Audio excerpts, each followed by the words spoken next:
So this is debate is about transition technology. So let's start with the big picture. If we look at the global narrative around global energy transition in the last few years, a lot of the narrative has shifted quite dramatically. We see technology cost curves which are not in the money. We see investor expectation more on returns. And we see, of course, supply chain disruptions and geopolitics on top of that. So if we take a big picture perspective, and maybe we start from India perspective, Pankajji, and maybe you can share with where have we accelerated progress in the last few years? What has remained the same? And where is it you see continued challenge as we look at energy transition? Okay, thank you, Ashish, and absolutely delighted to be here. So, look, it's an interesting question to begin this discussion. The thing is this, if I look at it from an India perspective and more, when I look around the world, there was a certain moral argument which underpinned transition. That yes, this is something which we owe to our future, we owe to the next generation, we need to get a grip on carbon and emissions and so on, and move to technologies which are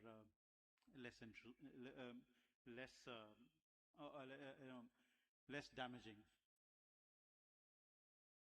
And it's not just geopolitics which has made a difference. The economics keeps coming back to haunt us.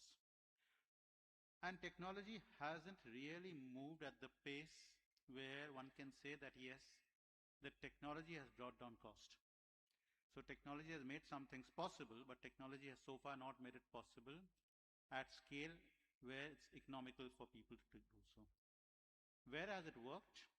If I look at an India perspective, we always thought around the world again that gas would be a bridge fuel. As we moved on this journey in transitions whereby it's not disruptive. Where gas has worked particularly is in the vehicle space. Now, if you see in our large metros, for instance, almost 1 out of 4 new vehicle registrations are on vehicles which run on gas.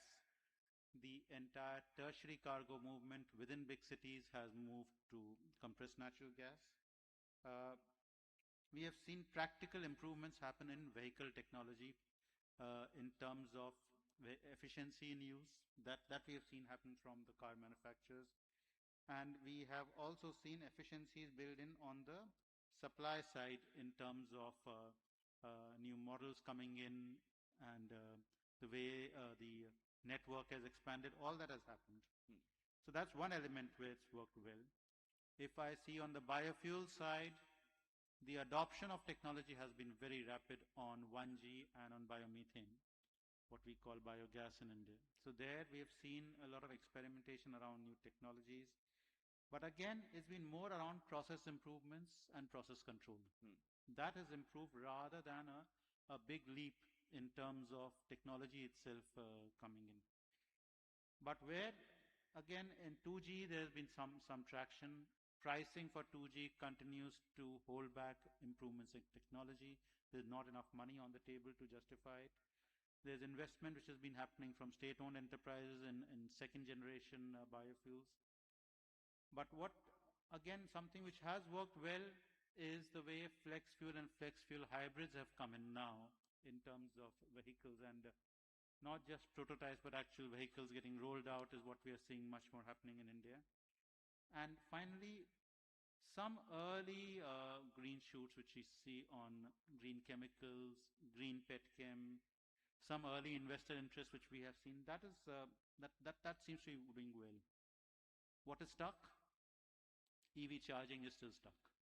EV charging is still not at a level where I get confident that if I'm buying an EV, I will be able to get charging facilities on a long run, on a long drive. CCS, we still haven't cracked it. And no, even our early pilots haven't been doing great. SAF, a lot of interest, but again, not enough happening on the ground, but I think that will change more rapidly. What is exciting? like I said, green chemicals, green petchem, a new thing which we are working right now, which you're seeing happening, seaweed to crude. That is something which is looking quite interesting. 3G ethanol, hopefully we'll get it right. And some of the things which we are now hoping to see on SAF. So those are things which excite us. So quite a spectrum is what you painted, Kajal, from India perspective. Frederick, from global perspective, how do you see the debate? What are you excited about? What remains challenged? So look, first I would step back maybe a few years and go through the narrative of the energy transition, right? If you step back 6-7 years, a number of scenarios were depicted out there, and the majority of them were forecasting a transition that should take 20 to 30 years, and everybody would be happy reaching net zero by 2050, and from there you build your models and you build phase out of fossil fuels, scale up of renewables, hydros, sustainable aviation fuels, hydrogen, you name it, right? So these scenarios were in place and in many ways were the foundation for many of the investment decisions, or at least many of the strategies that governments and companies put in place. Now you move 2-3, and a lot of the stimulus recovery plans on the back of the COVID were built on these green investments and these green energy policies.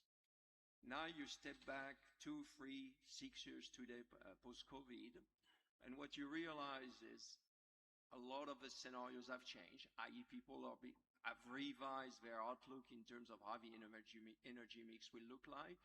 I think the realization that fossil fuel will remain an important part of the primary energy mix for decades to come has now landed. I think the other realization that's important is we have to realize that the energy demand is growing beyond what the energy systems were designed for in the first place. And when it comes to access to energy, you know, we all want to do the right thing for the planet, but first of all, many people need access to energy beyond getting access to clean energy in the first place, right? So we have to accept that these challenges depend or vary greatly from one place to another. What's true in India will be very different versus what's true, for instance, in Europe or in other places in the world. And energy supply strategy, energy security strategy are regional, need to be pragmatic, need to be anchored in reality, need to be grounded. So that's, in a sense, the context. Now, I fully agree with what Pankaj mentioned in terms of what has worked and what has not worked. I think there's the harsh reality that many of us have realized is that a lot of the green energies, for lack of better words, heavily rely on policies, incentives, but that means someone has to pay for it. And when you look at the variation of the evolution of the cost of capital in the last 5 to 6 years, it's been quite drastic. Whether you go to Europe, whether you go to China, whether you go to the US, for instance, you look at tremendous variations in cost of capital. A lot of the investments required behind this energy transition are extremely capital intensive, meaning you have to deploy a lot of capital and your returns will be in the form of, let's say, a rent over very long term. Today, public capital has to unlock private capital in so many ways associated with those. It's true in renewables, it's true in CCS, it's true in hydrogen, it's true in sustainable aviation fuels. You will not unlock private capital unless public policies and, in a sense, incentive are allowing companies to take FIDs on those projects. And when you look at what drives C-level, board-level decisions in private companies, a business case has to be there, project finances has to be there, the bankability of projects has to be there. And in many environments, and in a sense, India has unique opportunities there, but there are many places around the world today where projects are not bankable on their own. Without massive government subsidies, projects are not bankable. And that's a reality that has landed in a very cold way, in my opinion, and which is why we've seen across the green energy space a lot of companies going bankrupt simply because projects were not bankable. So I think it's quite a quite a different in the average view. So we're talking about transitions. Of course, we can't stay away from geopolitics.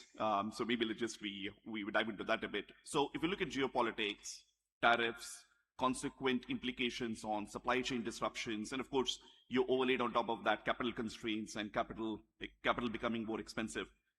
I think that puts a lot of constraints on the cost competitiveness of many of these technologies. So if we take a company lens, and maybe I'll start with you, Frederick, to begin with, how are companies now changing their focus or finding different ways to prioritize in terms of where they should focus their investments on and capital allocation, despite all of these uncertainties? So what is changing in terms of the company focus and prioritization? Yeah, that's a good question. So not to get too deep into geopolitics, what I would say is for us in SLB specifically, I'll speak on behalf of SLB. I mean, geopolitics have always been an heavy part of what we have to look at as a company because, you know, we've been supporting the oil and gas sector for 100 years. And obviously the oil and gas sector has always been subject to geopolitical risk in some shape or form, right? And for instance, when we look at 2025, when we started looking at the 2025 plans and the risk associated with the business, geopolitics was the number one by far, because half of the world was going into elections of some shape or form, not to account for some of the changes in administration that took place, that obviously had huge momentum behind some of the policy shifts that we have seen, right? So for us, if you want, we look at geopolitics very closely. You mentioned tariff in your introduction statement. That's something that obviously as an organization, we have to take as part of a key attributes of running our business, which means that we're trying to hedge our risk on a global basis. We're trying to hedge our risk across policy spectrums. And from a logistics and from a capital allocation standpoint as well, we're trying to hedge our risk. So today it's fair to say that despite being a global company, we're having a very regional approach to capital investment decisions. We're having, I would call it a technology approach to capital investment decision. And as well, we're trying to make sure that we balance our exposures with respect to potential geopolitical shift. So we will not put all our eggs in one basket, to make it simple.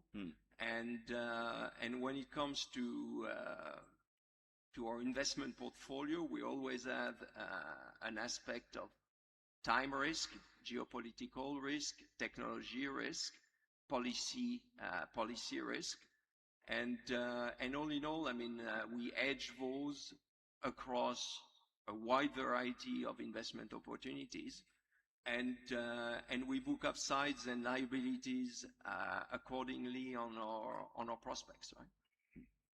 Pankaj, how do you see that from companies? What they should do to retain their focus and prioritization with this uncertainty? So look, I think what Frederick said is absolutely spot on in terms of the different risks which companies today face. The question which any board would always struggle with is, to what extent can this risk be mitigated or hedged? And there, increasingly, I mean, definitely for transition technologies, but surprisingly even on fossil fuels, we are seeing that state support is probably playing an outsized role in terms of decision making, in changing the decision making matrix in companies.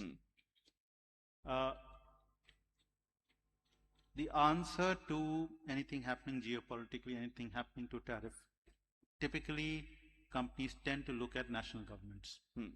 That look, this has happened. Either you have to change it. If you can't change it, please compensate me. Please make me whole. So again and again, in terms of the money which the state can bring to the table in terms of incentives, in terms of a policy support, or at times in terms of the legal framework, the policy framework which they put in place, that is going to matter so much more in terms of decisions which companies take. And at one point of time, this used to happen in countries which had a history of state intervention. We are increasingly seeing it happen in countries which typically we would not have expected the state to come and support these kind of things. So at this point, that seems to have become the default response. Very interesting. I think a lot more localized context, understanding that and making it work. Maybe, Pankaj, I'll just bring back to you again on, you in the opening statement, you mentioned about areas where we made a lot of progress, right? Transition is moves at different pace.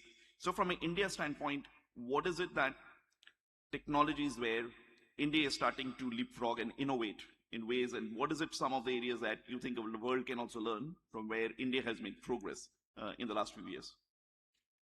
So look, it may sound a little disappointing, but most of the cutting edge work is still, we're still looking abroad.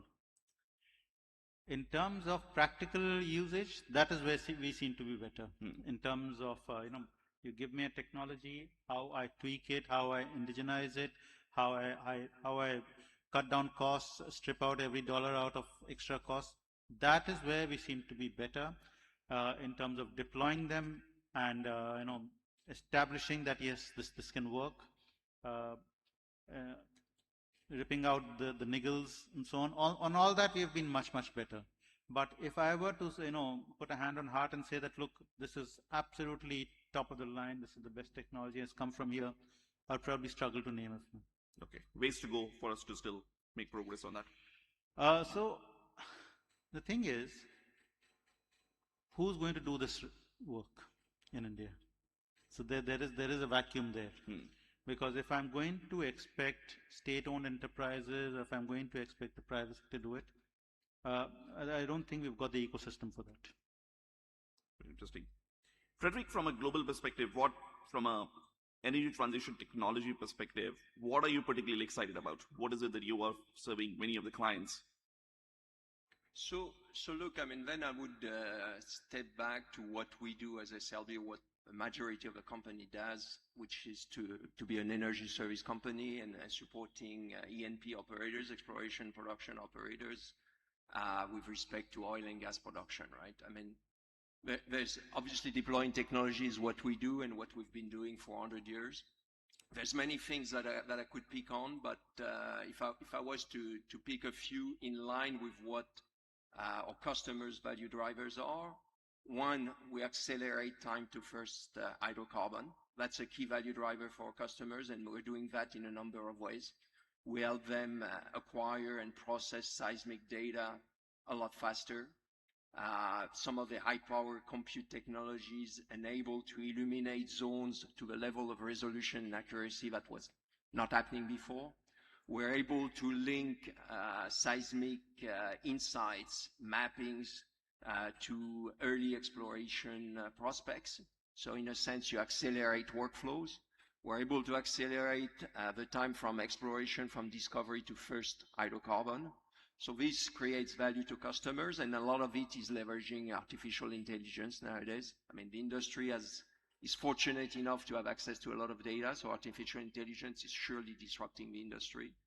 I think electrification is another key opportunity for the industry, both in terms of creating value, in terms of accelerating production, in terms of enhancing production, but as well at a lower carbon footprint.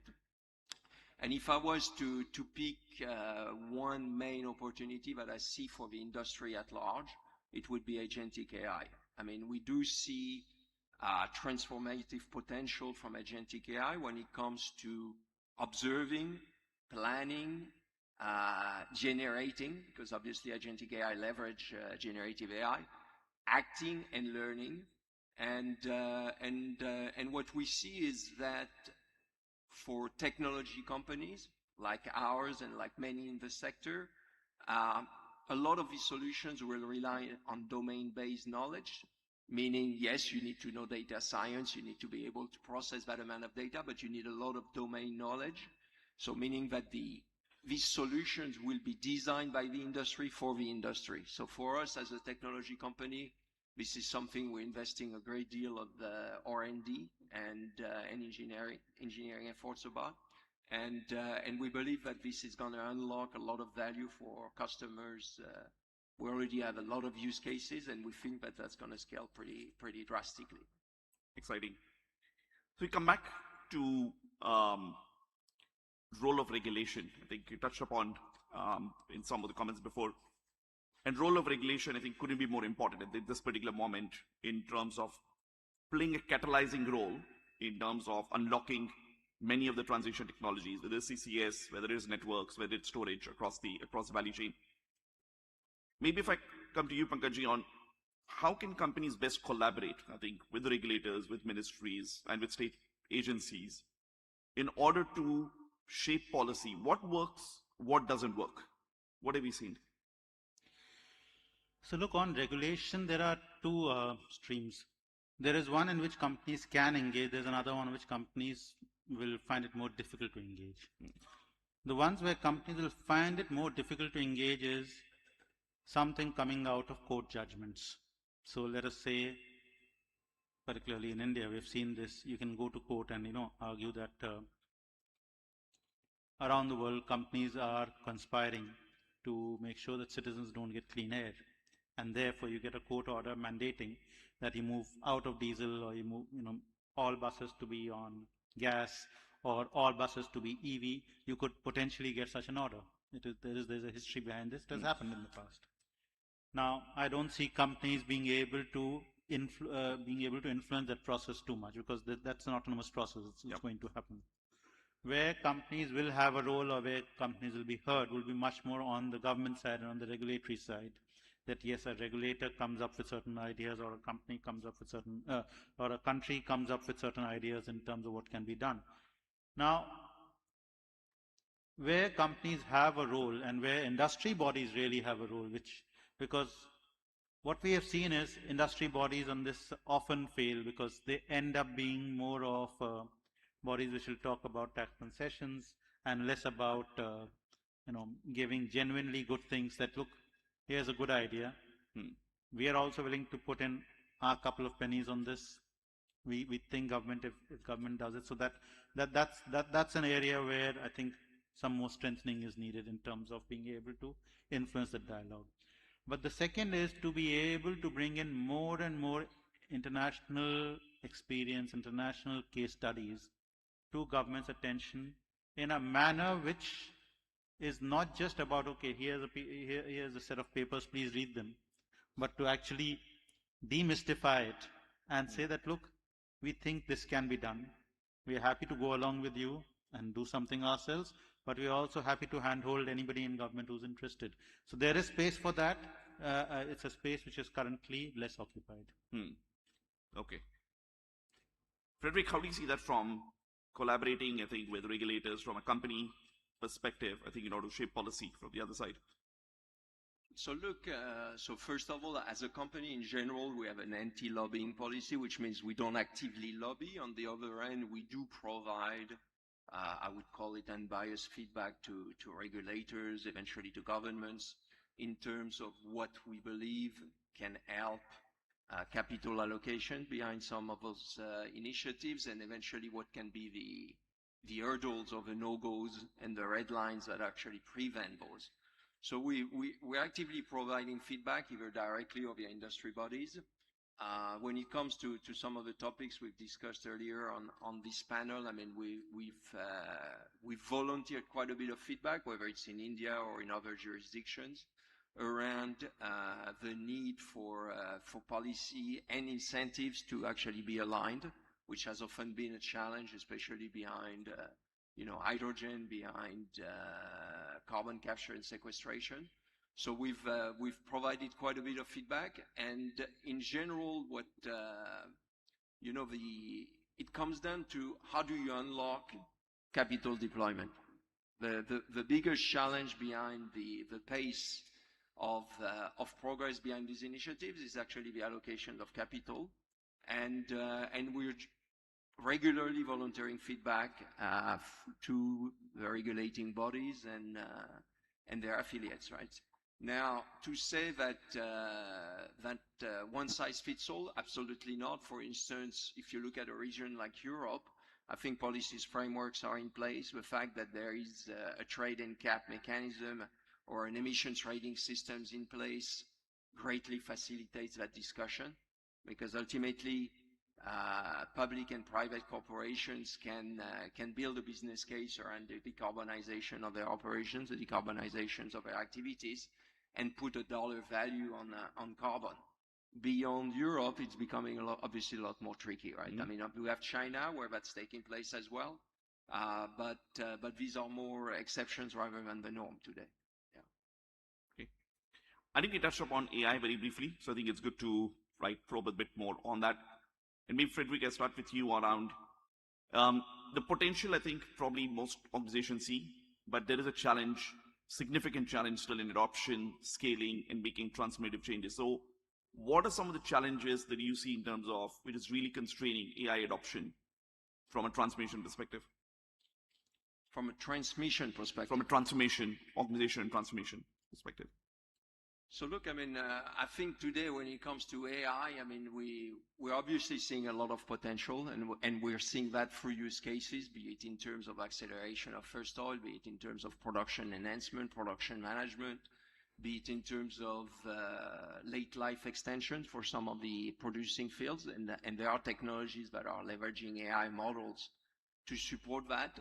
But to say that we've seen the full potential, definitely not. There's massive investments taking place in terms of digital infrastructure behind those. I think there's still question marks over the returns on these investments. I think that's something that the energy sector and other sectors have not proven yet. Obviously, the investments are taking place, which means there are smart people that are behind this and are convinced that the value and the returns over time will be there. But so far, I mean, it's too early to tell. So I think this is one looming risk: aren't we doubling down too fast on investments when the value may not be as high and as transformative as we hope?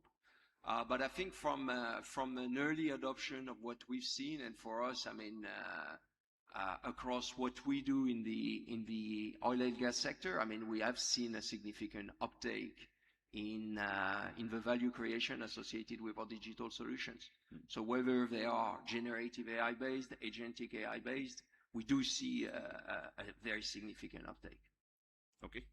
Maybe a last question to each of you, and maybe I'd like to indulge in some crystal balling for the next few years. So let's say we fast forward 2030, we're sitting in India Energy Week 2030. What is it that you would like to see, or what would the narrative be, Pankaj, and what you wish, and what do you think it would be, maybe if I project a few years out? Look, 2030 is not too far out. Yep. So, and therefore, I think fossil fuels are going to be around and will continue to matter for us in 2030, because in terms of ease of use, in terms of the stock of equipment, vehicles, what have you, the infrastructure which is already there, I think for it to be easily replaced, I don't see that happening by 2030. So that is one. And therefore, probably our discussion would still tend to focus much more around squeezing more out of fossil fuels in terms of how do I get better efficiency, but also how do I get them faster to market, how do I crash production timelines, and how do I get data which I already have to work better, particularly seismic data. All those things will continue to play. But if we are looking at something, and I don't know, I'm not a soothsayer on this, if crude is going to be $130 in 2030, then I'm sure that transition suddenly starts making much more sense, rather than beating ourselves up saying we're bound to use crude. Because all said and done, there is a journey which transition has already done, and there is a certain comfort level which has developed. May not be ideal, but there is something. So a toggle can actually operate pretty fast in 2030 if the pricing goes out of whack. Okay. So, Frederick, what is your wish list? 2030? So I agree with everything that Pankaj said. So I'll go on another topic. Maybe by 2030, I would like to hope that the energy industry at large is a sector that's attractive for the younger generations. I think there's been a lot of negative publicity at large, especially behind oil and gas. And I think that's somewhat hampered progress across the industry. So hopefully by 2030, we can have the industry being as attractive as it can be for all generations. Excellent. We're right on time. Thank you very much to Pankaj and to Frederic. So, big round of applause to both of them. Thank you. Thank you.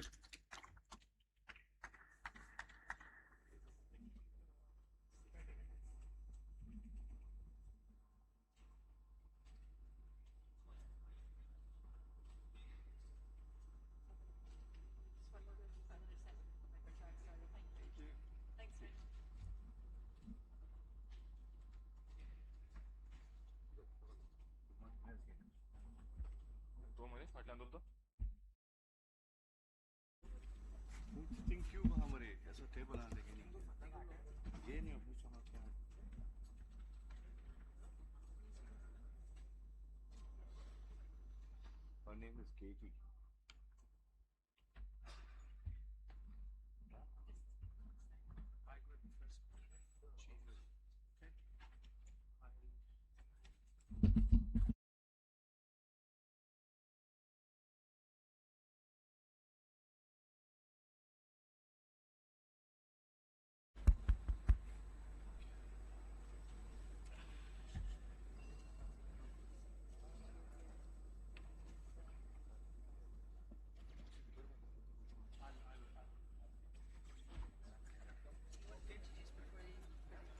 I think let them take a seat. Yeah, maybe. something like that. Yeah, exactly. I know. Yeah. So yes, we'll come.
There is in Maharashtra.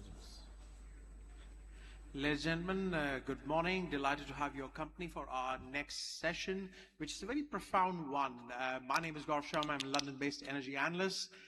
We are discussing the Global South Clean Energy Solidarity, powering South-South cooperation for a shared future.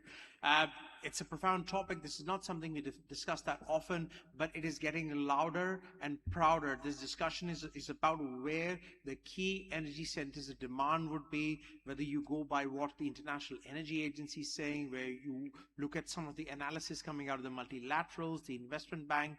Everybody says that the direction, the inexorable direction of travel, as far as energy demand goes, is just a global south. Yet there are complexities within.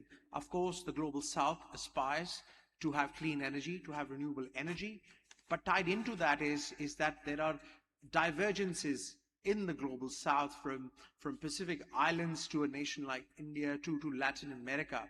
So perhaps to navigate the the current waters and to peer into the approaching horizon, we have an all-star cast of eminent panelists joining us today. Firstly, joining us is His Excellency Professor Al-Muttasim Ibrahim Ahmed Ali, who is the Minister of Energy and Petroleum from the Republic of Sudan. Welcome, sir. Thank you. We have His Excellency Ralph Regan Vanu, who is the Minister of Climate Change, Adaptation, Meteorology, Geohazards, Energy, Environment, Disaster Management of Vanuatu. Welcome, sir. And we also joining us is His Excellency Indramani Pandey, the Secretary General of BIMSTEC. Delighted to have your company. Gentlemen, great topic. We have an hour or so to navigate these complex waters and to try and, for the benefit of our audience, delve into what is a very important topic. So Professor Ali, if I may please start with you, sir. What are your thoughts about the approaching horizon as far as the energy demand goes for the global south.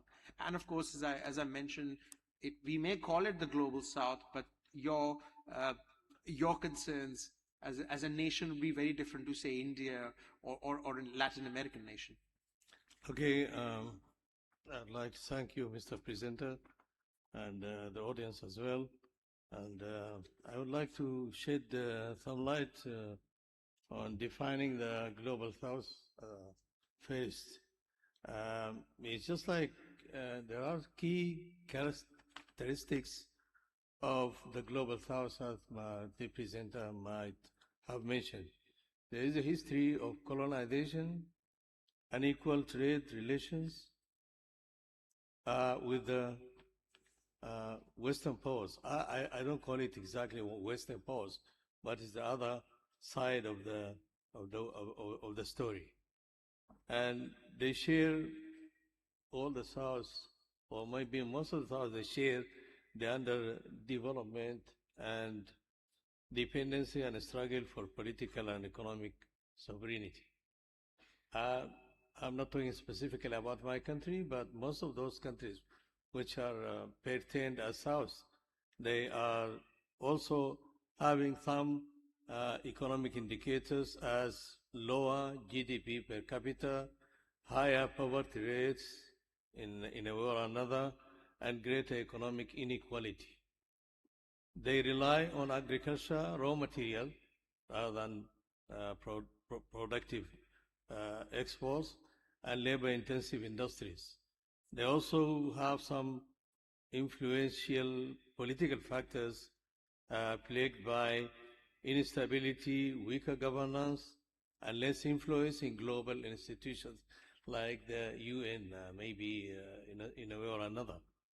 And I think when you try to engage South cooperation, Sudan, as specifically, as just like the Minister of the Energy, has partnered mainly with countries from the global South.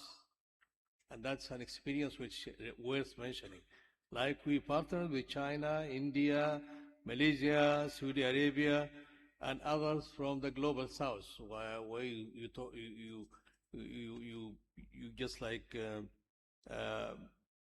be aligned to the global South as per se. Social and development issues, higher burdens related to healthcare, education, infrastructure, and climate vulnerability, which actually necessitates the cooperation between the South to South. Often experience rapid urbanization. We are suffering, like in most of the cases, I'm speaking mostly like about the African side of the South, which is like urbanization, environmental degradation, but that's might be dealt with in the recent years, and demographic use bulges. So you'll find unemployment and all those kind of things. So we have, going through those historical context, we are moving towards the indigenizing the clean energy. And as per se also, we have to leverage our natural and human resources. I don't want to continue that much, but anyway, I'm going to describe how are we going to indigenize clean energy.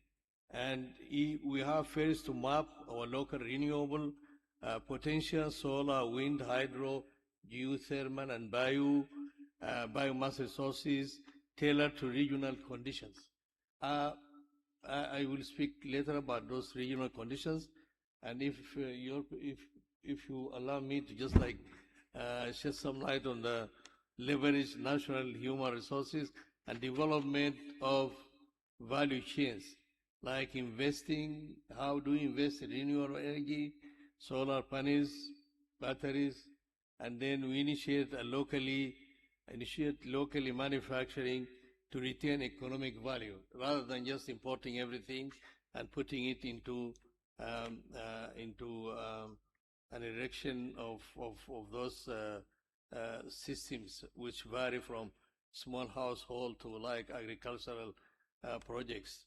And we need to invest in processing and manufacturing of critical minerals, which will contribute to We'll come to the minerals aspect of it, I think, or later on the conversation. Mr. Raghunathan, how do you, from your country's perspective, look at the collaborative spirit as well as the challenges? So your opening remarks, sir. Yeah, we have With oh, yeah. Mr. Raghunathan, please. Thank you, and good morning to everyone.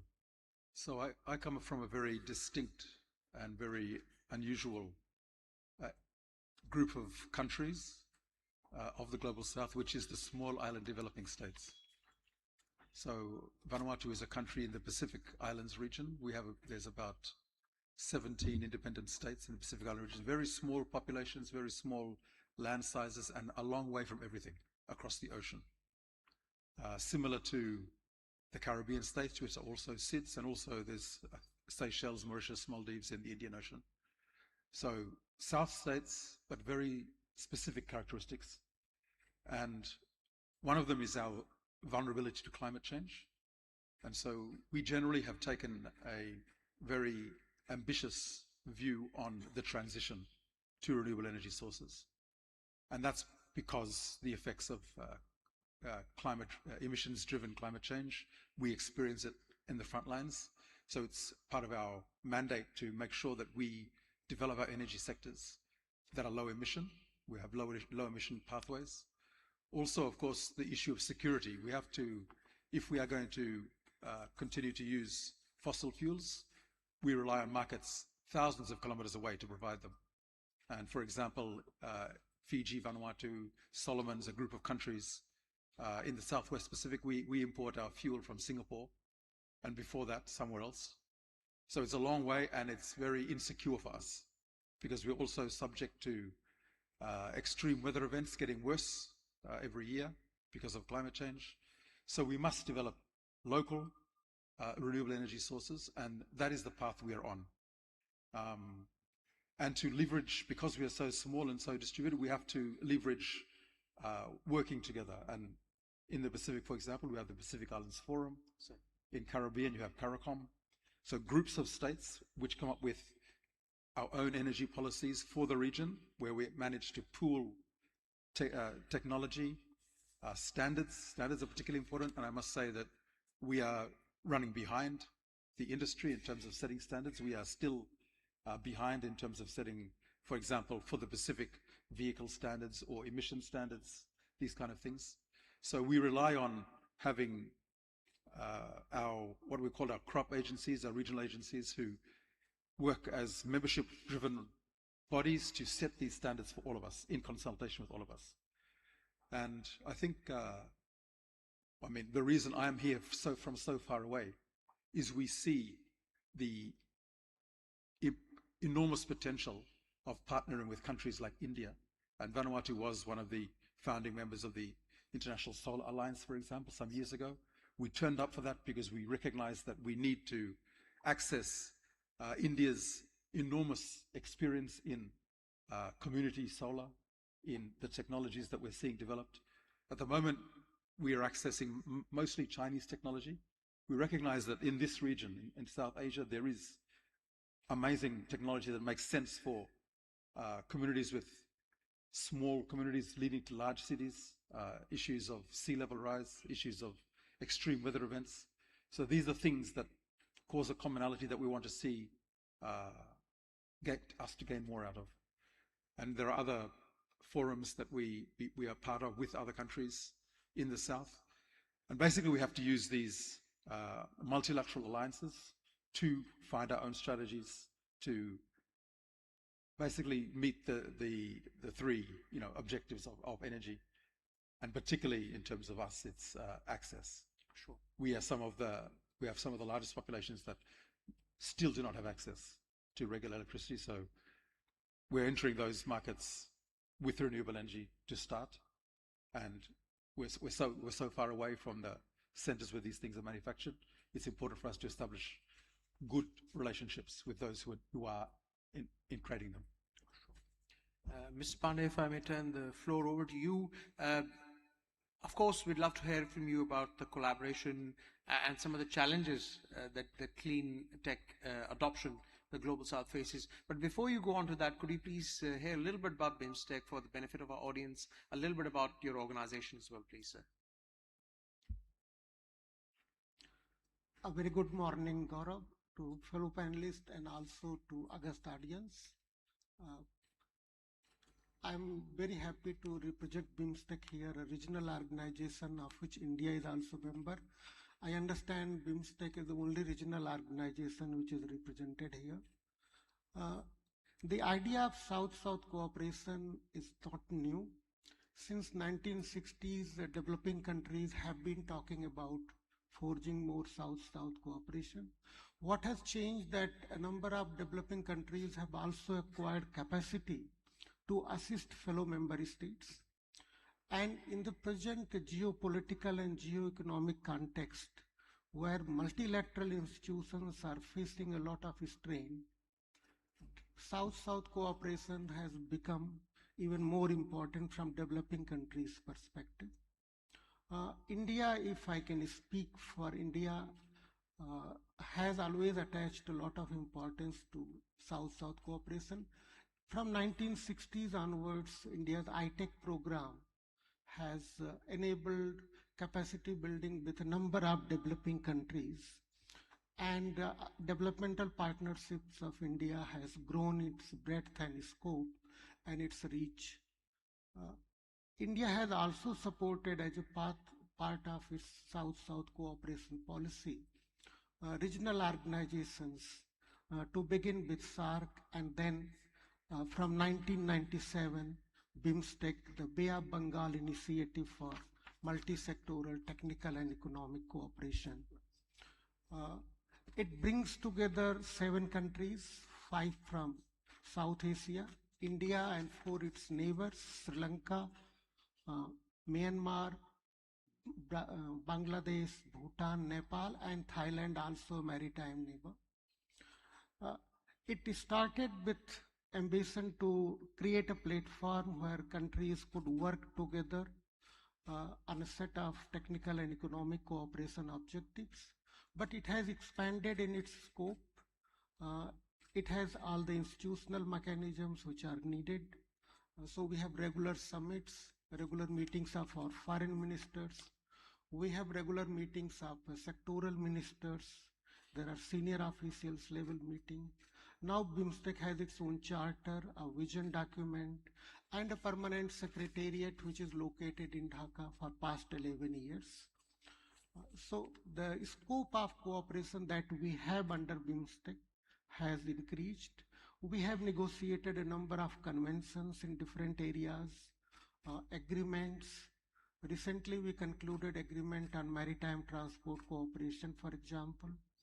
We have signed a number of MOUs, and also we have opened centers of excellence.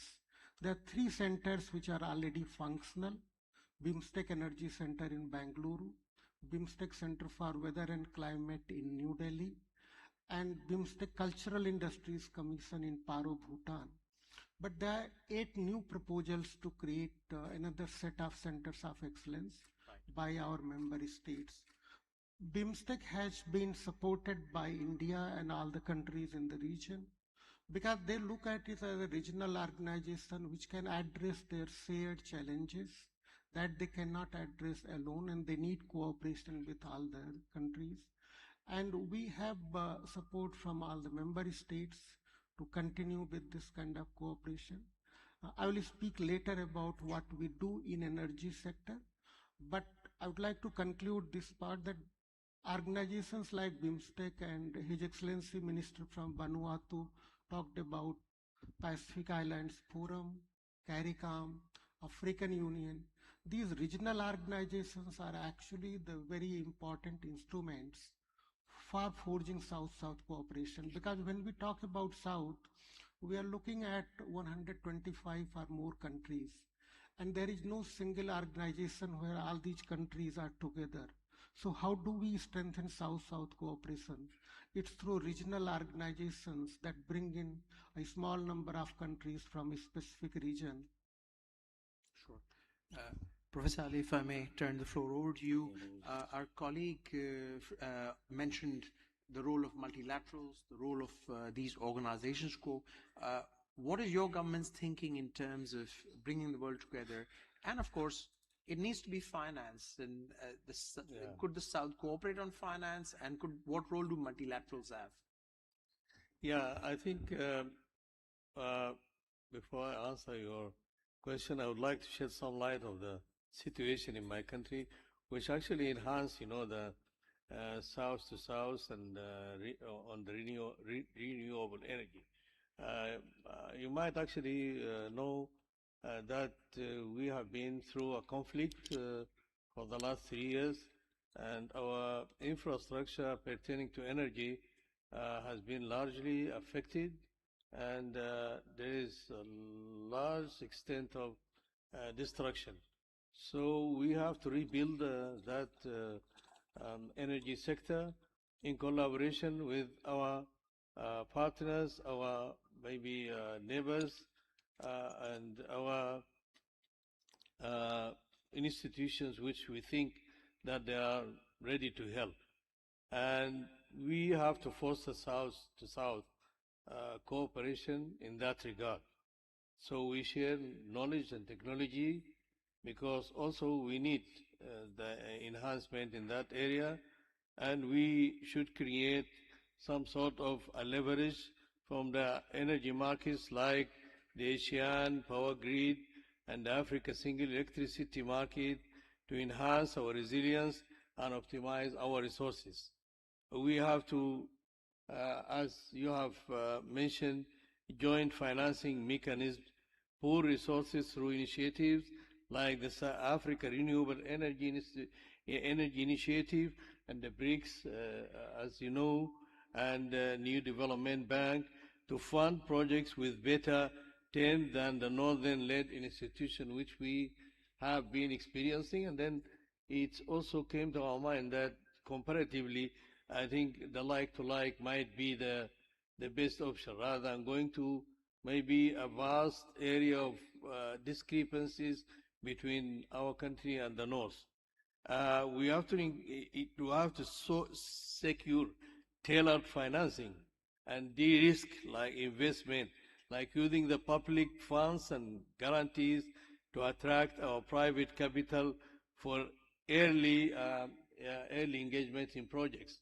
And then we can move on, and then we can refund, the projects from the returns, of the projects themselves. Like what we are actually planning in our country now, in Sudan, actually is to rely more on the hydroelectric energy rather than going to the fossil fuel, enhanced thermal power, because for us it's cost-wise and maybe technically it absorbs a lot of expenditure, and we cannot afford that while we are running through this war and destruction. So we must actually look further for the renewable, the clean energy, and as we say, the foster to South cooperation. In that regard, as I mentioned, we have been actually cooperating with China, India specifically. Even I will mention later on our experience with India and the collaboration with India. But saying that we have suffered a lot from the destruction of our network, we are relying more or less on the clean energy, because Sudan is mostly an agricultural country. And then that's why we are enhancing and developing, means and ways of using solar energy, mainly because, in Sudan, sun, one energy, that the slogan is most applicable.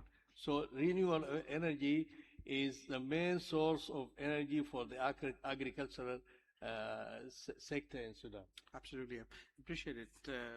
Mr. Ranganmanu, if I may turn over to you, if you look at your own country, I think perhaps some members of the audience might be interested if we talk of specific frameworks because you mentioned solar, if you talk of specific frameworks to encourage renewables investment or clean tech investment, could you give an example from of such a framework that your country has aspired to domestically? And tied into that, do you think, what learnings can fellow islands take from that? And of course, what can you learn from what else, some of your collaborating partners are up to themselves? Thank you. So I think one mechanism that has been quite successful in my country is we passed legislation in Parliament to establish a National Green Energy Fund. So this National Green Energy Fund was able to take aid funds, donor funding, also private sector funding, and blend them to create products to encourage the uptake of new electrical, particularly electricity products, to expand access. Because we have an ambitious target of 100% access to electricity by 2030, which requires a mix of grid systems, but also home systems, community systems. And while we have access to some aid funding, we also wanted to involve and incentivize the private sector providers. So I'll give you an example. We are now working on a few hybrid solar hydro systems. We put out an international tender. A company from Sri Lanka actually got the contract to build that, and that's being built right now. It'll be commissioned next month. We were able to blend finance from the Vanuatu government, the private sector, also the Japanese aid funding, technical assistance from GGI, which does a lot of work with our governments. That's a member-driven organization that is very useful in advising us on setting standards and so on. So that, and we're also now getting into offsetting new renewable energy generation output with carbon credits, which can then come back into the mix.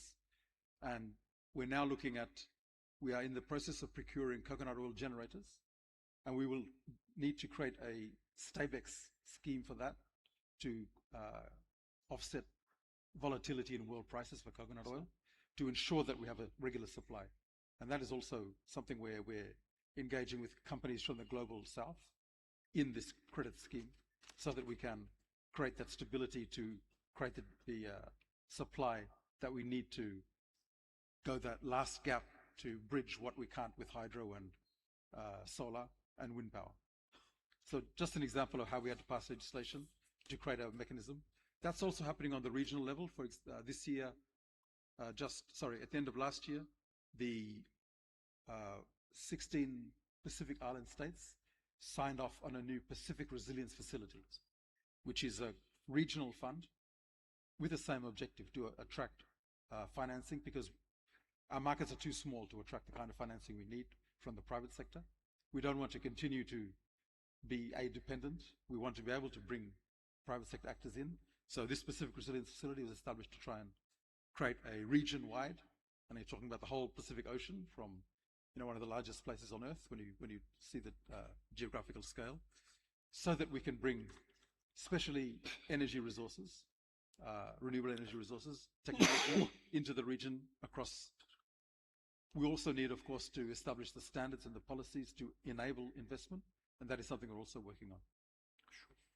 Ms. Pane, just extrapolating a little tangent of that, in your experience and in your organization's experience, I was wondering if you have a view on green finance and Grameen finance in terms of trying to finance some of these projects, to try and take these frameworks to the next level, bring it all together as another aspect of how we come up with renewable solutions, renewables. So do you have a view on green finance, green bonds, Grameen finance in terms of trying to approach a low carbon energy horizon in the developing world?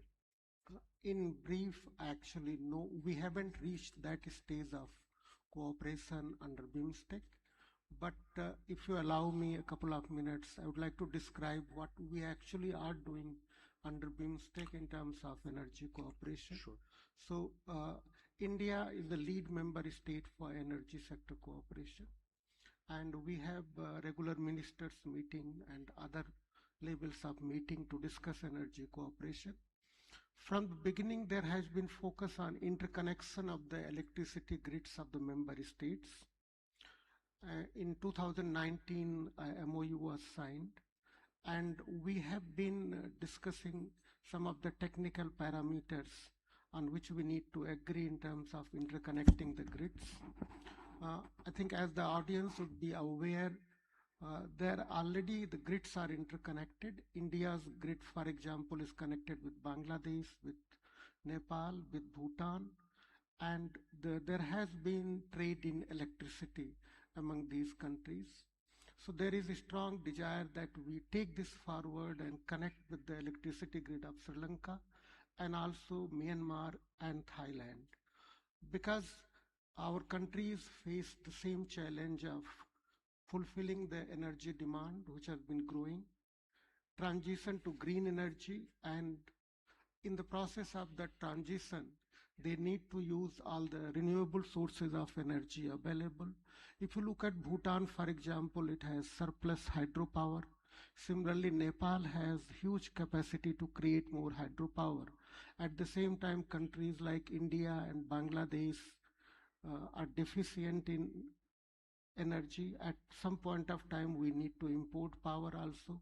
So there is opportunity to connect our electricity grids and meet each other's requirement. Sure. There is another initiative which we have taken is to create a BIMSTEC Energy Center, which is looking at cooperation in other areas of energy, including renewables, including energy efficiency. And we have started working together with International Solar Alliance, which is headquartered in New Delhi, in order to take forward cooperation in solar energy among the BIMSTEC member states. There is a proposal to discuss investment opportunities among the BIMSTEC member states in energy sector, how we can promote mutual investments. And in that process, perhaps in future, we would be looking at finance aspect also. But at this stage, these are the three initiatives that we have taken in energy sector. Sure. May I just, could I just have a word, just a word to our technical colleagues? The counter seems to be jumping. Could you give me a 5 and a 10-minute warning? Because just give me a 5 and a 10-minute warning. Thank you. Professor Ali, if I may come to you.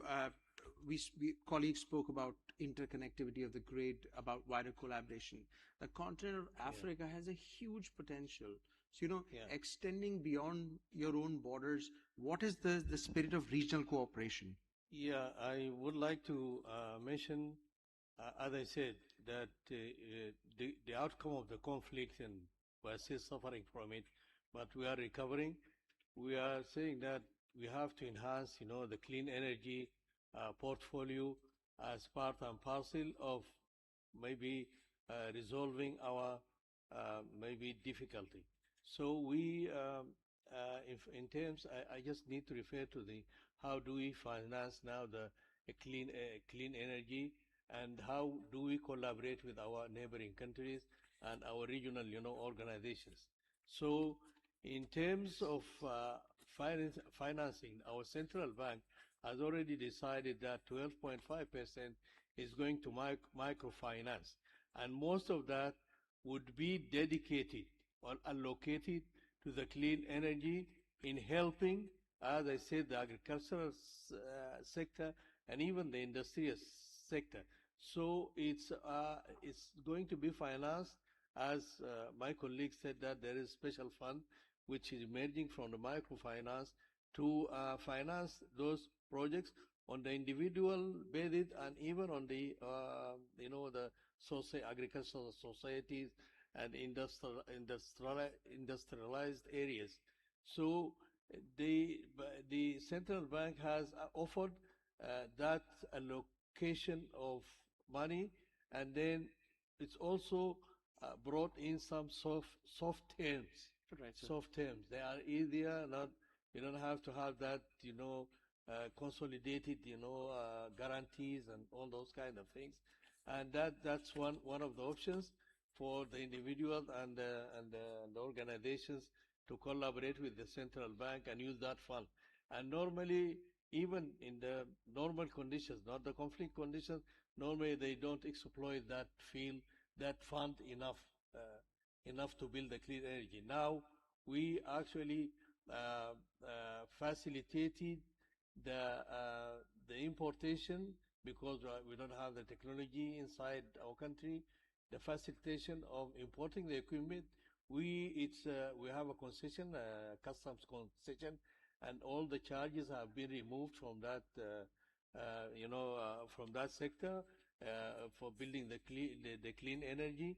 The other issue is that we have, as you know, we have Egypt has got an excess hydro energy. We have a connection, and then they are supplying us even currently with something like 75 megawatts.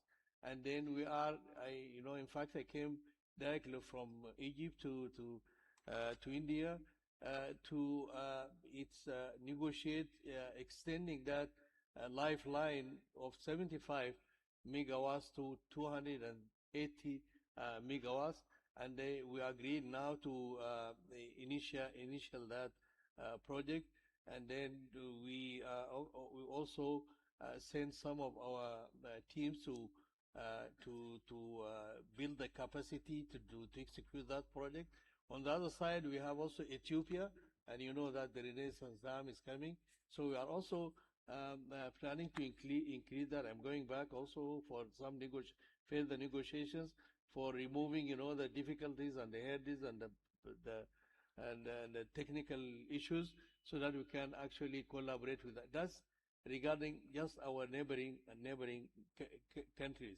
But we have a very beneficial agreements with the South, the South, like the ASEAN, and even we have a very good and beneficial experience with India to both sides. Sure.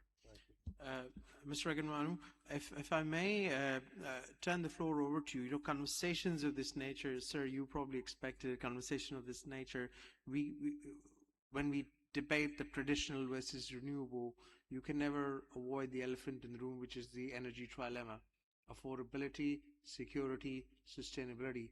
So from the perspective of your citizens and your neighboring cooperating partners, how do we keep the average citizen on board when we try to navigate this trilemma of security, affordability, and of course sustainability? Yes, it is difficult because our energy costs are very high in the Pacific. As I said, we're a long way from all energy sources. So really the only way we can move forward is to ensure we lower the costs by indigenizing our energy supply as much as possible. And we have regionally pooled the countries. We have an organization called OPERA, which is the Organization of Pacific Energy Regulators, trying to establish regional standards that can help us across the countries start to address the costs of power production, but also IPPs, PPAs, that kind of thing. We don't have any standards, and that makes it very difficult for large-scale operators to help us in the region. And also in terms of accessing technology, we need to basically bulk buy or bulk source in a way that reduces costs across the region because we have such low populations. Also, I think because accessibility is still an issue in the Pacific, like for many countries in the global South, how simply providing access to energy, electrification of populations which have never had it before, this also puts us down the pathway of, with islands that are separated by ocean, it's very difficult to have, grids that cross islands. It makes it even more important to make sure we have sources that can be resilient to the massive natural hazards that happen. The cyclones, we have earthquakes. We had some of the biggest earthquakes in the world in the Pacific from volcanic eruptions and so on. Constant disruptions. Communities expect to be able to get their power on as soon as possible after these events. We have come up with, in my country, a concession model of operation and management of grids that are established by these pooled funds, government funding plus private sector, and then management in a way that we have very high standards for being able to put the grid back after a disaster. So it is difficult to address those issues, but by indigenizing our electricity sources, our energy sources, we see this as the way forward, especially in an increasingly volatile world, both climatically but also geopolitically. Mr. Pandey, colleagues mentioned, not within the South itself, there are massive divergences. We heard from the Honorable Prime Minister, Mr. Narendra Modi, yesterday, India appears to be on track for a 500 gigawatt target for renewable energy by 2030. In fact, it might even be achieved before 2030. But within BIMSTEC, about your other members, what is the sort of extent of renewables take up, and what are they feeling, and do they think that they can learn some from India, and of course technology transfer as well within your membership?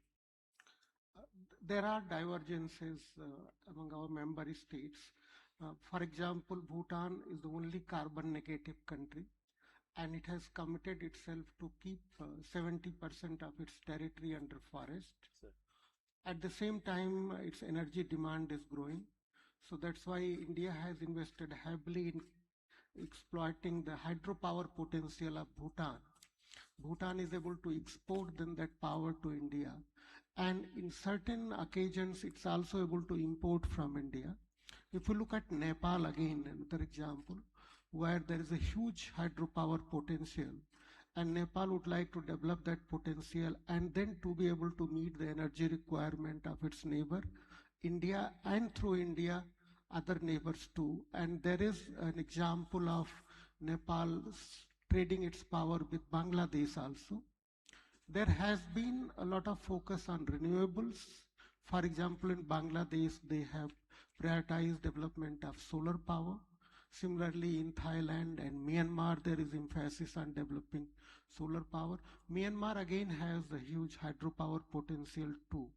So that's why the BIMSTEC Energy Center is looking at capacity building of the member states in different areas, in enabling them not only to have access to technology, but other aspects of management of power too.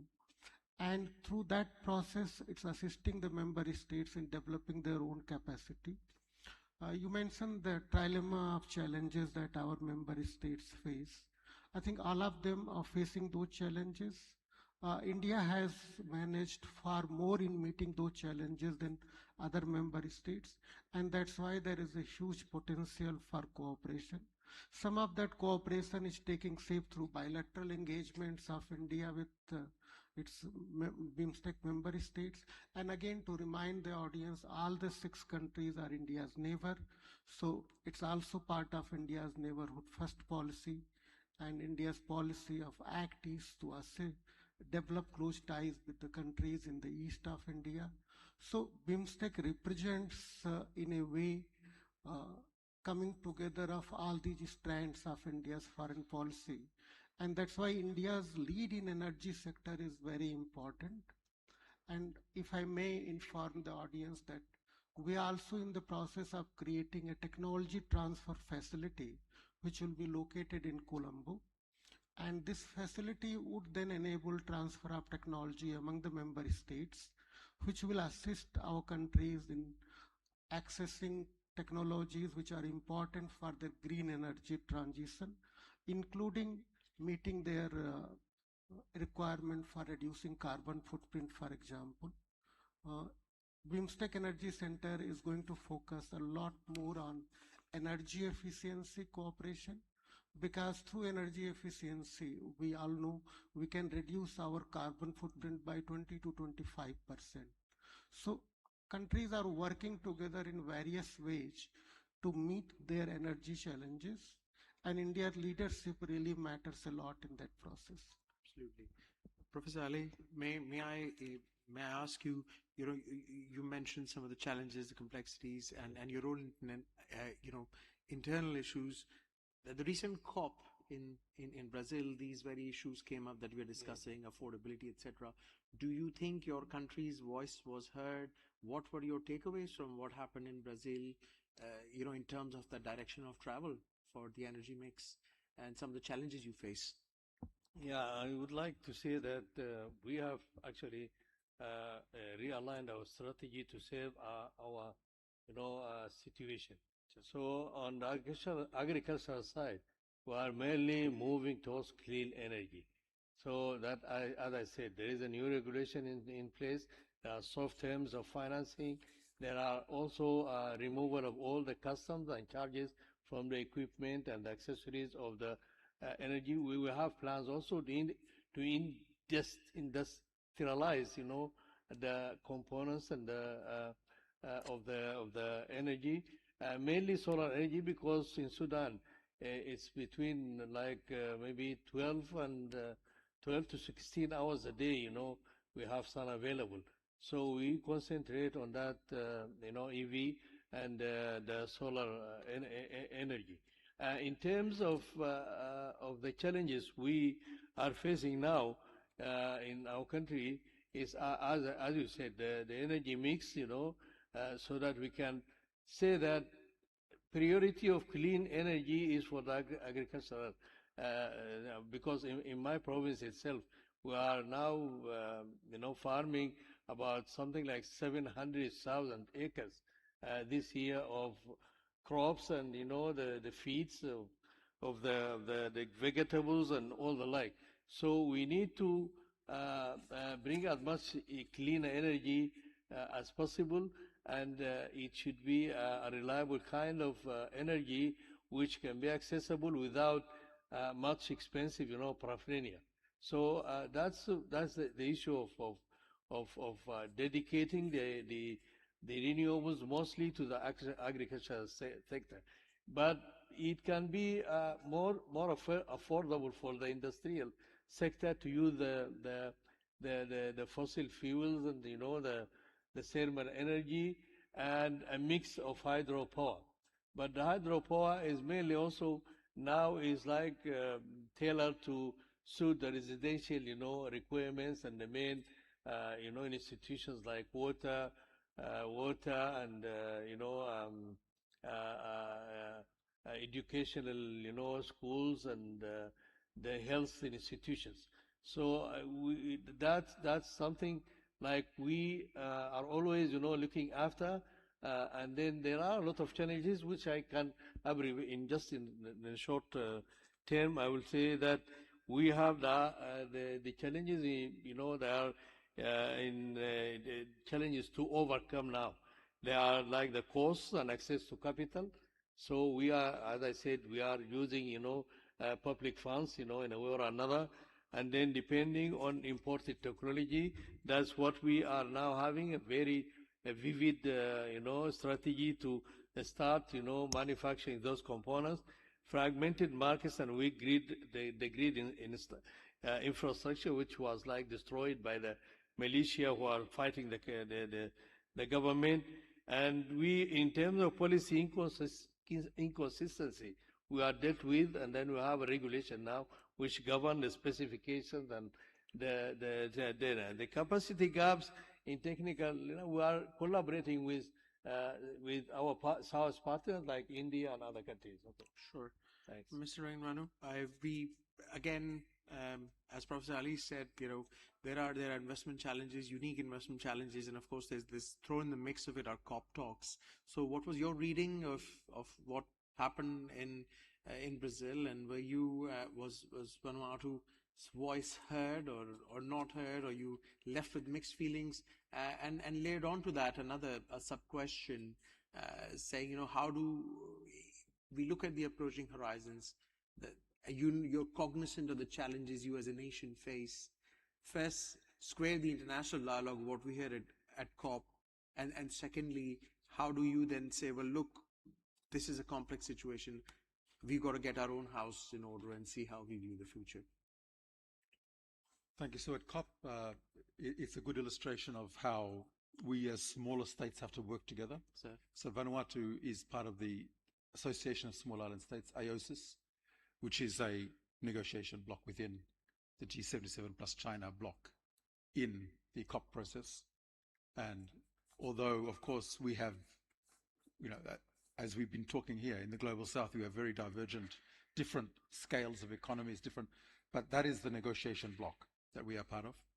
And there was a fundamental, I thought, a very deep divide at COP30 between this idea of the Global South demanding the finance that the Paris Agreement had promised for the just transition, for energy transition, but also the imperative by mostly it was the EU saying, okay, we need to transition, all of us, and then the Global South saying, well, where's the finance for it?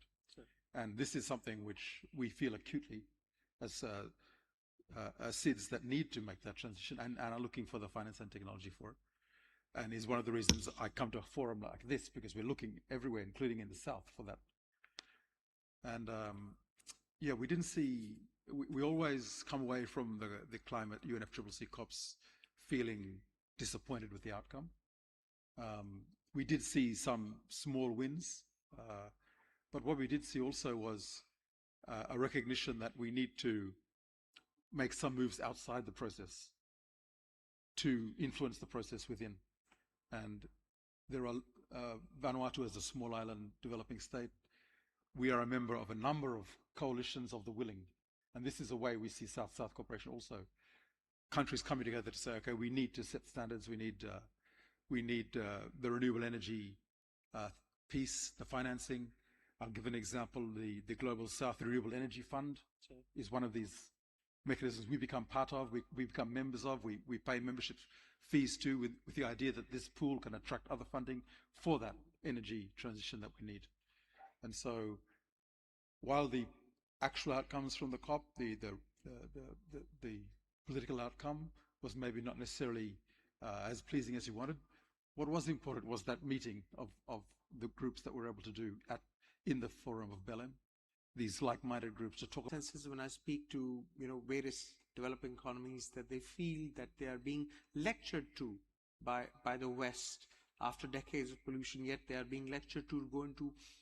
What is your reading when you meet? Do you feel a sense of frustration in the South that the West is talking too much, but the talk is not met with action, and they simply seem to be lecturing the South about going green? BIMSTEC wasn't represented at yes, I appreciate that. Sure, yes. Because we have sought representation, and we are hopeful that next session will be present there, and will be then able to voice the collective voice of our 7 member states. In view of what you mentioned, the nature of the challenges that we face, I would like to underline the theme of this session, need for solidarity among the countries of the South, not only in terms of forging cooperation, but also when they are at the global platform, voicing their concerns together. And that's why I would like to draw attention to India's own initiative when it had G20 presidency of consulting twice during its presidency countries from Global South, so that at G20 platform it could bring in perspectives of Global South countries. So I think that solidarity is very important, not only in dealing with issues related to climate change, issues related to energy, but other aspects of development too. If we could recall, in 1960s, we created a UN conference on trade and development, where we linked the developmental prospects of developing countries with access to trade, access to export markets. And now we need to strengthen the roles of organizations like UNCTAD, other UN organizations, the multilateral institutions, which are facing stress because of attitude of a set of countries. And it's in our collective interest as Global South countries to make sure that these institutions remain functional and we use them as a platform to voice our collective views, perspectives on the issues that impact all of us together. All the countries face the similar developmental challenges, and energy challenges lie at the center of those challenges. Sure. Professor Ali, I'm conscious of time, gentlemen, but just very briefly, we talk about cooperation. Honestly, in a word, are you really getting the kind of international cooperation that this panel has aspired to, and or the challenges still persist? Yeah, you're right. But I always say that, indigenize energy in the global south is about knowledge, needs, and it should be supported by equal partners. That's what I might take. Than dependency. By prioritizing the South-South collaboration, inclusive policies, and homegrown innovations. So these nations can transform their energy systems into engines of sustainable sovereign development. That's what I might say in the end of my absolutely, sir. Contribution. Mr. Rahimanu, take it away, sir. What is your reading of the cooperative, collaborative spirit, or there are still some deep-set challenges? Of course, there's still challenges, but what we're seeing happening in the world today, we need to go in this direction. We need to make this South-South unilateral voice stronger because of what we're seeing with the great power rivalries and the actions of certain states. It becomes even more imperative that we try and build that South-South unified voice to influence our future. And you very briefly mentioned the wider Pacific spirit that Australia and New Zealand and the Pacific Islands are coming together. You alluded to something before we came on. Is that still on? And how do you view the future of that? Yes, this is the grouping called the Pacific Islands Forum. Australia and New Zealand are part of that. And so we do always have to, we have annual meetings. We have, for example, the Pacific Ministers of Energy meeting coming up in May. This is a biannual meeting. Very important to set directions when in this current climate, and so that is a crucial forum for this Pacific Resilience Facility and other financing and policy setting directions. So we continue to rely on it. Sure. Mr. Pane, final word to you on the spirit of collaboration and the challenges we're facing. I think North-South cooperation or South-South cooperation are not binary choices. I think as countries, we need to exercise our options. Wherever there are opportunities to collaborate with North or the countries from the West, we need to go ahead with that. At the same time, we need to remain focused for collaboration among countries of South. For one reason, because now we have the capacity, a number of countries from global South, including India, have the technology, have financial resources to help fellow member states. And that is where the opportunity lies, and we should use those opportunities. Excellencies, many thanks for your insight. It was an absolute pleasure to have your company and your thoughts. Thank you very much for your time. Ladies and gentlemen, a round of applause for our eminent panelists. And coming up next is, beg your pardon, I've lost my... Yes, coming up next is Javier Blasi, who's an opinion columnist at Bloomberg, and the subject of the next panel discussion is upscaling green hydrogen ambitions. So don't go anywhere, but thanks for your company. Thank you.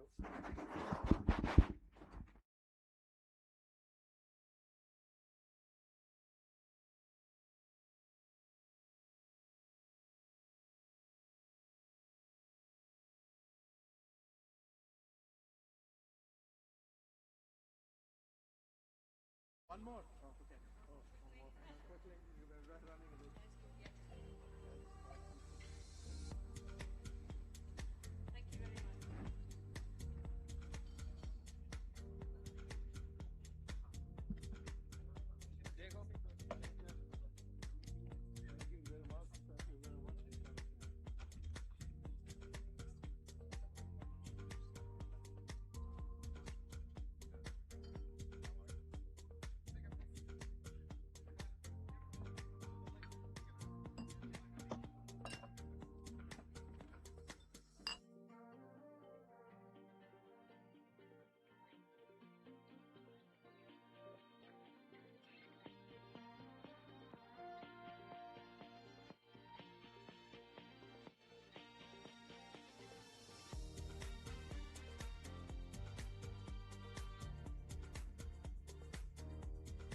Good morning, ladies and gentlemen, and welcome to day 2 of India Energy Week here in Goa. My name is Javier Blas. I'm an energy and commodities columnist at Bloomberg Opinion, based in London. And it's my distinctive pleasure to moderate this morning a panel on the future of hydrogen and how to scale up the promise of green hydrogen.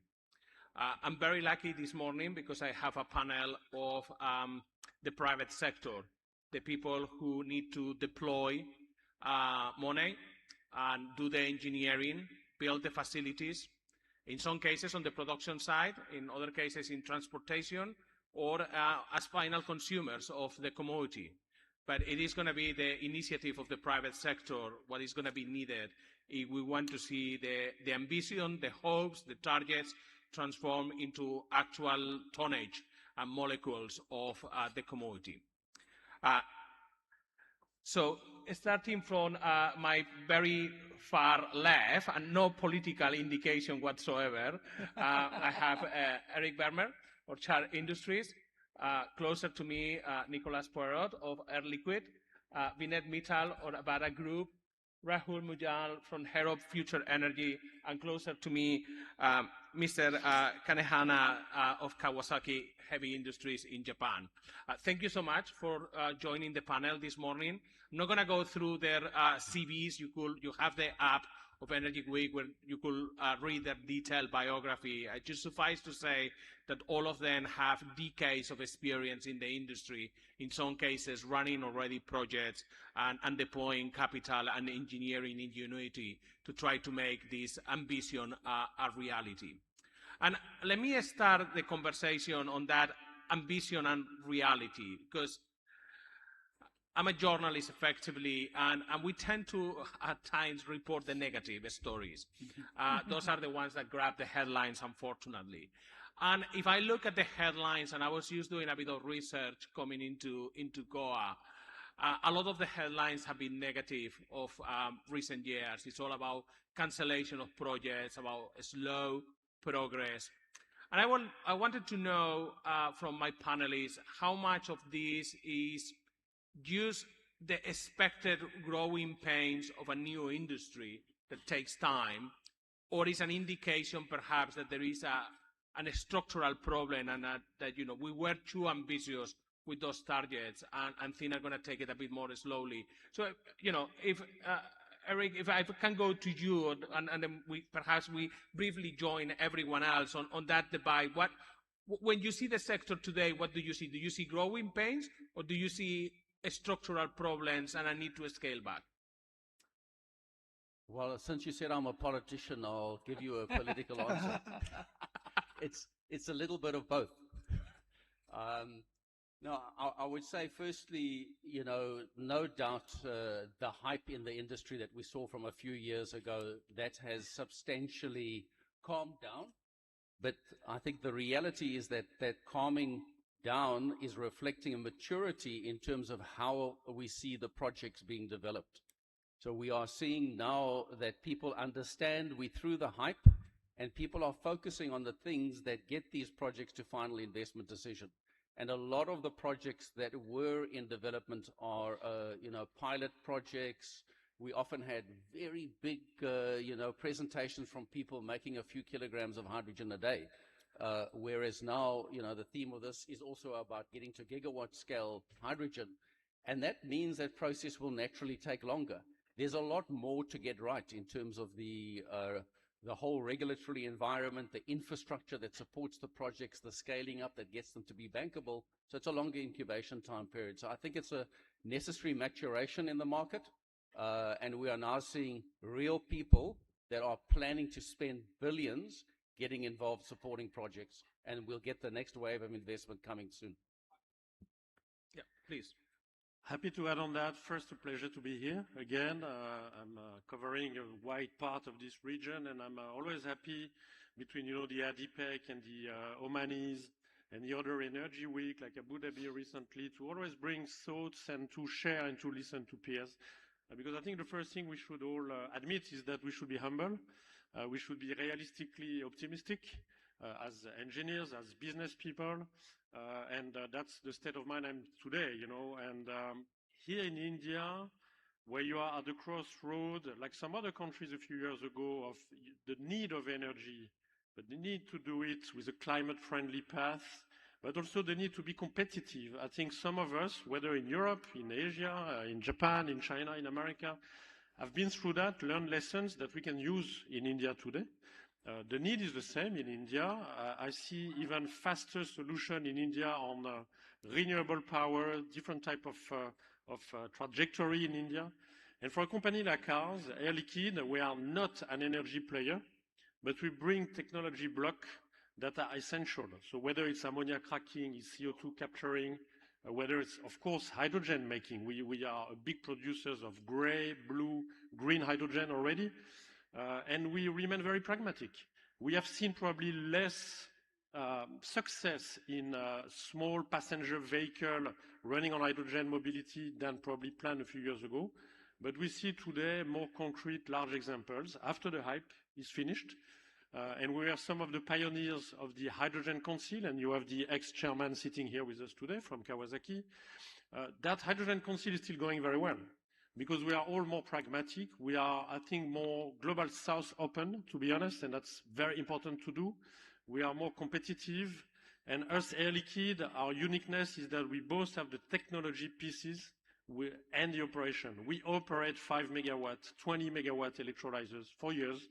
We are starting this year in France, the first 200 megawatt electrolyzer. So that's a PEM technology with Siemens Energy. Mostly, you know, thanks to a mix of regulation in Europe, subsidies in Europe, to be honest, and Total Energy as a partner for many projects in Europe. That's what's happening there. If we want to replicate in India, and we will, or like we did in China, there are many other ways to do. But I'm confident that with technology, with learning from each other and partnership, we can all do more. Vinay, what is your take? Growing pains or structural problems? So, like we used to participate in similar panel discussion across the world, and till few years back, the question was on technology. Is it electrolyzer going to be stable? Can you scale up to produce million ton per annum? Is human resources ready? Yeah. See, all of that is behind us. Today it is possible to produce round the clock green power competitively. India has proven that is the cheapest source of power in the country and across the world, and you can provide the fixed price solution. Electrolyzer as a technology is fairly matured, and it has become very, very cost competitive. And the skill set to set up large scale green ammonia plant or green methanol plant exists in many parts of the world. India is blessed that most of the top engineering firms have set up their offices and infrastructure here. So we have abundance of talent, abundance of sun, wind, water, which is needed to make it successful. And there is enough capital. The challenge in this sector is coming from the market creation. So if you look at India did amazingly well, where our demand consolidator, Solar Energy Corporation of India, they ran the tender, and it was almost 30 to 35% cheaper than what Germany did a year back.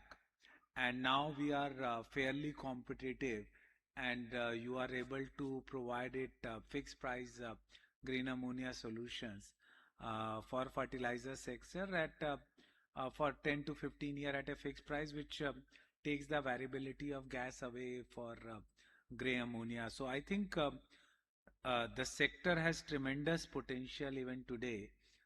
The challenge is on the demand creation and the regulation to ensure that the demand is robust and there is a clear visibility of demand till 2035, so that the whole sector can develop and mature. And this is exactly, we saw it in solar sector when we started way back in 2009.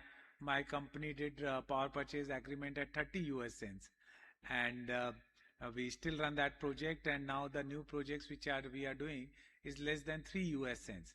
So in a 15 years window, The prices have fallen 1/10 because the demand creation and predictability of policy was there across the world, not just in India, but in China, Europe, US. And that's what is needed in this sector to take off in a decent way, and which is what is lacking today. And that's the challenge. Yeah, thanks. So I'm going to try and not repeat a lot of the things which have already been said, but I want to make two big points here. One big point is, over the years, in the last 2 or 3 years, there was a lot of euphoria without actually understanding either the technology or the economics. So they were the two big missing pieces. Today, as we speak, the technology is pretty much proven. The economics work. Now it's about long-term PPAs that the world needs to focus on. And so this is just one part. But at the same time, from a demand side, we must understand what's happened, especially in the last 1 year. The world has become geopolitically very, very charged. So energy security has become #1 priority for everybody. So that's wherein green hydrogen, especially for countries like India, is extremely important, because if we make green hydrogen, we use wind, sun, which we have. And the more green hydrogen we make, the lesser fossil fuels or oil and gas we import. So for us, hydrogen is now green hydrogen. It's not, does it have to be a success? It's when will it be a success? And when I say success, I mean, when will it be accepted in large quantities? And according to me, that time is coming. The time is here. So the importance of green hydrogen is more so today than it was ever there. And at the same time today, we have more, I would say, confidence in technology as well as the business model as we speak. Thank you. That's very important point that we are going to debate later on the panel, but particularly the geopolitics, I find that fascinating. Okay. Yeah, my name is Yoshinori Kanehana. I'm chairman of the board of Kawasaki Heavy Industries. And thank you very much for giving me the opportunity today to be the panelist. And what your question is hype. Yeah, exactly. Like 3 years ago, everybody is saying hydrogen. It's like a boom. But now it's coming down.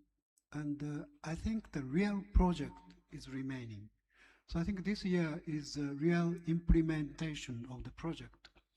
Like the big one, NEOM in Saudi Arabia, they will start operation next year. And here in India, AM Green, I think they will start next year or year next. And they already have a off-taker, Uniper, German company, using ammonia. So Uniper will import 500,000 tons per annum from AM Green to Europe. So real project is remaining. And hydrogen can be made, as far as green is concerned, can be made in all over the world if the renewable energy is reasonably lower. Like Middle East, the lower solar energy, in India, solar energy, Australia, Chile, strong wind. But how to transport the hydrogen from country A to country B? Yeah. At the moment, ammonia, because ammonia is being handled 100 millions of tons per annum in all over the world. So they know how to handle ammonia. So they started the carrier, the ammonia. But as far as the carrier for the hydrogen is concerned, recently EU issued a technical report. What is the most efficient carrier to carry the hydrogen? It's a liquefied hydrogen. So we, as a Kawasaki, made a strategy 15 years ago. Let's make liquefied hydrogen supply chain by our company. Because we have a experience. More than 40 years ago, we built the large tank for the Tanegashima Island, which is a space rocket base. As you know, the fuel for the space rocket is liquefied hydrogen. So we know how to handle the liquefied hydrogen. Okay, let's make our strategy to establish the liquefied hydrogen supply chain. And 3 years ago, we completed the small ship called the Swiss Frontier. That ship can carry 75 tons of liquefied hydrogen. And we completed 3 round trips so far between Australia and Japan with a fully loaded liquefied hydrogen with this ship. And we built the receiving terminal in the city of Kobe, and we verified we can handle the liquefied hydrogen between the terminal and the ship using the very special vacuum insulated the pipe. So pilot scale, we completed the model. So now it's a stage of scale it up, and the Japanese government funded to our company, so-called the Green Innovation Fund. They prepare $1.5 billion. So we started construction near Tokyo. It's a big terminal that will have a 50,000 cubic meter, the large liquefied hydrogen tank with loading and unloading system, as well as we will start building this year the large ship that can carry 2,500 tons of liquefied hydrogen. And both ship and terminal will be completed by 2030, so that we can carry any country's green or blue hydrogen to any country. One interesting comment I found from Mr. Mitchell was that the technology is ready. We have now proven that the electrolyzers work. The companies are ready to invest. I just wonder, are the customers ready?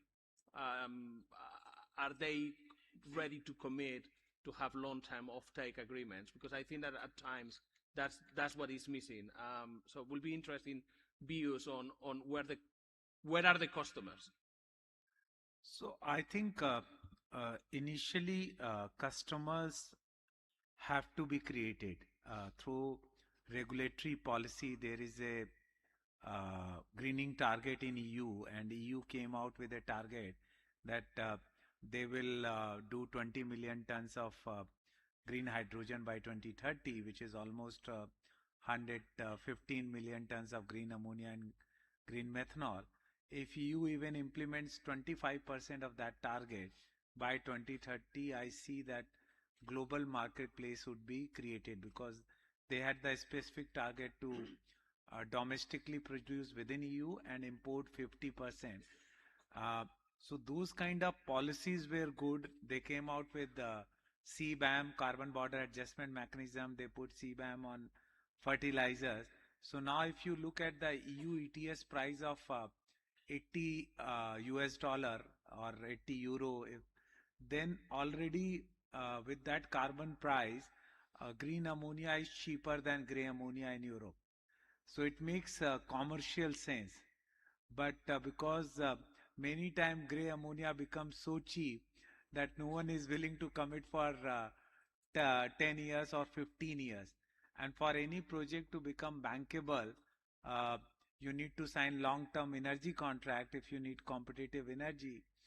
And banks are not comfortable with the short-term contract. So the issue is right now that the mandates which countries are giving, like even Korea or Japan, they have been talking a lot, but the amount of projects which they are outsourcing is very, very small. So the issue is that long-term contract, if they come, the ecosystem will gear up to deliver it. India did one 750,000 ton tender. It was very competitive. It discovered a very good price. And now in India, actually, the government also provides through Indian Institute of Science combustible engine, which runs on 100% methanol. So even if you look at it, why to talk only about green ammonia?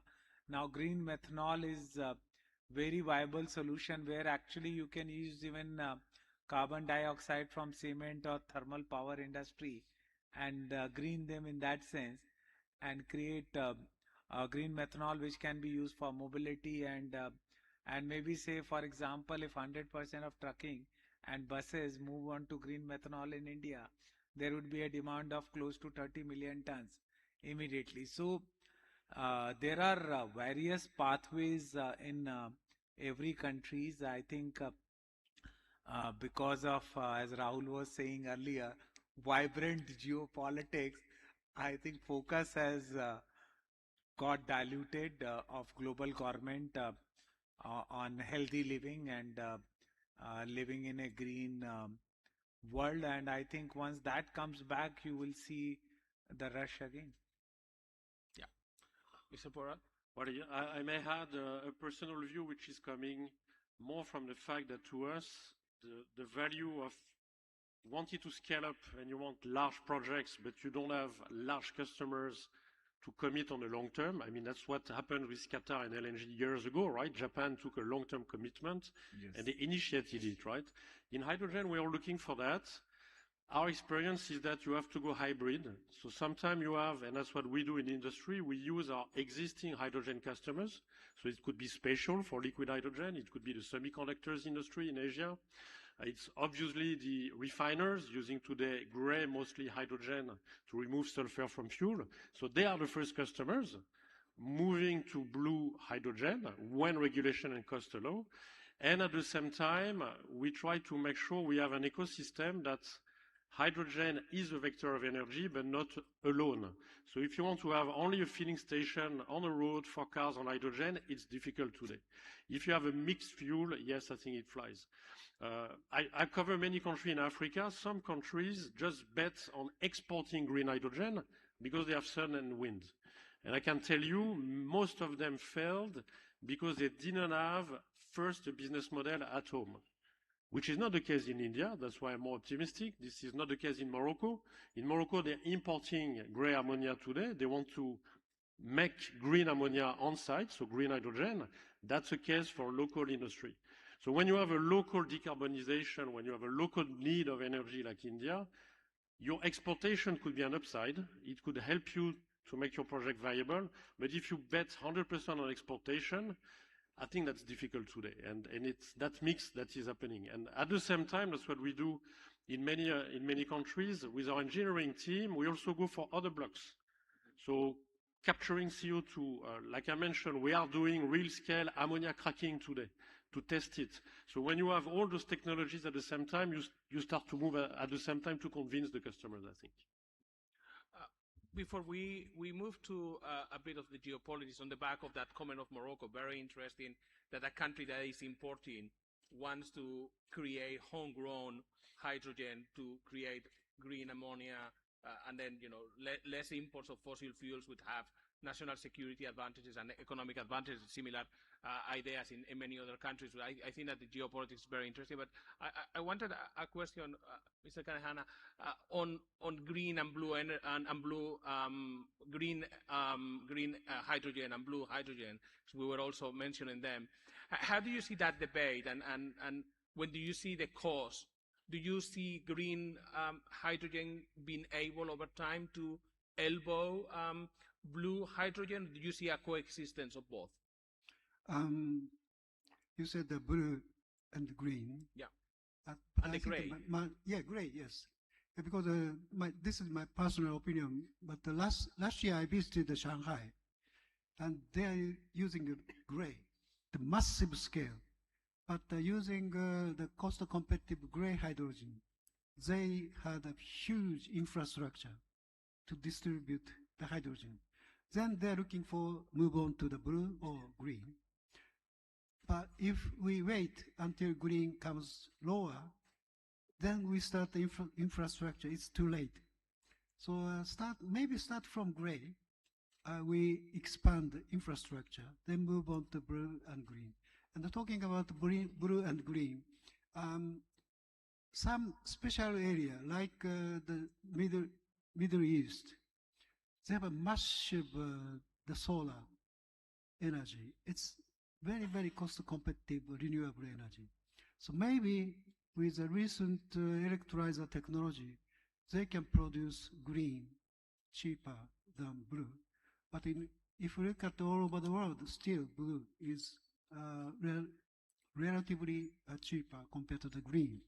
So as I explained, we need the infrastructure. So use the blue hydrogen as a transition to establish the infrastructure. Then wait the green come down the price. And so I think a blue hydrogen is a transition, move on to the green. And of course, final target is green, probably. Thank you. Mr. Mujal, you mentioned the geopolitics. I wanted to go there.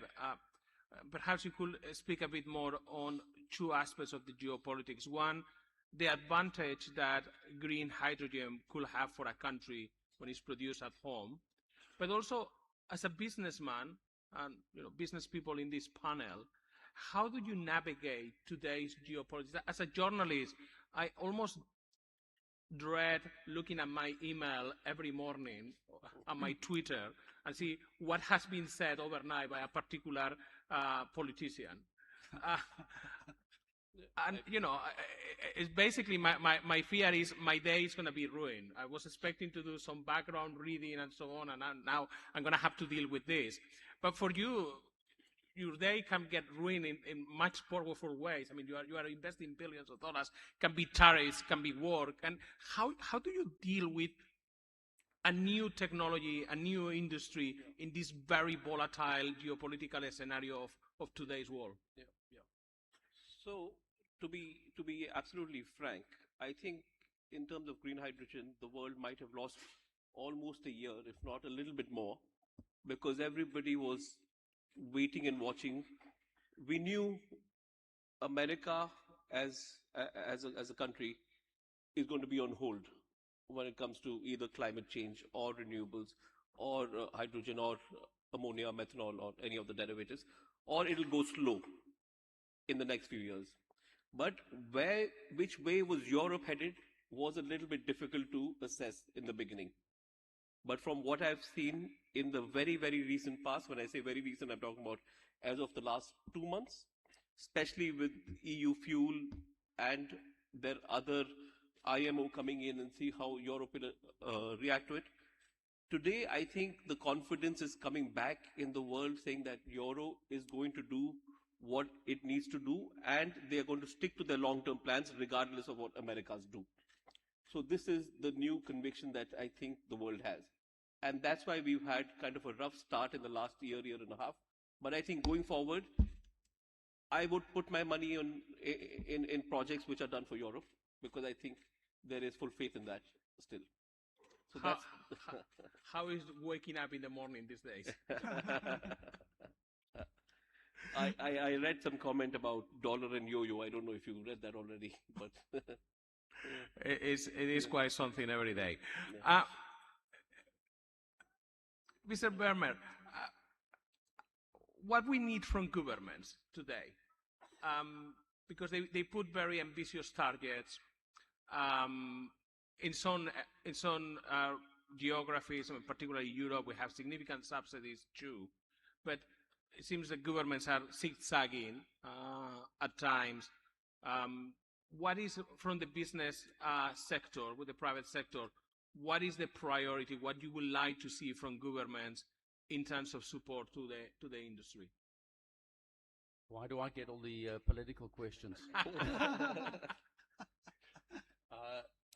It really is around regular... Well, the reason is that you are on my extreme left, so you are representing the intervention of the government here. Okay. And you're on the right then.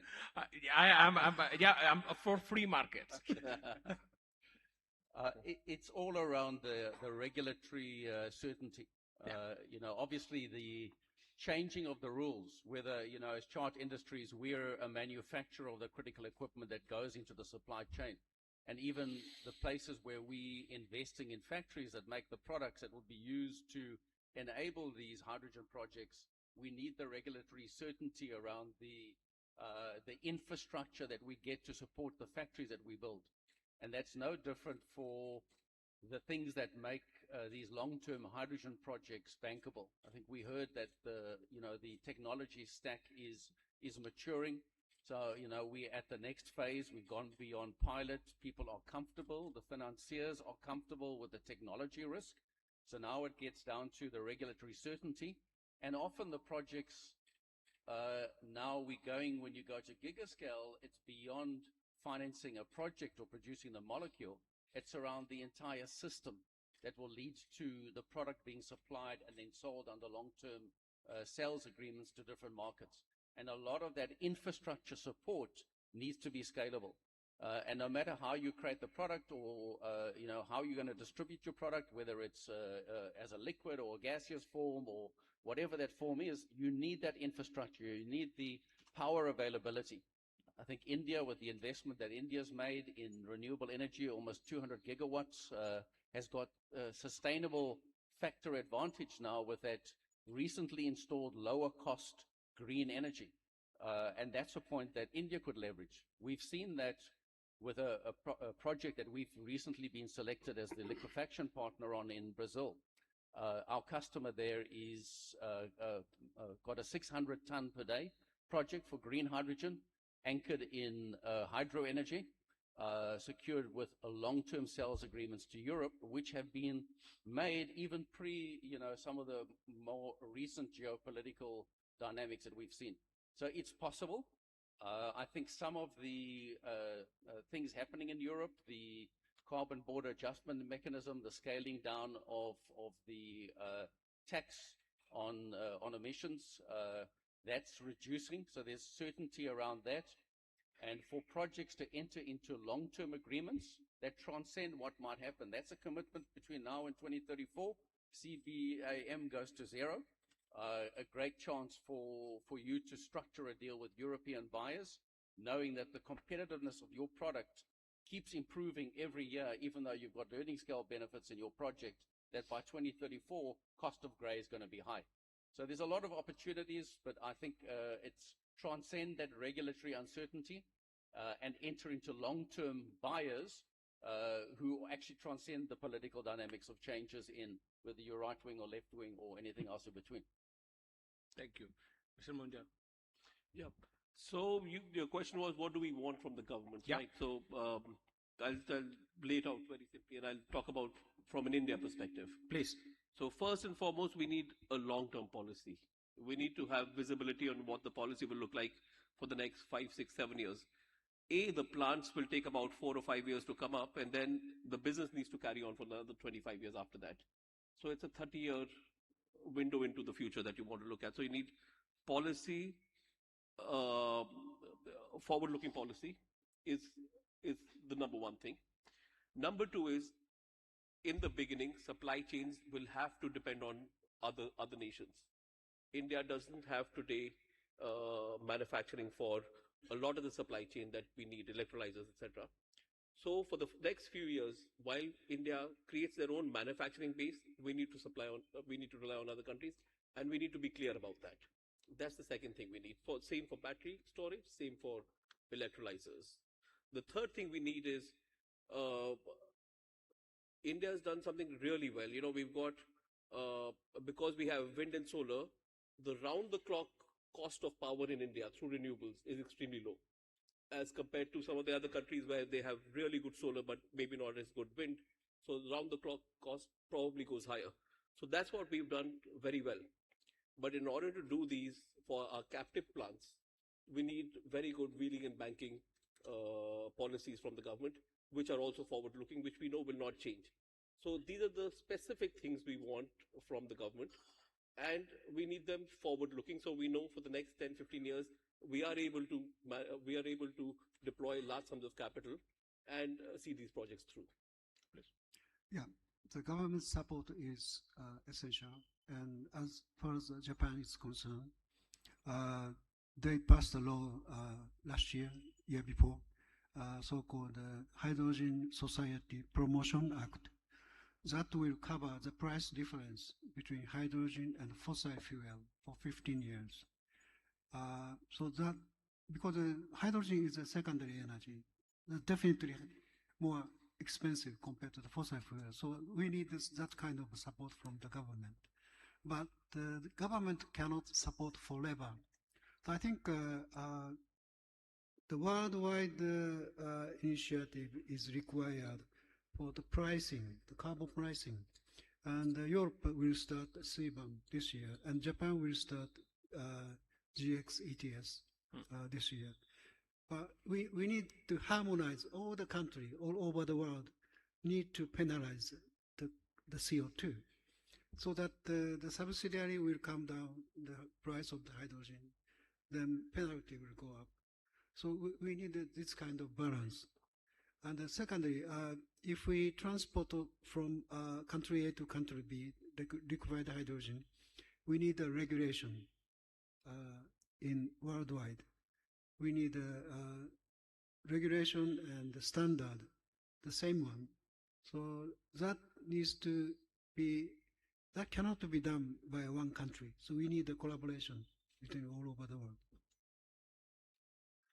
So if I may add, but as a French and Parisian, I won't comment politics, if you may. I prefer to speak about football, maybe.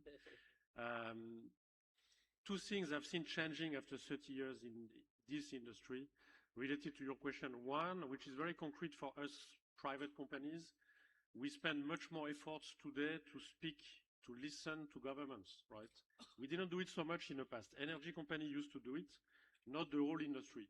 Today, all of us have to be very regularly in touch with governments, ministers, and vice versa. I think governments have to understand as well technology, fixed variable costs, those type of things. And that's what we do, and I'm very positive. I've used to come to India 25 years ago. I've been coming for years.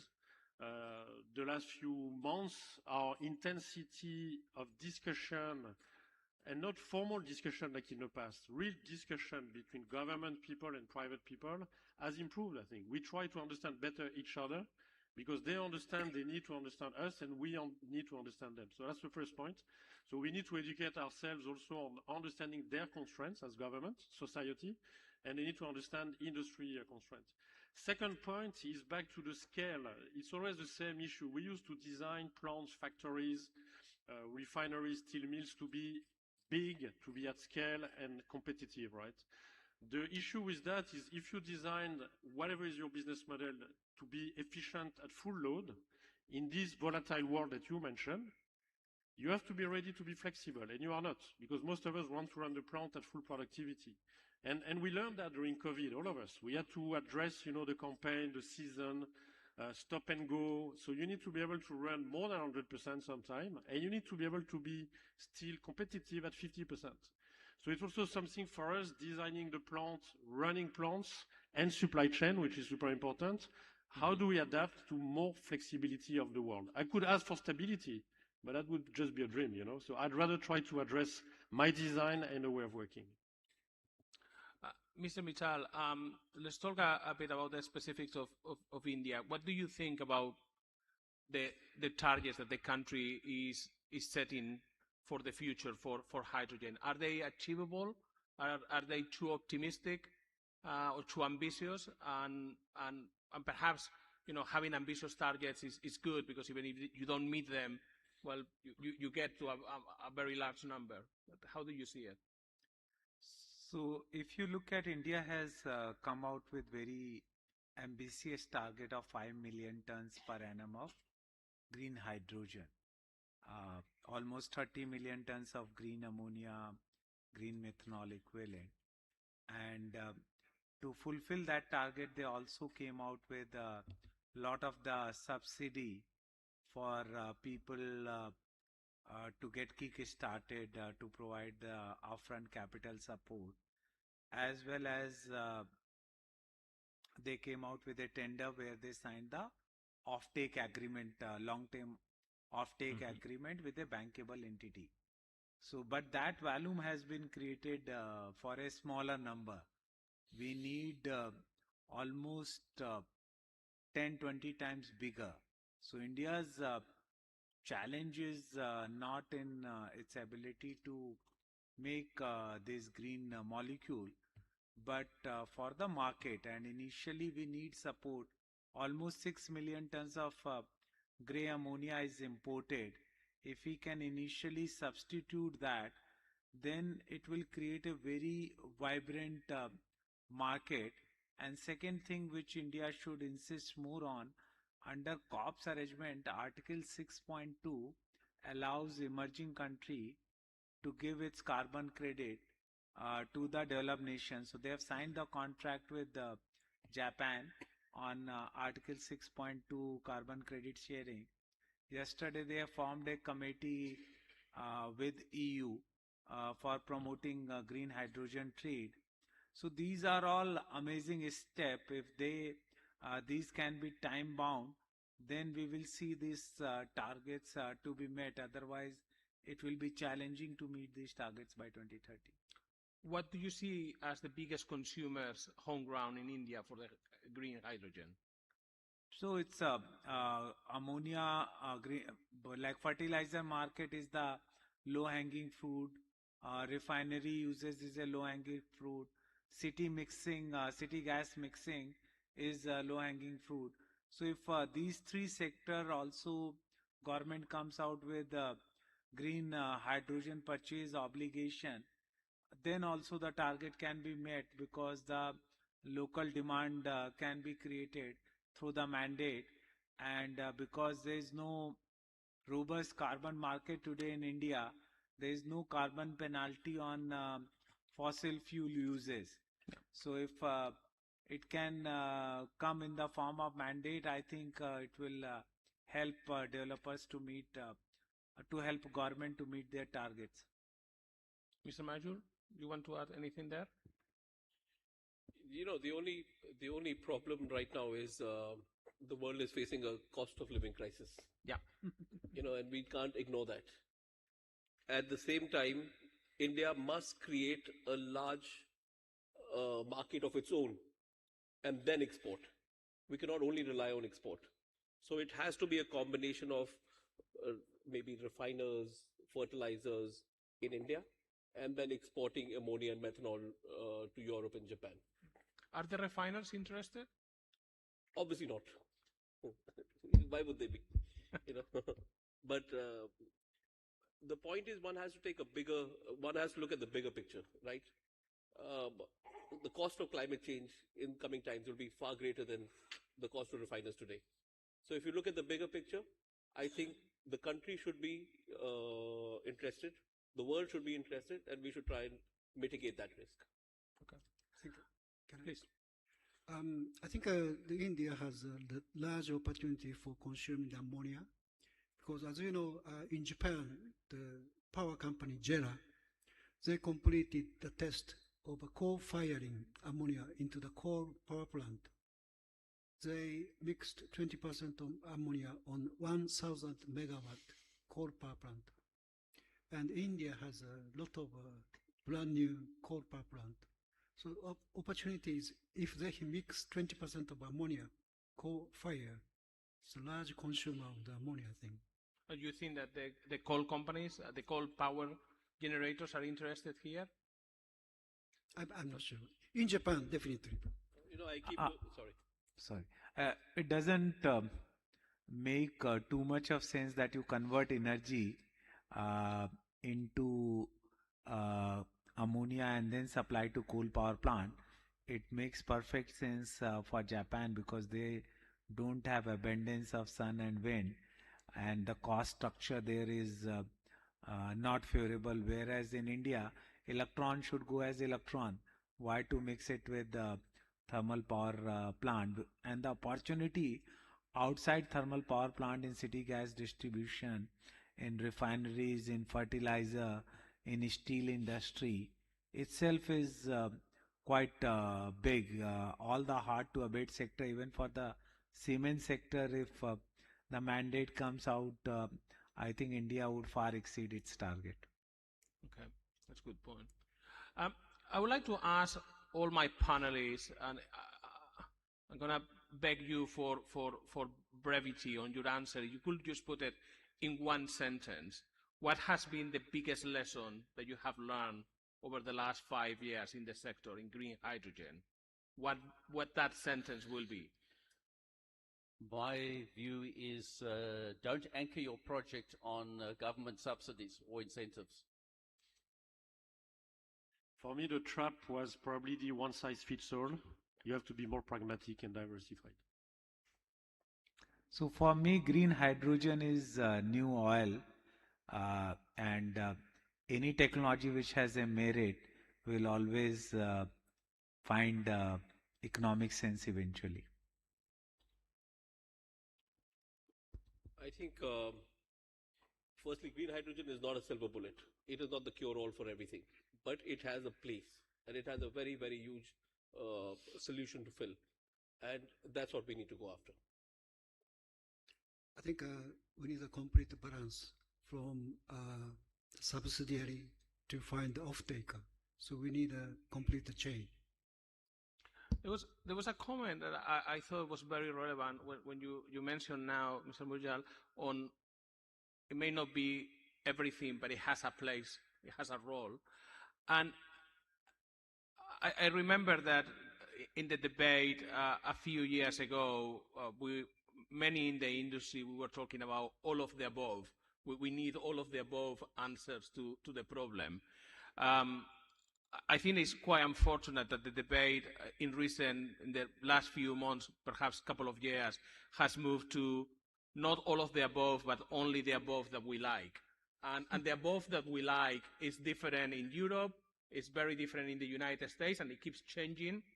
And if I can ask a bit of a reflection from the panel on where we are, because if we have an energy and a climate policy that is all of the above, then I think that green hydrogen plays a role. But it seems now that we are really cherry picking, and governments are trying to decide what is going to win and what is not going to win.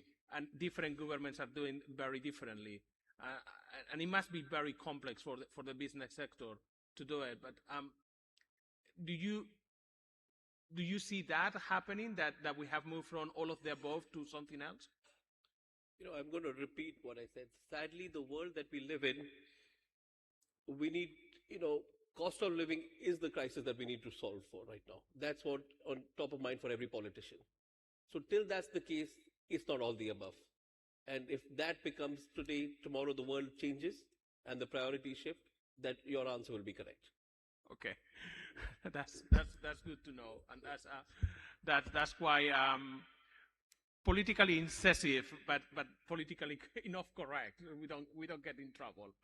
I just been indicated that we are running out of time, and then there is a panel that is coming very shortly. So all what is left for me is asking you, the public, to join me in saying thank you to our panel today and for the great discussion. Thank you so much.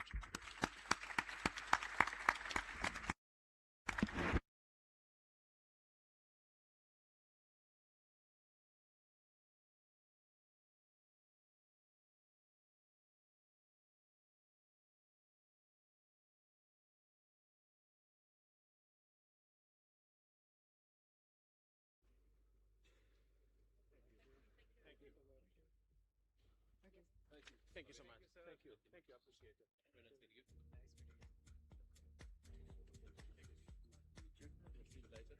Yeah, likewise. Good. Yes. Thank you. I appreciate it. It was fun.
Good afternoon, ladies and gentlemen.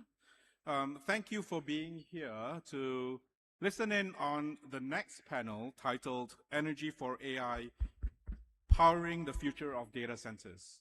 I think in the opening keynote yesterday, you've heard from the different speakers around the impact that AI is going to have on the world in terms of how we kind of do work, how we do analytics, and of course, how it might change the workforce.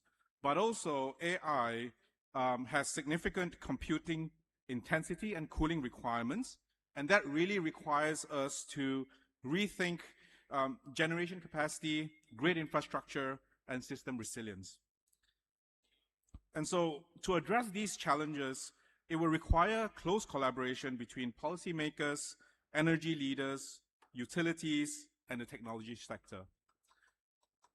From WoodMac's perspective, it is going to grow, power demand is going to, from AI, is going to grow from about 500 terawatt hours up to about 1,500 terawatt hours by 2035. And that's a significant growth from where we are today.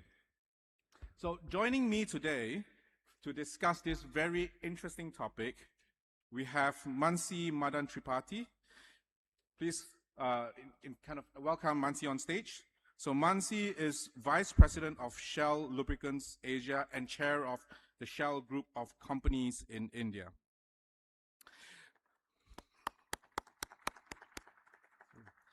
Next, we have Manoj Narendra Mandani. Manoj is the President of Gas and Tech and is a seasoned global business leader with deep experience across energy, infrastructure, and emerging technologies.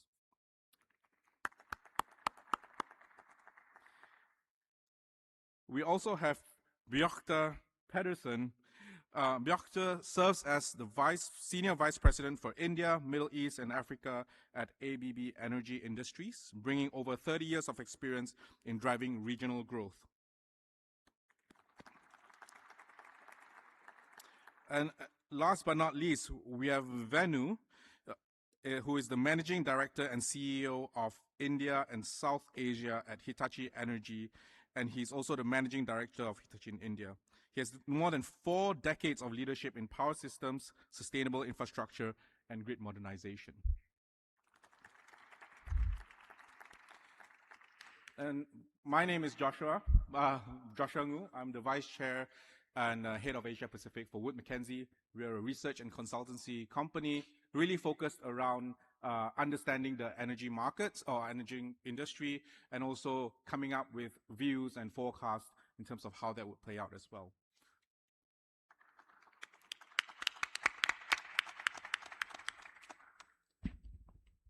Thank you very much. And thanks to the panelists for being here today.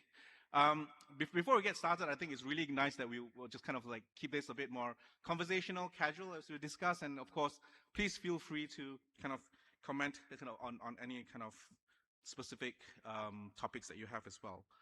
Maybe just to kickstart this conversation, I think we probably kind of point to Björte from ABB.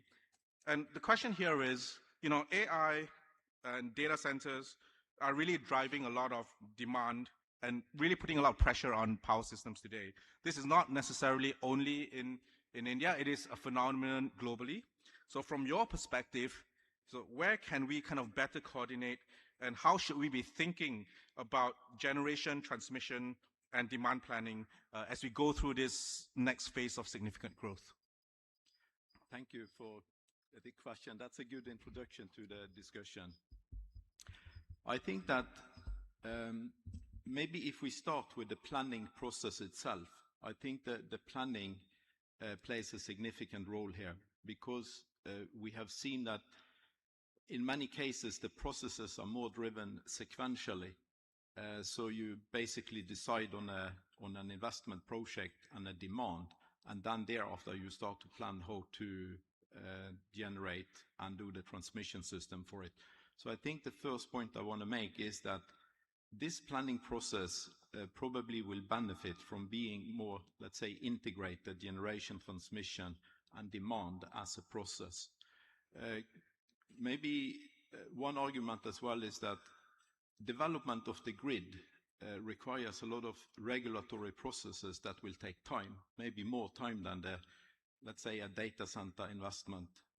So that is dragging out the process. Then I think also from the policymaker point of view, whoever invest and want to be supplied by the grid need a security for the supply. That is one thing. But then also the price variability plays a significant role over time. These investments are for a very long time, and the price variability can be an issue over time. And in case the policy framework is not properly made, people may tend to go for own, let's say, being self-supplied with electricity, which we have seen some examples lately that is a way to go, simply to secure the investment in a better way. Another key point for me is regarding the energy efficiency. For the data centers, there is a lot of technology development taking place as we speak. Traditionally, there has been AC power distribution on the data centers, and there is a transformation going towards DC distribution. That will avoid a lot of the conversion steps and heat dissipation that we have seen. So it's going to be much more efficient, increasing the utilization factor of the electricity being supplied. So I think that is a key change that need to take place. It also comes with better reliability, as there are, let's say, fewer components in the system. So the electrical distribution system reliability also will be, let's say, significantly improved by these changes. And if you allow maybe one more point here, is towards the grid. There is a lot of hidden capacity in the grid itself that is not being utilized. In modern system today, you have, let's say, a diversity on the generation side, conventional sides, but also solar, wind. And you also get very big consumers into the grid, like that can be big electrical motors, variable speed drives, transformers that are disturbing the power factor of the grid. So this will lead to inefficient distribution of the electricity. So here is also, let's say, electricity management and how you manage the grid can also release a big potential of the transmission capacity and help to ease the situation. So I think those are like different, more like systematic things that, from my perspective, could or maybe should change. All right, thanks, Bjarte. And I guess that's kind of one thing we kind of picked up from your kind of comments here, is that we really need to adopt that systematic thinking, right? Thinking of it as a system. We think not only from, let's say, independently from a supply perspective, from a grid perspective, but also from a demand perspective. I think if one variable changes, it does have significant impact on the entire system itself. And just kind of on the theme of thinking about it kind of across the entire value chain, we can probably start with kind of the very start in terms of supply of energy. And I think a lot of the conversation that we are having and a lot of topics we have hearing is really about the fact that, you know, a lot of these demand is going to be served by renewables, right? And so the question here is it really renewables that is going to drive that supply requirement for this demand growth? Or how are we kind of thinking about integrating potentially other supply solutions into making sure that we have that need being met effectively on a second-by-second basis as well? So maybe Mansi, if you have any thoughts around that. Yeah, no, thanks. I guess, you know, what we are talking specifically for India is absolutely unprecedented, right? Like, if we are thinking from a growth rate perspective, while the world grows at 13%, we are saying we're going to grow at 33%, right? And also, primarily, for us in India specifically, it's going to be an and story, right? So it has to be the classical, it needs to have the transition fuels and then renewable all working in together. And I guess picking on the previous comment, it is also that we won't have a single business model dictating how the entire data systems are going to work, right? Because, it's about the ecosystem. It's the land. It's the entire, you can't, the co-location may work for US because you have the land over there, but may not work for India, right? Or having a captive, the renewable plant with you, maybe it's solar or whatever, may not be a feasibility for lots, right? So there would be different business models. But I guess the important part for us is like, how do we ensure that there are like these, we are building a full ecosystem for at least 5 or 6 business models, and ensuring that they are future-proof from end to end, right? So for example, if we are using solar, be it captive or coming from the grid, there's obviously a way by which gas can play both in the front load and back load in terms of, how do we use gas in that overall ecosystem as a very important part of it, while we are, ramping up, our pumped hydrogen, while we are ramping up our BESS, and how do we really become, again, self-reliant in that whole ecosystem. So I guess, both in the front end and the back end, there is going to be a need for, in my head, at least 7 different business models, which we will have to experiment, work around, and then ensure that for each of them, we are making it absolutely A, efficient, B, competitive from a pricing perspective, and then sustainable as a very important criteria as we go forward. Yeah. And I think your point about having different business models as well is really to enable, I think the regulations also will really need to enable that, right? Just Exactly. make sure that, Yeah. If you want to have direct PPAs, you can do that. If you want to have co-location, you can do that. And of course, the backup power. And ultimately, it's just making sure that we are leaving no stone unturned or leave unturned here in making sure that we are able to kind of, I would say, deploy the capital that's required for investments in across the value chain. Yeah, and fit for purpose is the language probably. Fit yeah, for purpose. yeah. Right. Thank you. And of course, you mentioned gas as well. So I probably wanted to kind of get Manoj to chime in here about kind of gas and kind of other fields here that can kind of help with kind of us meeting the demand that's being generated from AI and data centers as well. So Manoj, any thoughts from your end? Sure. Thank you very, very much. And first, I would also like to thank DMG for hosting us here today. Thank you very much, and my fellow panelists too. I'm going to pick up a little bit on what both Beata and Mansi said. So systems require planning. I don't think any of us in the room today could even fathom what the AI demand has brought into governments from a planning perspective over the last 2 years. And Mansi said something extremely irrelevant, which is in the US, you look at land, power, water access, you set up a data center and you just grow. Renewables play a certain role. However, what is very, very clear, you need to have a hybrid feedstock. All right, certain nations are extremely relevant, resilient, because they invested in nuclear, coal, renewable, and gas as feedstock for their, power. And I think what we are seeing now, and today, India's growth rate, India's consumption, I mean, the energy consumption alone is a huge industry. I mean, I'm not going to even put a number of 500 billion. It's just a massive number, and it keeps compounding daily. LNG plays a huge role. What we're seeing now, though, there's a disconnect, as we're seeing in the regular power sector. People have been focused on generation.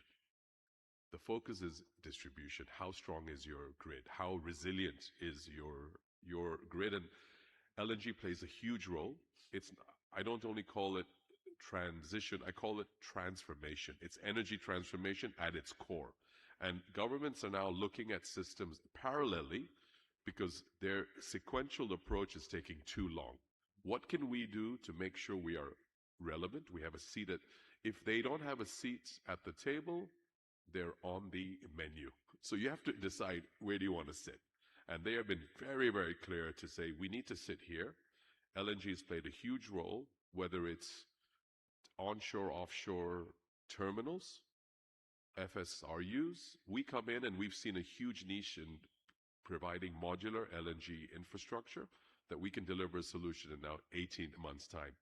The demand from a sovereign point of view has been unbelievable because everyone is trying to now include gas in their energy mix. So exciting, very exciting times. And I think India, Mansi is going to probably bring 8 to 10 models out of this for sure. Our Indian mind can extrapolate a lot more because of the sheer size that we have here. That's the flexibility. Absolutely. Which would be really needed. Yeah. So this is what I would call dynamic flexibility at its best. And I guess just on your point as well, Manoj, around the conversation around kind of other fields having a hybrid supply or hybrid feedstock here to kind of meet that generation requirement. I guess in India, to a certain extent, you do have significant grid capabilities and capacities as well. That's currently been upgraded.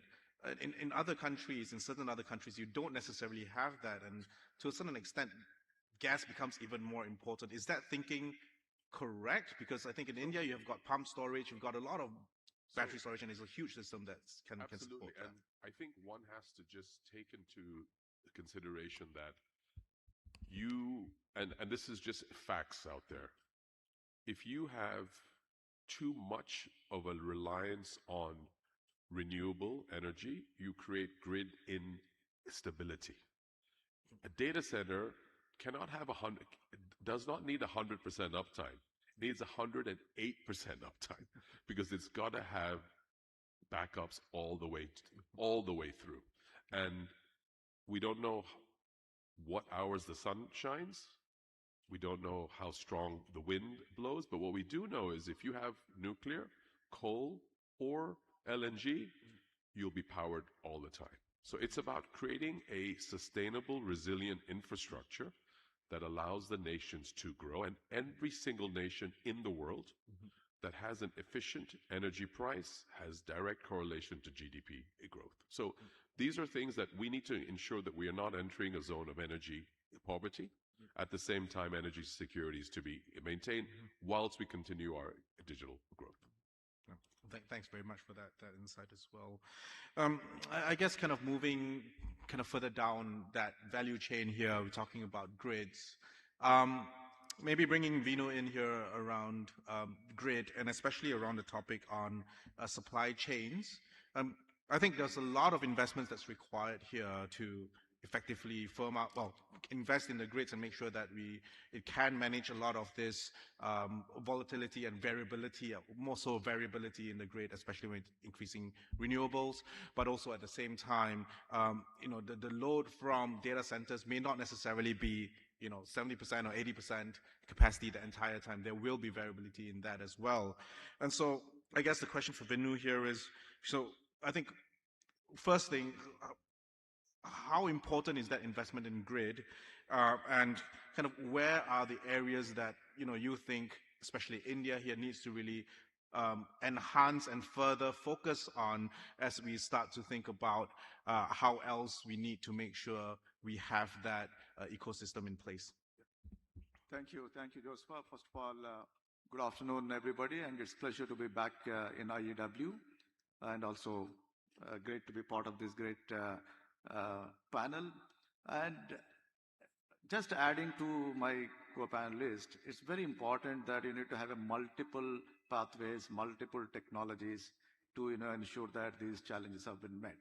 If I come back to the grid planning, is super important. Grid is what? It is a connection between the generation and the consumption. So there are a lot of things happen between generation, any form of the generation. It's a renewable, it's a LNG, it's a coal-fired, it's a gas-based, and it's a nuclear, and then you come to the transmission, distribution, and finally consumption. The whole, the power systems started completely, different dynamics, and it's accelerated after COVID, especially on the energy transition. Everyone has a net zero commitment, sustainability. The whole energy mix is changing rapidly towards the renewable. Okay, it could be solar, it could be wind, onshore, offshore, hydro, and many other things in that. In some of the countries, they're already reaching 90% in some part of their day to meet the entire demand through the renewable. So that's the kind of thing is going on. And India, with aggressive plans, they set up the ambitious plan, 500 gigawatt of renewable by 2030 and 500 gigawatt of interstate transmission network by 2030. It's a huge, ask. But India can also offer the scale. I give you one or two examples that how this scale is transforming massively in affordability standpoint. When the solar auction started, the price is in the range of high double-digit cents per US cents per kilowatt hour. And when the price fallen first time, 10 cents per kilowatt hour, everybody in the world said, no, it may not be possible. It's absolutely not possible. And today, what is the tariff? It's less than 2 cents, 2 US cents per kilowatt hour. And not only that, we have today almost 250 gigawatt worth of installed capacity in India is adding renewables in that. And government is also depending upon that. They're updating the thing in that. So with the volume effect and technology evolution is bringing the cost at affordable and making the business case itself in the generation. And we see the same thing in the transmission. Any part of the corner you generate, either through sun, solar, wind, or any form of the thing, how do you get to the load centers? And how do we ensure that these load centers are able to manage that? Especially the load centers like a data centers, and they're highly, the spikes on the momentary is anywhere between 100 megawatt to 200 megawatts in seconds. And I've seen in one of the AI-ready data center, a query on ChatGPT, it takes you 8 to 10 times more momentary load on the GPUs in that, 8 to 10 times in that. So the grids need to be designed, taking care of the flexibility. Just now we talked about in that. Flexibility arising out of the different generations and flexibility arising out of the different load forms. And these load forms are not uniform as we used to predict for hundreds of years. The load forms are more, you can predict. Today it's not possible to predict. We need a different digital technologies that, it can predict in that.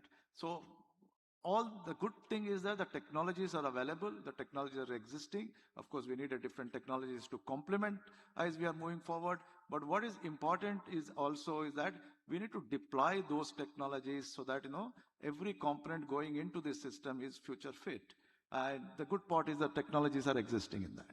Yep, definitely. And I think one point you mentioned, and I think just kind of as you were talking through it, one thought came to mind, and I'm sure you've definitely had a lot of conversations about it, is the fact that I guess the Indian government really recognized the fact that you need to have a local supply chain and put in a lot of support and mechanisms to make sure that ecosystem is built. Yeah. And I think, and that happened a few years ago. And today, if you're looking around the world, many other countries are actually thinking in the same way just a few years later. Yeah. And I think that's been something that has been absolutely transformational for India. Like, would you agree? And absolutely. I think, government started a Make in India initiative in a very big way, massively in several sectors, several important sectors which are important for the country. But now they are also adding in that Make in India coupled with AI in India is going to be a game changer for overall basis in that.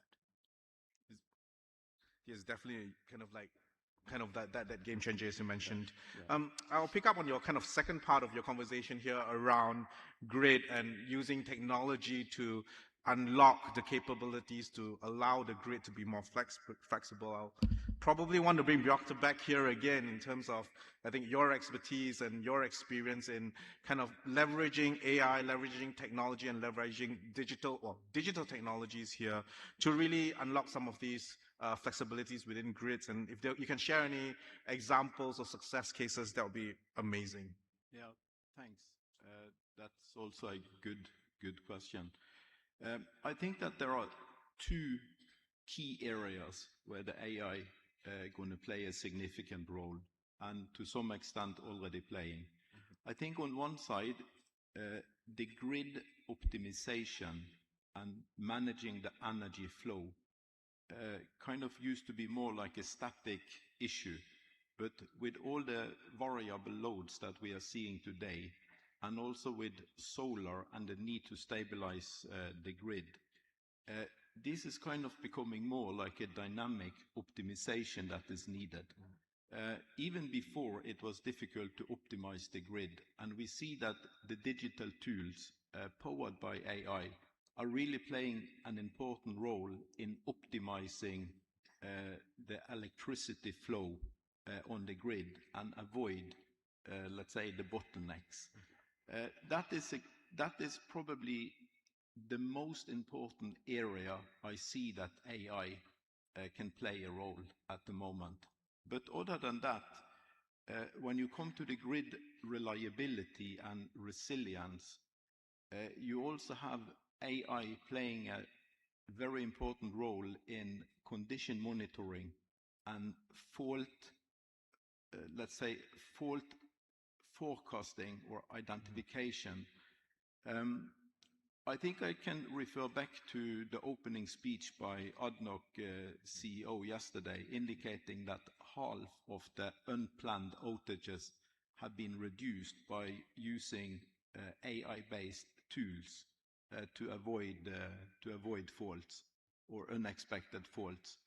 And the tools are developing very quickly in this field, and the models are kind of developing as we speak, getting better and better. So maybe today you can get 2 to 4 weeks of fault prediction, but going into the future you can get even longer horizon on the fault prediction.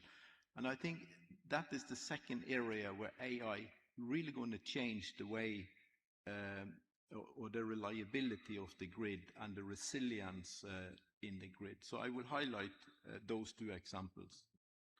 Thank you very much. And I think also we talked quite a lot about kind of the need to have system thinking or system thinking around how we solve a lot of this, well, not solve, but kind of unfold a lot of, unravel a lot of these opportunities and make sure that we are optimized here. It is interesting that, you know, as we talk through the topic around AI and grid and AI demand and grid, and even from a supply perspective, there's an increasing number of stakeholders at play, right? I mean, historically, you would have in many other countries as well, a single buyer that procures all the power, a single TSO here. I think going forward, I think as you mentioned, Mansi, the business models would need to change. And maybe even the collaboration models would need to change quite a bit as well. And it's not only just the relationship between the private sector and the public sector, but also, you know, the private sectors themselves have to figure out what that looks like. And so maybe the question here to you is kind of like, have you seen some of that happening? Have you seen some of that happening in other countries? And kind of like, what lessons can be learned from that? Yeah, no, I think the overall piece of collaboration and business models remain as the heart of it. But I guess one of the things which is important to also bring into this conversation is the end-to-end thinking on the total energy requirements. Yeah. And, you know, I think one data point which has stuck with me is that most of the time when we're thinking of any other industry, it is typically about the power consumption for running the operations, right? Yeah. But when we think about data centers, 1/3 of the power is going just for cooling. 1/3, right? So the cooling, because of the heat generated from the CPUs, GPUs is so high that, you know, that becomes like a very important parameter to work on. And then when you go into then the ecosystem, it's the chip maker, it's the overall EPC provider, it's the entire investment which is being made by the respective companies into actually making that data center. I think one thing which, you know, kind of like, again, is close to my heart from a Shell perspective is how do we really reduce the actual consumption of power to begin with, right? So it's not just about, you know, you need more, you will provide more through all the things which we have just talked about, but also work on the ecosystem to reduce the power needed, right? And since cooling is a very important part of the ecosystem, I think technologies like, you know, direct to chip or immersion fluids become a very important part of when we talk about, you know, AI data centers. And again, you know, if you think of direct to chip, 27% saving versus efficiency, versus, air cooling. Or when you talk of immersion cooling, we are talking to the tune of 48% lesser energy needed. Almost, it leads to a 33% total cost of operations. So going back to your question, I think what I want to bring in is that it's not just about the collaboration or the business models, which are to do with, how do we set up the data systems and the energy requirement, but more importantly, also to look at the total cost of operations and then work on the efficiency part of the equation as we work on the demand part of the equation. Yeah. Well, thank you very much. I'd just like to add something here to your question and following on what Mansi just said. As an industry example, last year Microsoft invested in Constellation Energy, a nuclear power producer in the US that had literally neutralized all of their nuclear power plants. If I take into account what our entire panel has said, Venu has said something extremely clear, that you're not able to forecast your power demand because it's literally changing not only daily, hourly.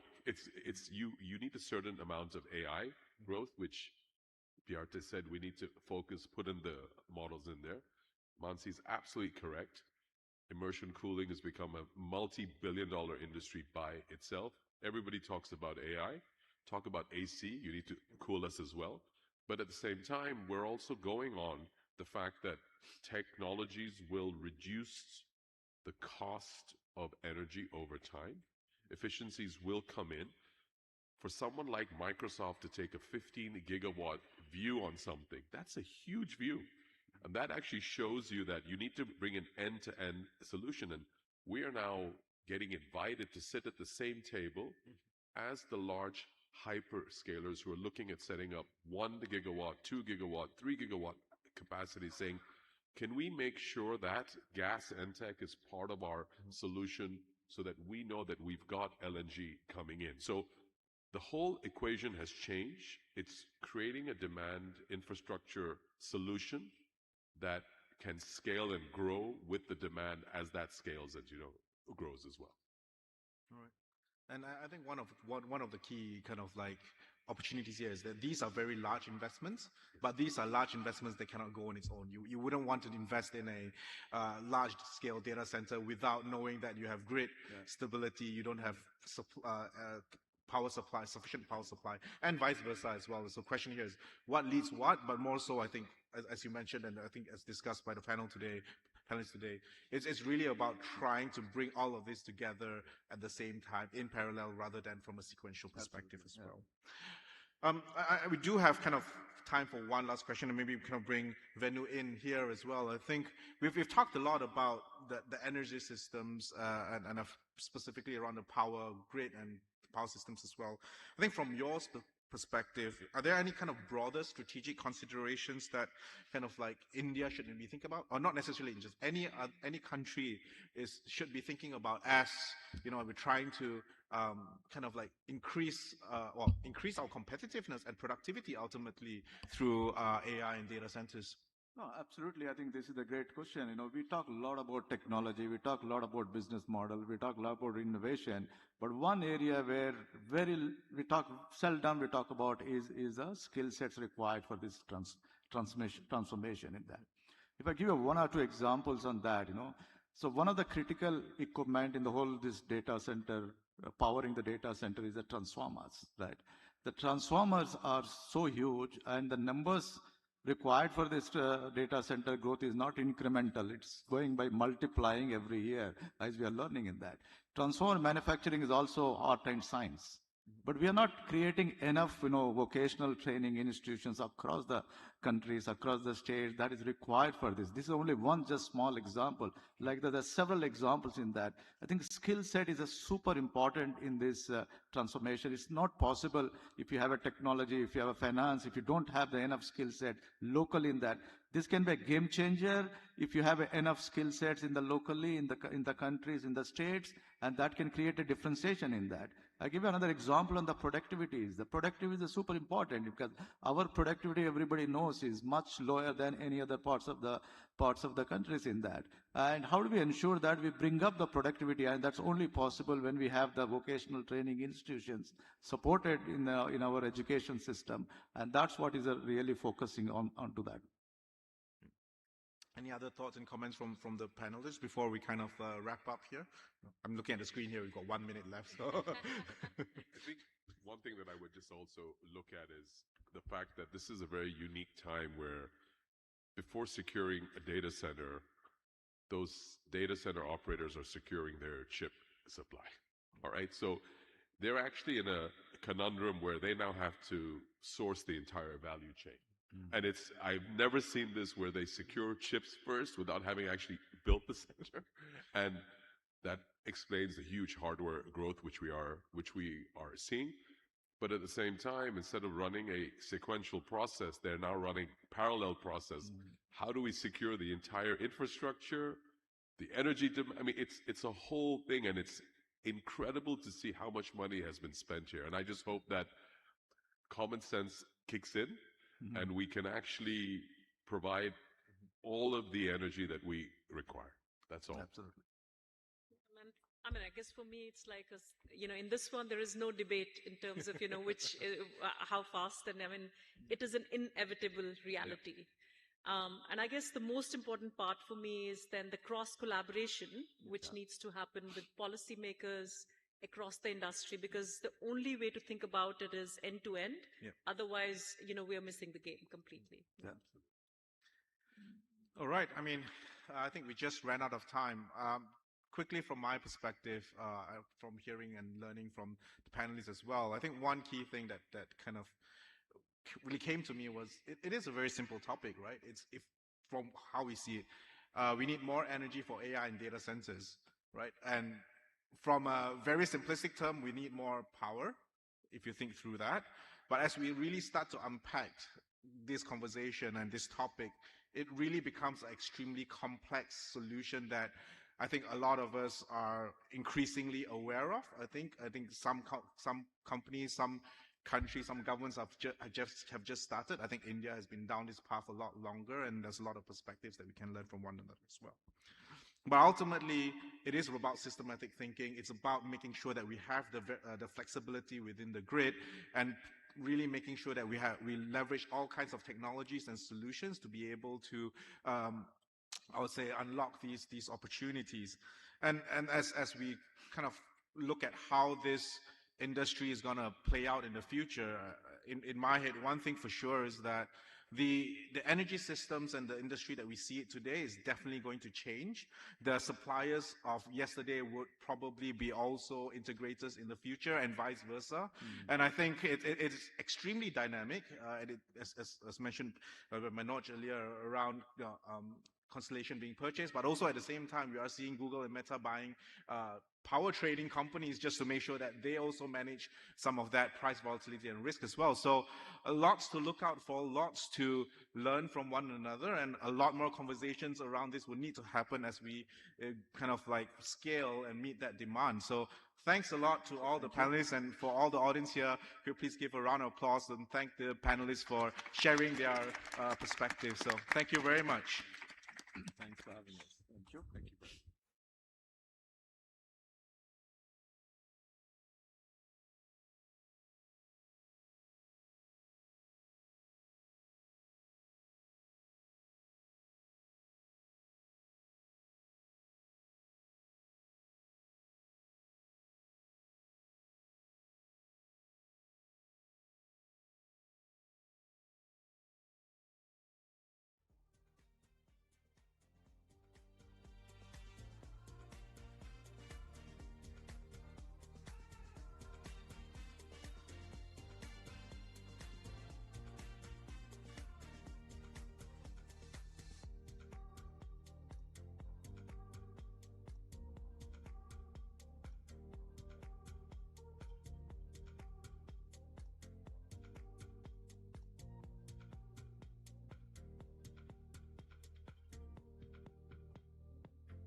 start? Okay. Hi, everyone. Thank you so much for joining. The topic of the conversation is redefining the strategic role of renewables in the energy industry. Let me just set the context initially, and then we go from there. I think it's the first time in the modern history that we are talking about energy security in the terms of how much solar and wind and domestic production we can add, rather than talking about imports and rather than talking about how much reserves we have as a country. Energy security conversations have traditionally always been about how much imports and how much reserves as a country we have. But recently the conversations have changed. It's about resilience in the grids now. It's about affordability for the end consumer. It's about how do we get renewable ecosystem up and running, which can all be done domestically. Renewable is no longer a tool now for only decarbonization. It's actually an energy security initiative. And in this context of the conversation is where we have our illustrious panel with us. Mr. Girish Tanti, he's the co-founder and vice chairman for Suzlon Energy, one of the largest wind players in the country. We have Mr. Molly Banerjee, President ASEAN and South Asia for Linde. And we have Mr. Prasad Chapekar, the director at MN Ministry of New and Renewable Energy, handling the green hydrogen mission. Sir, I'll start with you. So you being almost like a stalwart in the wind industry, how do you look at the 500 gigawatt targets that the country has, and where do you think we'll head in the next 3 to 5 years? We have had a very good year. So do you think it's going to continue or? Yeah. Thank you. Thank you for having me. I think if you look at our goal right now of 500 gigawatts, within that, where solar we have already done about 135, wind about around 54, and the projects that have been either announced under implementation or advanced stage of bidding, I think largely we have a visibility already today of about 400 gigawatts on that. And we are hopeful that in the coming year, the balance visibility will also come. So I think fundamentally few things have happened, and that's why I'm kind of very confident that we will hit our 500 gigawatts target. Number one, I think for the first time we are seeing the challenge of intermittency of renewables being addressed at a price point that with today wind, solar and battery storage, even if you see the last tenders which have come out, they are kind of able to produce at a price point significantly below any other source of energy that India can produce today. And moreover, can do it with green and can do it with no risk of geopolitics. So I think from that point of view, from an energy security point of view, from the pure affordability point of view, price point of view, and the other challenge that we are seeing is that we are entering into a phase of extremely energy hungry world. Yeah. If we see due to electrification, EV adoption, as well as AI, and also green hydrogen that is expected to take off in the coming years, all of this is going to need a huge amount of electricity. And with the combination of competitiveness of wind solar storage, the modularity of its nature, the speed at which it can be done, the kind of distributed generation possibilities that it has, it solves so many of our challenges that otherwise a country with such energy hungry demand we have. It just fits well in both. So actually there is a convergence of energy transition and energy security being addressed by renewables energy today. So with that, I'm pretty confident that we will hit our goals. And as time passes, with the kind of innovation work that's happening in RE sector and storage technology, the targets going ahead will only go up. Got it, Mr. Nandi. Thank you. So Mr. Chapekar, for a question for you. As you're looking at the and we talked about Mr. Tanti talking about 500 gigawatt actually being very realistic. Sir, how does the ministry look at the next wave of growth? So this is one, we've talked about solar and wind and we talked about hybrids, and a certain megawatt was what we were running after now. Now, what do you think is the next wave of growth that the ministry is looking at? So next wave of growth in RE, obviously will continue with the REIA bids. But I'll tell you that the 500 gigawatt target is not just REIA targets. It's combination of CNI, state bids, REIA bids, plus decentralized solar, decentralized RE also. So you've seen a lot of focus on the solar rooftop scheme. We are also getting a lot of traction from the states in the solar feeders, like making all the feeders solarized. Multiple gigawatts of tenders have been issued for these feeder plants in this year. So you also see those being operationalized in the next 1 or 2 years. So it's not just large scale REIA bids which will drive that. This is one part. So it is REIA bids plus state bids plus the decentralized solar plus hydrogen. So I think all four will probably drive the coming wave. We have already seen around 3-4 big offtakes for exports announced for hydrogen, and also the upcoming green ammonia tenders.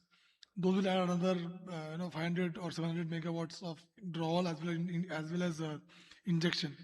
So these 4 parameters will drive the coming few years at least in RE. Got it. Thank you. And Mr. Banerjee, maybe if I move on and taking cues from Sir, when you're looking at green hydrogen space and the green ammonia space, we've seen a lot of tenders in the market and seen certain prices being discovered. We've seen certain export opportunities being tapped. How do you think, as a player and one of the major players in this ecosystem, how do you think the space evolving over the next? How is it viable as we stand today, and how do you see it over the next 3 to 5 years? So maybe let me. I think you'll need to. Sir, I think you need to take the mic up. Yeah. Sorry. Is that audible? I hope that's audible. So okay, I think maybe I'll just pick up on 2 very important points that Girish made. One was that energy security and transition beginning to converge. I think a very important point. They are not competing priorities anymore.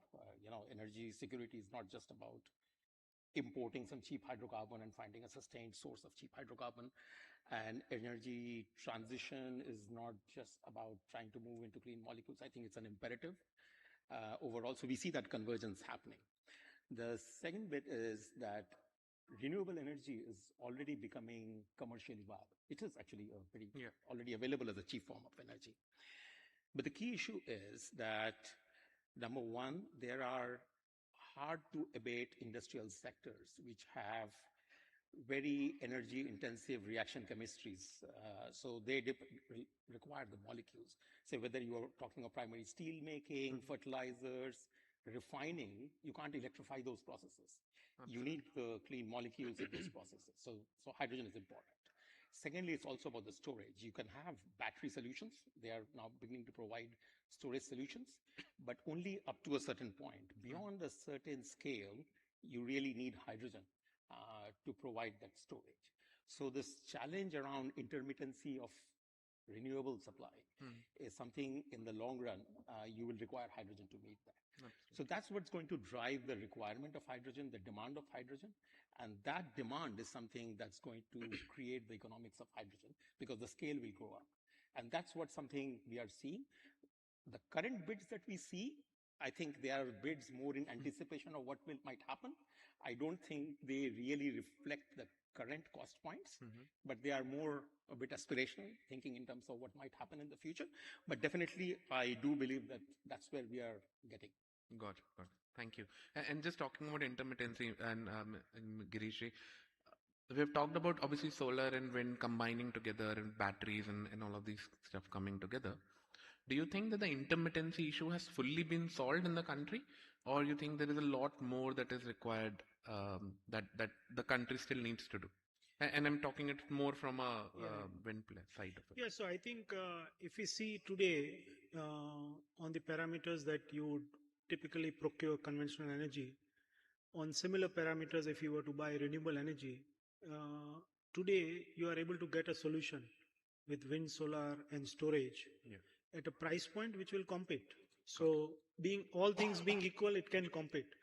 But as we know, for different sectors, there are, kind of different preferences, different norms, different subsidies.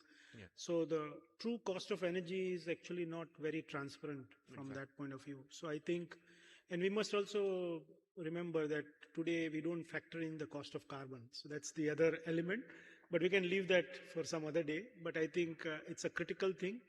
And with our cities getting so polluted, this is something which is also, we need to be mindful that we make the energy transition in the rightful way. Got it. Got it. No, and just a follow-on question to that as well. We've talked about intermittency, but when we talk about, let's say, just the wind side of the things, we've seen a fundamental shift in platforms. We've seen a lot of new developments happening. Do you think that this is going to, we are already at 5 megawatt platforms and we're going beyond, the world is at, the offshore winds are much higher. Do you think offshore segment is going to pick up in the country? How do you look at the platform and the technology side of it? Yeah, so I think on the technology side,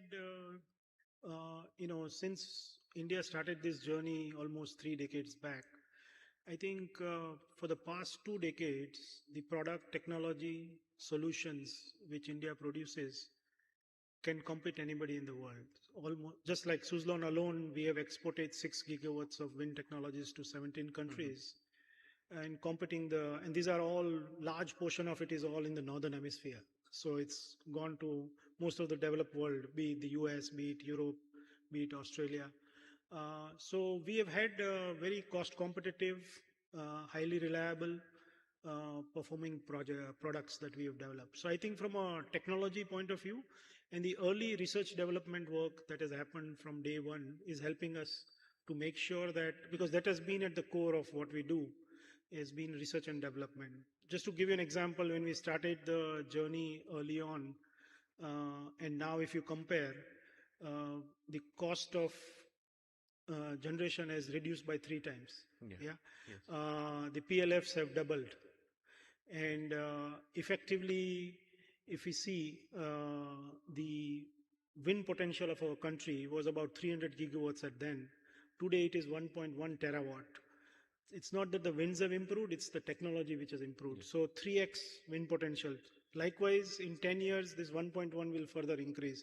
So sites where we were not able to extract energy before, we are able to do that. Got it. And with today's 54 gigawatts, we have just consumed about 4% of the land mass that is capable of generating electricity from wind. So there is still a huge potential on land. Yeah. Coming to offshore wind, I think from a product and capability point of view, we do have that capability. Historically, we have managed the then largest offshore wind energy company out of Germany. So we understand the technology and capability exists. I think what's important is timing it correctly for India. Most of the global countries have gone offshore largely for 2-3 reasons. One is that the winds are very high in the sea. North Sea especially has very good winds. Other is that these are landlocked countries and they don't have enough space for themselves. Effectively, what we have seen is that from when you go onshore to offshore, the cost is almost 2.5 to 3x. So unless you have a generation which is higher than that, it doesn't make sense.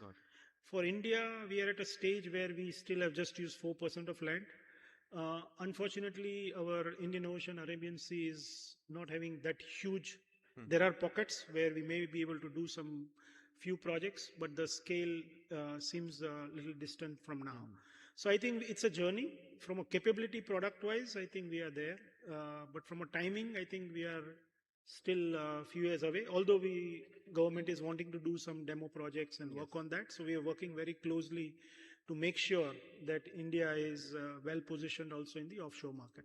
Got it. And then there have also been challenges related to the tariffs and the offtake related to the offshore wind. So that will, of course, see, the viability is the first thing. Yes. So today, if you can get a wind power project generation of a large scale of a gigawatt or multiple gigawatts at under 3.5 rupees, would you want to go offshore and do it at 8-9 rupees? Absolutely. So that's the question. Who is going to subsidize that? And does it make sense? So I think that's where the question is right now. Okay. So maybe we'll do some demo projects just to demonstrate the capability. Yes. But I think on a large scale, we are still a little away from that. Yeah. And just on Mr. Chapekar, if I ask you about renewables from a policy side of it, we have seen the distributed generation being a decent success. PM Kusum scheme has also picked up. Suryaghar scheme is picking up as we speak. Is the ministry thinking of tweaking the scheme for even acceleration beyond? I'm saying, is the ministry even looking at tweaking the scheme of Kusum going forward? Are there any new schemes that you can talk about, both on the hydrogen as well as in the renewable space? So PM Kusum definitely will be continued. I don't know exactly what form, that will depend upon the approvals we receive. Sure. But PM Kusum will definitely, because we are getting more traction from the state governments. So now they are realizing that they actually reduce the subsidy burden if they use PM Kusum. Yes. So they'll use traction. So PM Kusum will probably continue. In what specific form, we'll have to wait for the approvals. Got it. To announce that. Hydrogen scheme is already approved till the end of this decade. Yes. So there is no more tweaking, in the sense that we may do some adjustments to improve it a bit. Like for example, for the ammonia tenders, we will create a PSM, Yes. payment security. So such tweaks will happen. Got it. But we don't have any large scale tweaks to the mission. It is largely going to continue as was approved. You will see more schemes out within the framework, existing framework. Got it. But- And we also heard about the methanol scheme coming up. Yeah. So we're trying to, ultimately everywhere the challenge is offtake. So if we find a port in India, either Tuticorin or Kandla or Paradeep, who's willing to take some risk in that they are willing to sign a binding offtake, take or pay sort of offtake for 10 years plus, then that scheme will probably take off much better. We are in talks with ports, and they are hopeful, considering because they deal with ships on a daily basis, this international huge carrier ships. So they are hopeful, and once they are reasonably comfortable with their finances, as how much they can take a risk, then we'll announce the quantum. But we are, as a ministry, we are open to any derivative, methanol, ammonia. Although we do not see any more ammonia tenders till we have the existing tenders finalized, signed, and executed. Then we'll see more tenders in the future. If once these go through, we don't want to announce a lot of tenders and again get stuck with, PPAs like we are stuck Yes. with now. Yes. So we want the existing tenders to get concluded, agreements signed, the plants actually commencing construction or the FIDs. Then we will look at the next tenders. Got it. Thank you. And Mr. Banerjee, just a question related to what Mr. Chapekar said. How do we make hydrogen viable in the country? We have to just go deeper into it. Is it just the combination of renewables, or is it what are the levers that you see in making it, let's say, a $3.5, $4 number that even beyond that we see today to a less than $2? So, okay, I think there are 3 or 4 levers. I think the first and foremost, of course, is the renewable itself, right? That's one of the main pillars, because almost 2/3 of the green hydrogen cost is actually coming from the renewables. So that's, and in my mind, that renewable cost is already at a good point, and I think hopefully it becomes better and better. Yeah. There are challenges like intermittency. We talked about that. I see that more as a design challenge than a roadblock. It's not really a roadblock. I think it can be overcome. So renewable is getting there. The next bit is making sure that we have the right infrastructure to handle it. So having common, shared resources, be it pipelines, open access systems where this hydrogen can be put in. That's very important, because unless you aggregate and build scale to the infrastructure, you won't get the economy. So that's the other very important thing that has to happen. The third bit is, how do you make sure that you take away a bit of the noise around financing such projects, right? So what you really need is a certainty of the demand, long-term PPAs, people who, demands that will stay there. Because what you need to ensure is there's a bit of, what I would say, frictionless financing, right? Otherwise, that noise just doesn't go away. So in my mind, that's very important as well. And last and not the least, in my mind, the secret sauce really is to find out how you economically also put to use the co-produced oxygen that comes from the electrolysis process. Because that's very important as well. If you're going to burden all the cost on the hydrogen and the oxygen has no value, then that's also, you have to think about that. So if you can find the right usage points where you can also put the oxygen to good economical use, I think that provides a lot more of economics to that production. And Mr. Tanti, just a follow-on question to that. And I'm moving on the manufacturing side of things now. We're looking at obviously manufacturing getting a big push in the country.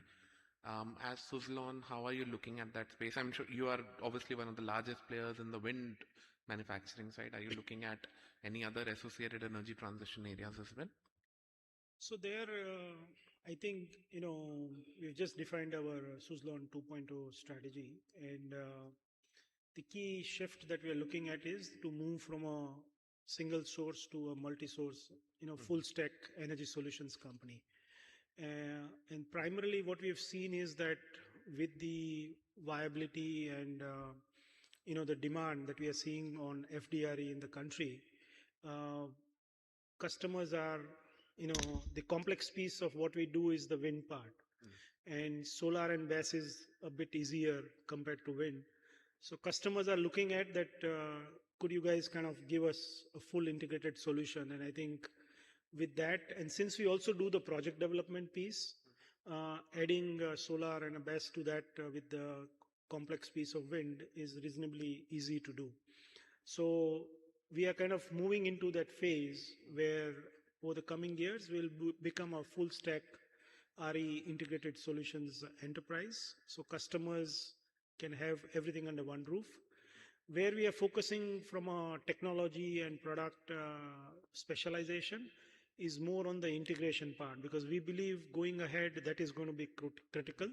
So like we've just currently launched in the field trials a kind of integrated energy controller, which will ultimately allow customers to switch between resources depending upon the demand curve and cost optimization and the elements around that. The other piece we are focusing on is the forecasting part of it. Again, while solar is reasonably convenient to forecast, wind is the complex piece, and with the kind of large weather stations that we have installed across the country, there is a good intellect. So we are deploying AI and other activities in that to see how we can do better forecasting on those elements. So I think in combination, effectively, we are moving from a pure single source to a multi-stack.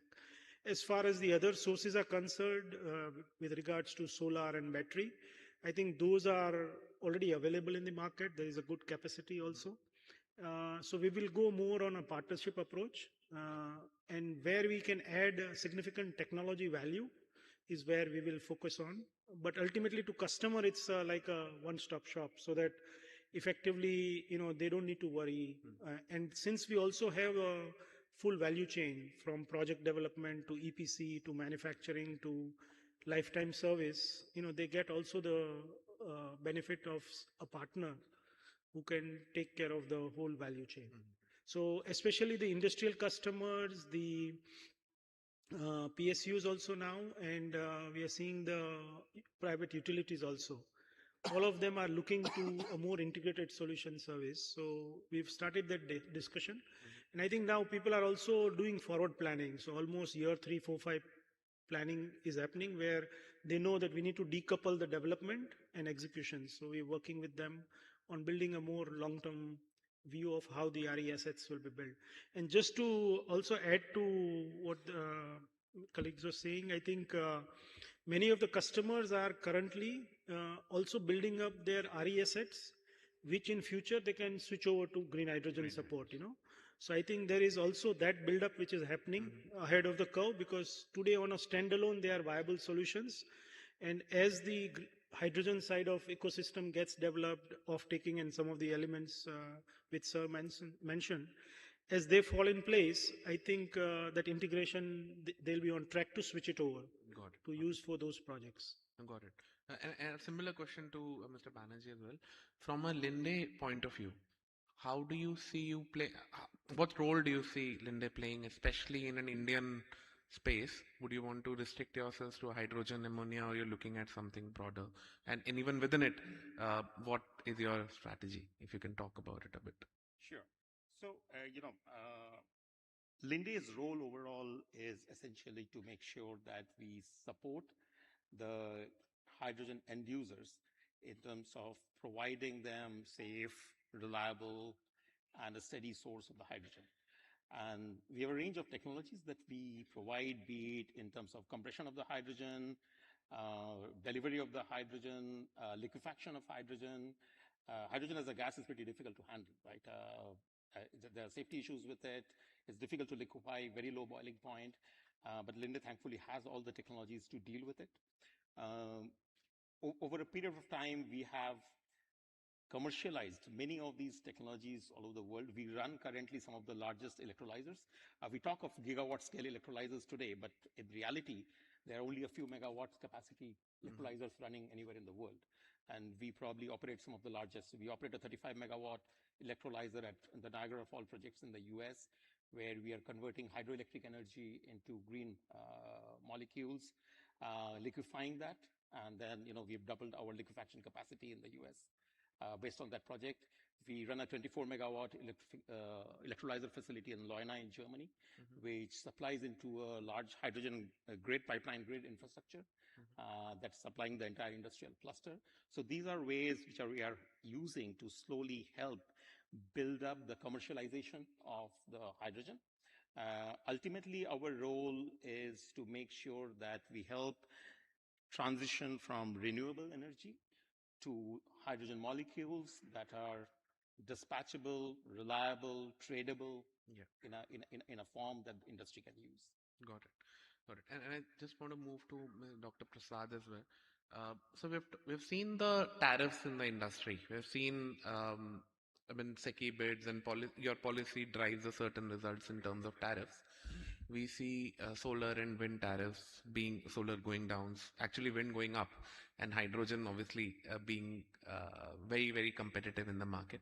From a ministry point of view, are you comfortable with these? Do you think the entire thing about cost is, we are chasing the lowest tariffs, right, in the industry?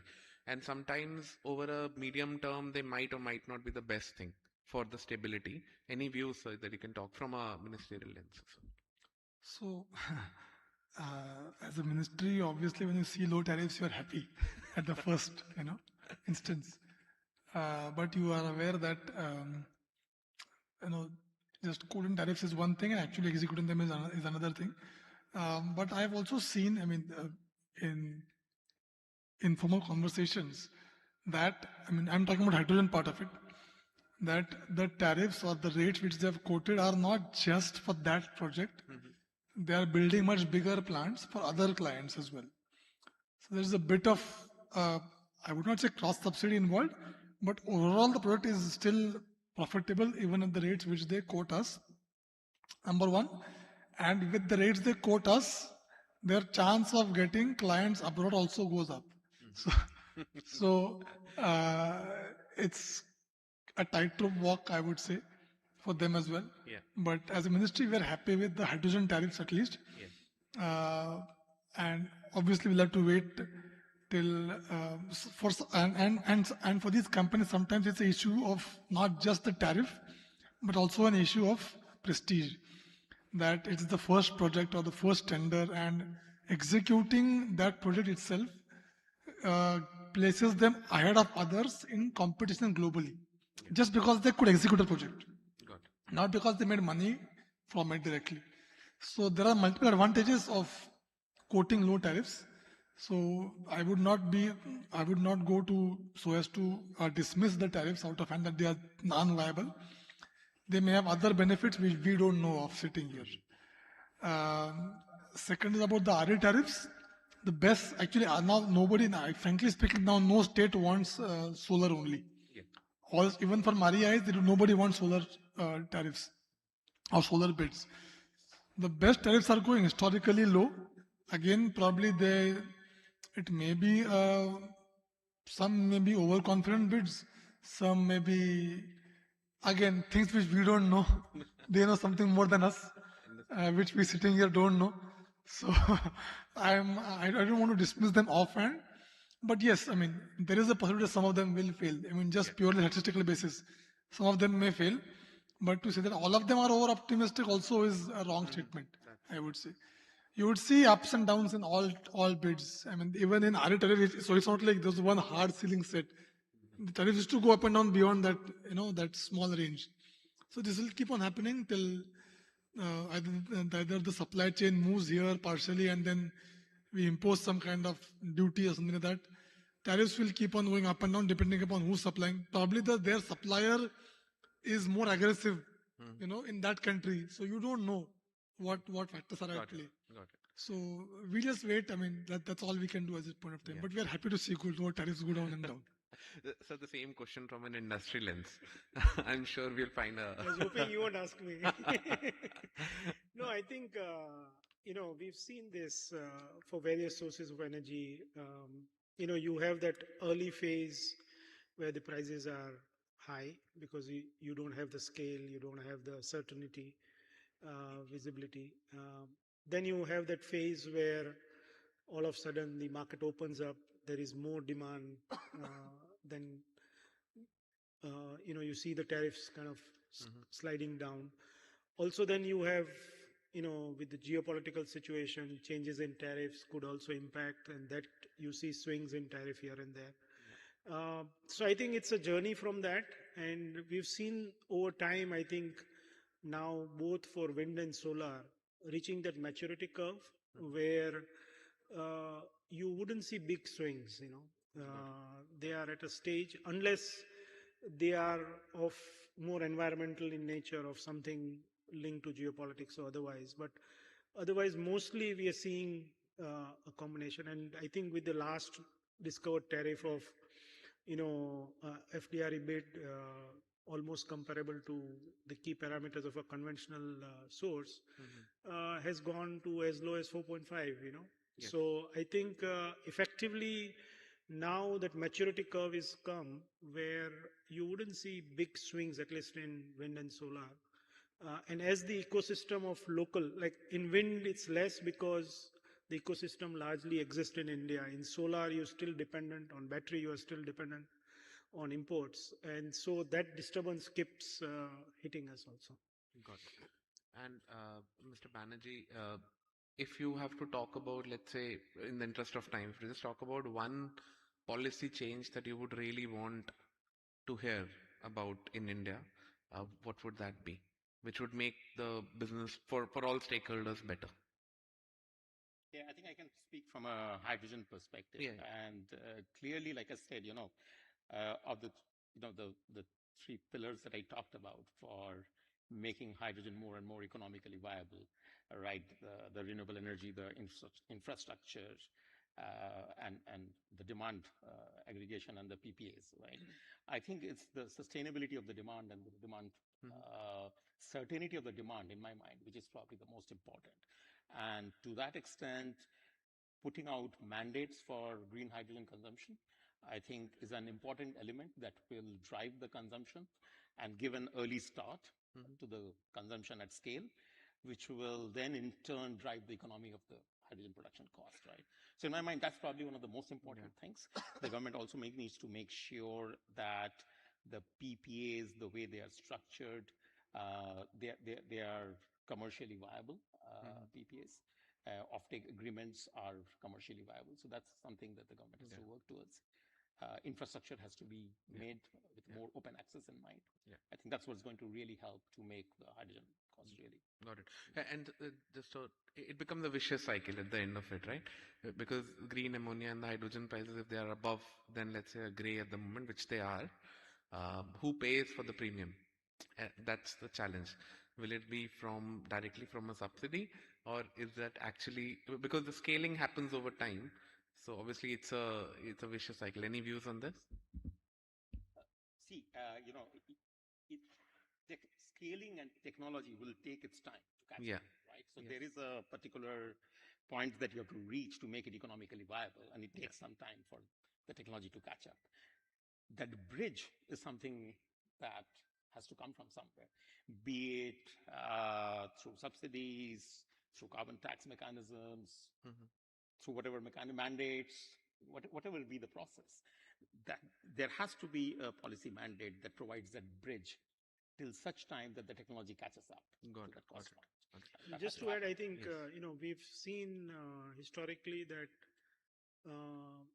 the changeover happens in a bigger way when you create the market. Yes. So I think if we can create the demand side of things, then we will need less government support for things to come up. And we've seen that in renewable energy, the moment the demand was created in a big way, the tariffs got adjusted immediately. So same will happen with hydrogen also. Yeah. Yes. So anything on the renewable side, any one policy change that you would want? So Just one, sir. Yeah, I'm sure you will have many. There are quite a few, but I think I'll still stick to two, not just one. But I think just picking up from what he was mentioning, I think it's time for us to build our carbon markets. And I think Niti Aayog is working on doing that, and I think it's a good time. And also on the background of what has happened yesterday with EU, I think it's a good opportunity for us to kind of look at building that market with partnerships, and that should help us really speed up the energy transition in a bigger way. And second area, I would just say that as a country, we have aspirations to be a global player of a large nature, and I think clean tech provides us that one opportunity, where if we focus on end-to-end from manufacturing, R&D to supply, the whole value chain in clean tech, I think now India has the scale, the productivity, the performance, and the price points to compete in the world. And I think this is an opportunity for us to take the second, the last budget, the National Mission for Manufacturing and Exports were announced. I'm hoping that now we take it to the next level and really use, amongst other industries, clean tech as one focus area and the world is looking at India for a good partnership. So I think it's a good time to look at that. Got it. And maybe the last question for Mr. Prasad. So both our panelists didn't mention, but I think one of the key enablers is also about the green taxonomy, especially on the hydrogen and the ammonia side. Some of our taxonomies don't really fully integrate with, let's say, European RFNB or regulations, etc. There's a lot of mismatches between banking allowed, not allowed, regions, etc.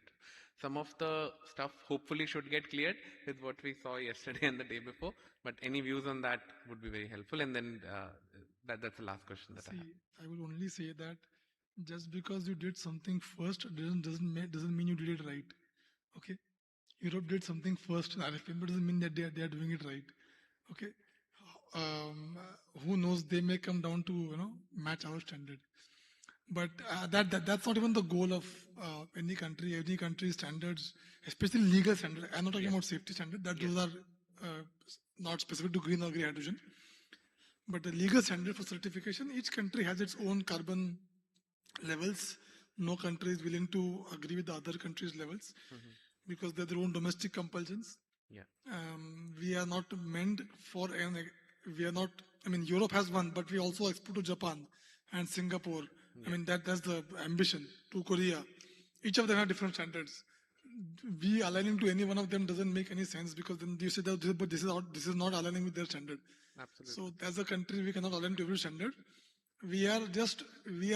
Our standard is meant to ensure that you will use overwhelmingly RE in your project.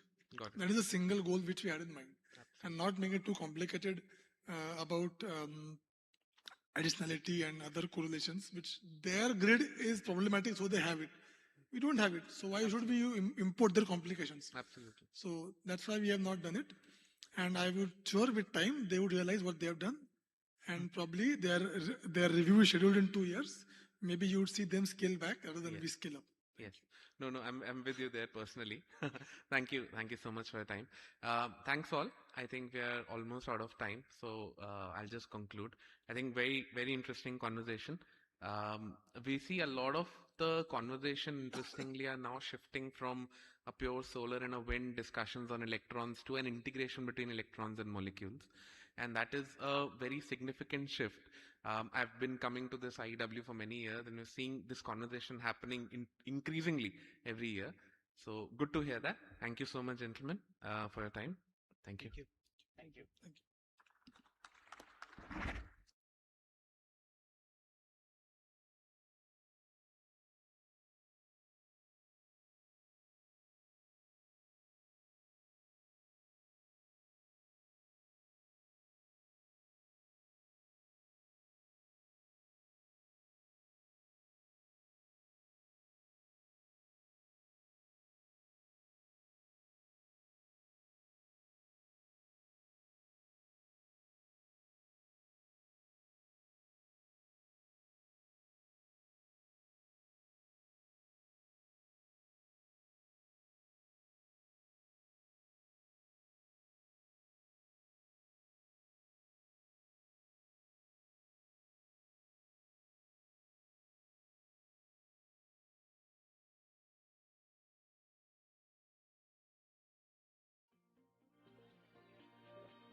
Is somebody going to tell us when we are good to We go? can just Yeah.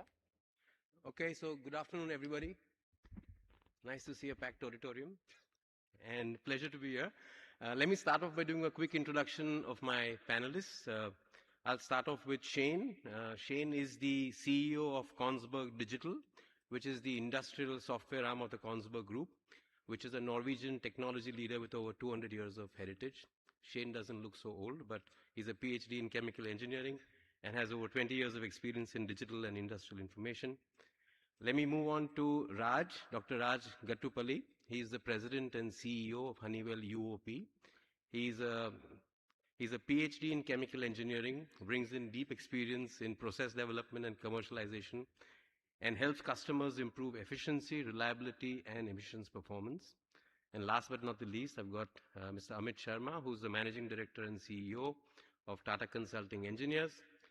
Amit is again, a mechanical engineer with global academic exposure, brings about 30 plus years of experience across energy, infrastructure, transportation, and industrial sectors. I hope I've done justice to all of you gentlemen for your introductions, but if there is something that I've missed out, please feel free to add.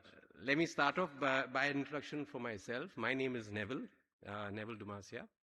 I'm a partner with Ernst & Young in India, and I look after the industrials and energy business. Privileged to be here at the IEW forum, and it's an exciting place to be, something that I keep coming every year. And I always am impressed with the amount of ideas, the amount of thoughts, the amount of innovation that keeps coming up in all these panels and discussions, and very happy to see what's actually happening around the world. I thought I'd make a few comments before I get into the Q&A with my panelists. So let me start off. I mean, clearly this energy transition is not just going to succeed because we have intent, because we're keen to do it. It really requires a hell of a lot of capital. Capital is the place where we really start off with, because unless and until you actually invest a large amount of money in the industries which are hard to abate, it's not going to be possible for this to actually come into fruition. So it's a very, very important aspect over here. And as of the last couple of years from IEA, what we've got is $2.2 to $2.4 trillion has been invested in this clean energy. But the estimate is that you will probably need closer to 4 trillion year on year from 2030. So that's a significant amount of money.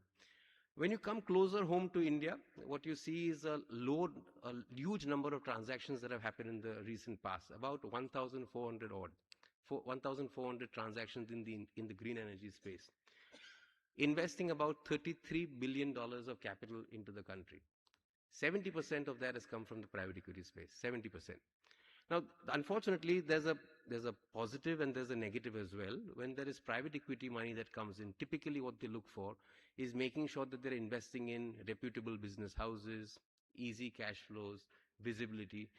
But several of these places that we're really trying to do now are areas which are kind of uncharted, right? There'll be huge number of new technologies that people are experimenting with, making them move from pilot to scale. So those are some of the challenges that hard to abate sectors actually come through. And I think it's important, it's an important area that we'll focus on and we'll drill upon a little bit more. In addition, this whole thing around digital and digital tools, how do you actually get a good sense? How do you get a good estimate of what's actually happening? Can you visualize a project or projects before they're actually launched to see whether there is certainty of cash flow, certainty of proof of concept, etc. And that's where I think we'll touch upon with Shane to get some more insights for us.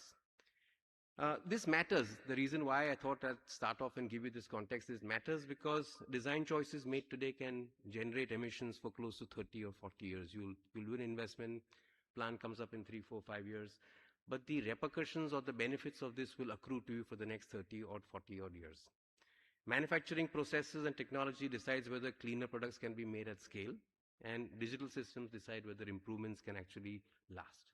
So with that brief introduction and context setting, I'm going to jump into some of the questions. I've tried to divide it into 3 themes. The first theme being investment policy and incentives.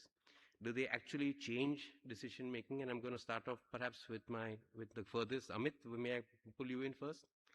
So as heavy industry, Amit, moves towards complex multi-technology decarbonization pathways, how can companies ensure that large-scale capital deployment remains economically viable while delivering measurable emission reductions? Thanks, Neville. Good afternoon, everyone. I think this is an important question. You can get a lot of money, but you're not starting on fresh slate. You have an existing asset, and you're looking at expansion. And in India particularly, when the energy mix is getting diverse, and you're also adding a lot of energy, adding a lot of production capacities, that's what India is doing, unlike the West, where the energy is stabilized a bit. And so you're doing change, but we are adding stuff both in metals and hydrocarbons and the whole general energy generation. How do you utilize this money and capital that comes in? I think that's where desire needs to really map with real IRRs. And a couple of years back when green was really strong and decarb was being initially debated, we championed the cause of circularity as a key part of the mix. And it's not that it's a low-hanging fruit, but it's something that gives you a boost to get your maths right in your investments.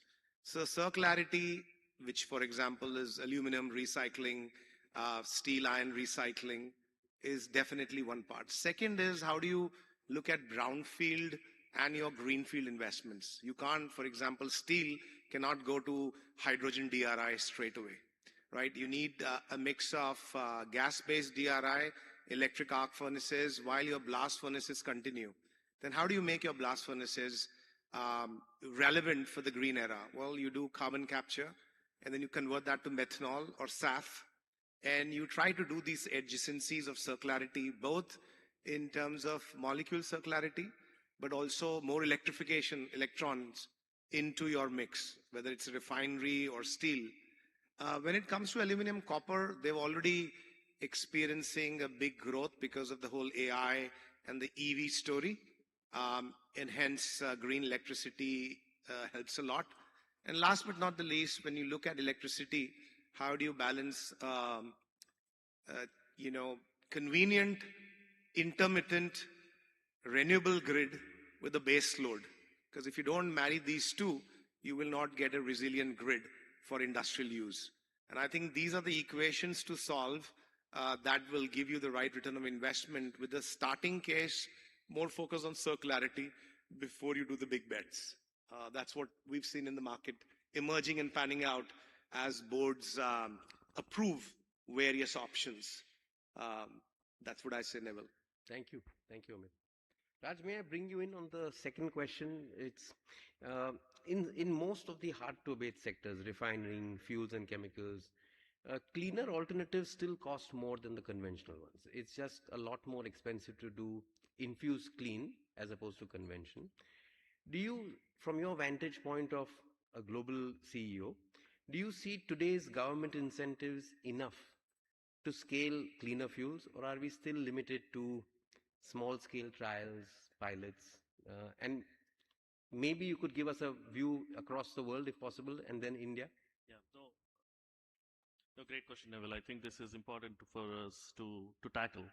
So I'm going to go back a little bit on how at Honeywell UOP we did the things here. So way back when we invented our own technology to convert heifer-based feedstock to renewable fuels, in those days renewable diesel was very famous. This is back 20 years, and nobody was trying to adopt the technology because the cost of production was higher at that time.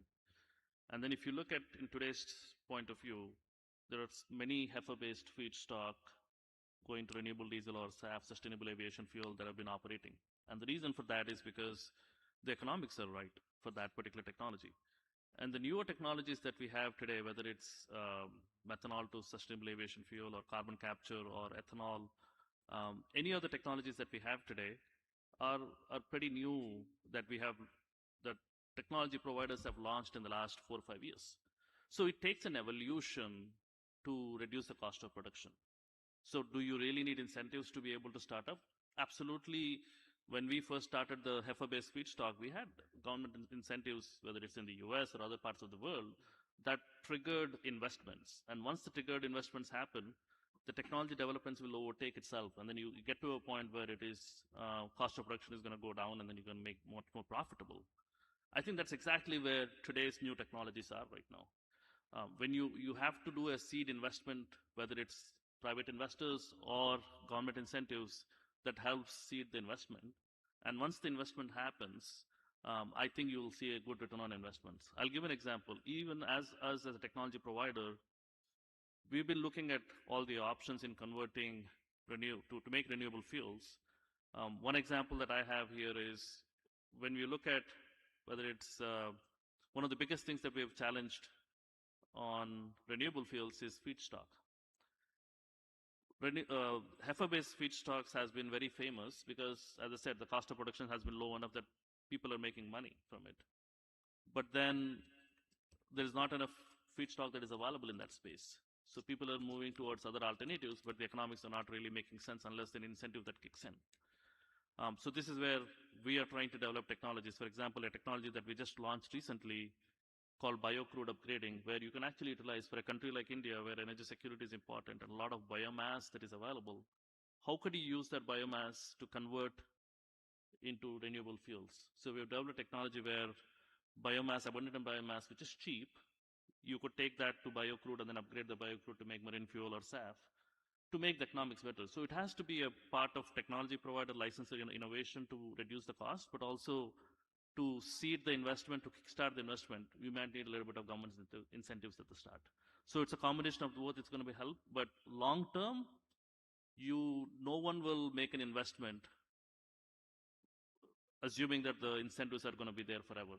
Right. And that's not the investment strategy, a good investment strategy in a view. Yeah. So it has to work on its own.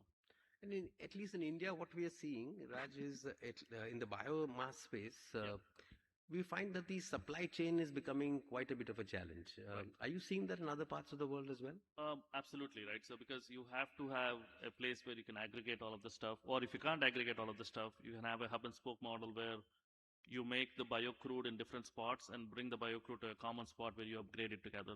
So you'll have to think about it that way. Otherwise, constructing a world-scale facility in one area might be extremely challenging just because of the logistics of how you are to the transportation. So in this particular space, I think a hub and spoke model is something that is that might be worth to look at.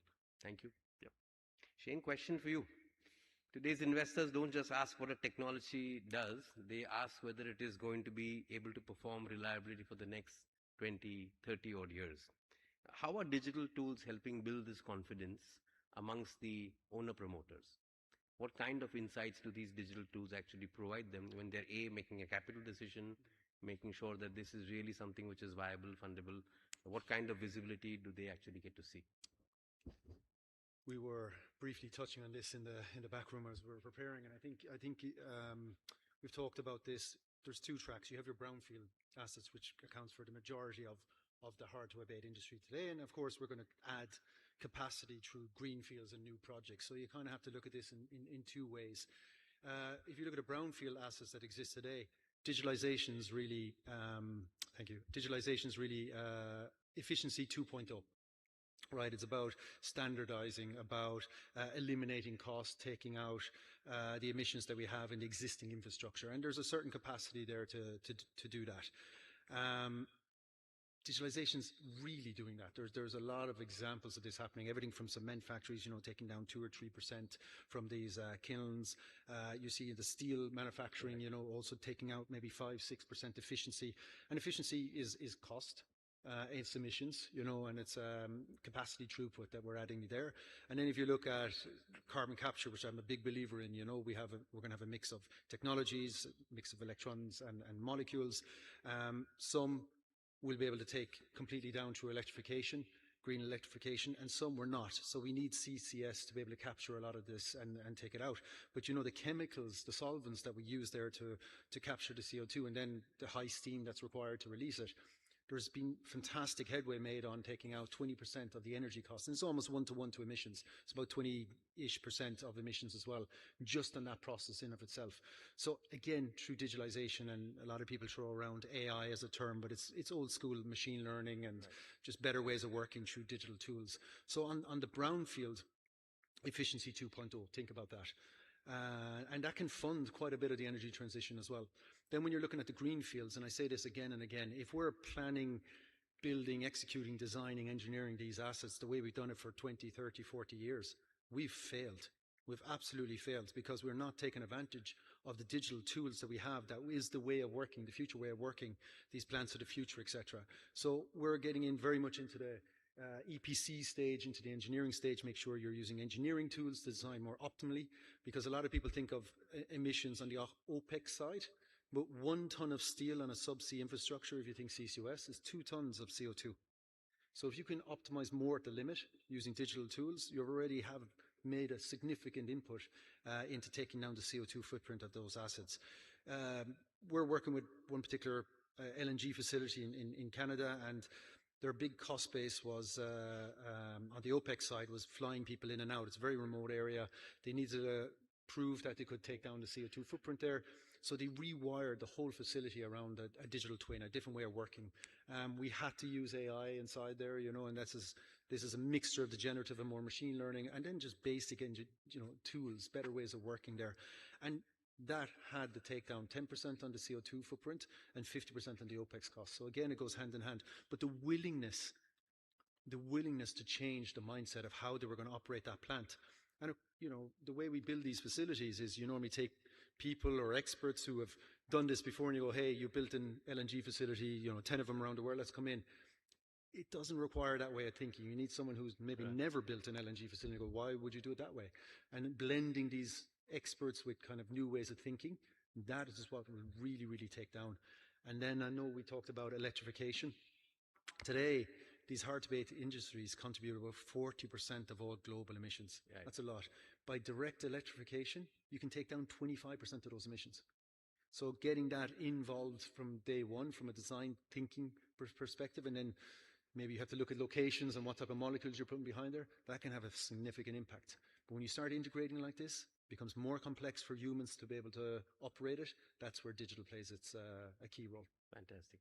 And sorry, this is a question that I find hard to resist, but in all digital models and digital tools, the one thing that is a perennial problem is data.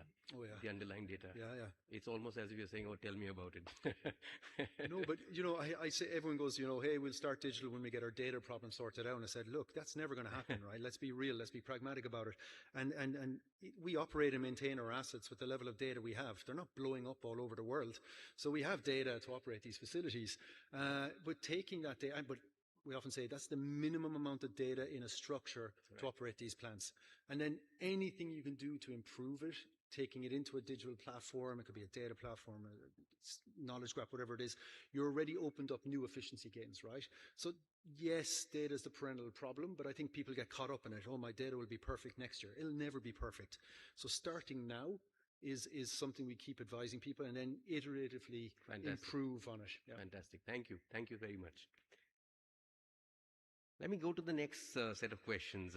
And Raj, let me pull you in first, and then Amit, and then Shane. Raj, in sectors again like refining, fuels, chemicals, aviation, clean power alone is not going to be enough to reach net zero. It's a pipe dream to say that that's the case. What combination of technologies are you seeing? Biorefineries, CCU, efficiency movements. What kind of things are you seeing around the world, which you could share with the audience today? Yeah, no, that's a good question, but also that question we can go on for an hour. We've got 20 minutes. I know. Yeah, but let me give a little bit of perspective in that, right? So if you, as you said, electricity power, clean power alone is not going to do it, just because there are large sectors of industry where electrification is not going to work. Even for cars, which we all thought is going to work great, think about electrification did really well, but then now we are at a point where internal combustion engines have become very more popular in the last couple of years.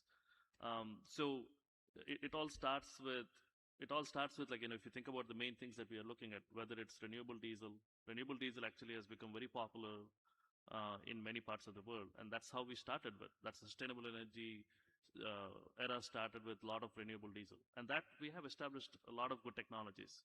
But the place that we are struggling in that right now is availability of feedstock, as I said. And the more more different types of feedstocks that we can work on rather than just relying on used cooking oil or the heifer-based feedstock, extending that feedstocks to whether it's biomass, whether it's methanol, whether it's ethanol, and then making it much more energy efficient and reducing the cost of production is where the name of the game is right now in that space. And then the second one is carbon capture, as you said. Carbon capture, there is a lot of announcements of projects. I think I was talking to one of the journalists this morning, like, okay, there are a lot of announcements of projects in India, even in carbon capture, but we haven't seen a lot of investments happening in that space. And why? Carbon capture is, in my view, easy. CO2 capture technology has been there forever, for a long time. But what are you going to do with that CO2? Right? You don't really have the infrastructure to do sequestration in India.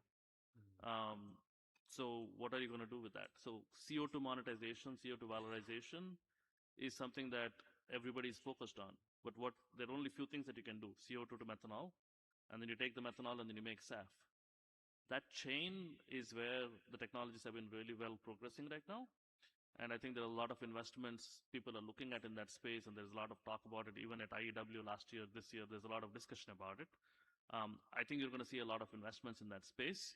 As I said, once you start the seed investment and then some investments happen, I definitely see a lot of improvements in that space in terms of cost of production decreases. But I think that is where that industry is going. Pretty much carbon capture and then taking that to methanol and then methanol to SAF, or stopping with SAF and using that as a marine fuel or something like that. And then hydrogen. Hydrogen is one area. I'm a little disappointed in that space because even though green hydrogen has been talked about for a long time, there's a good, actually India is maybe the pioneers in that space. A lot of good work has happened in India on the hydrogen. The rest of the world, a lot of dabbling with electrolyzers and other stuff at a smaller scale, but large investments are happening in India on the green hydrogen space. Good amount of work on the blue hydrogen space in the rest of the world, which I think is in a good shape there. Ultimately, those investments will more happen if they can find an alternative to that, as I said, monetization of CO2. The captured CO2, if they can actually, whether if they make ammonia or methanol, what are you going to do with it? Are you going to get an offtake at a premium or not for that, for the investment that you're putting in? So a lot of investments happening in a lot of different places. But more importantly, electrification is also, to me, is the name of the game with existing infrastructure. Yeah. If you have a refinery, if you have a petrochemical industry or cement and power industry, replacing those reboilers, replacing those heat exchangers with simple electric heaters or electric equipment has given a lot of, decarbonization. I think people undermine that and go big sometimes, but small things can add up.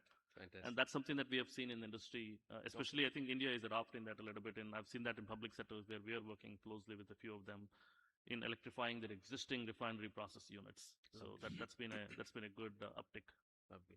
And Amit, when you at Tata Consulting Engineers are looking at serving your clients, do you see a significant shift in terms of companies trying to use more green energy, electrification, or are they trying to see a combination of the newer renewable energy sources? What's your take on it from your vantage point?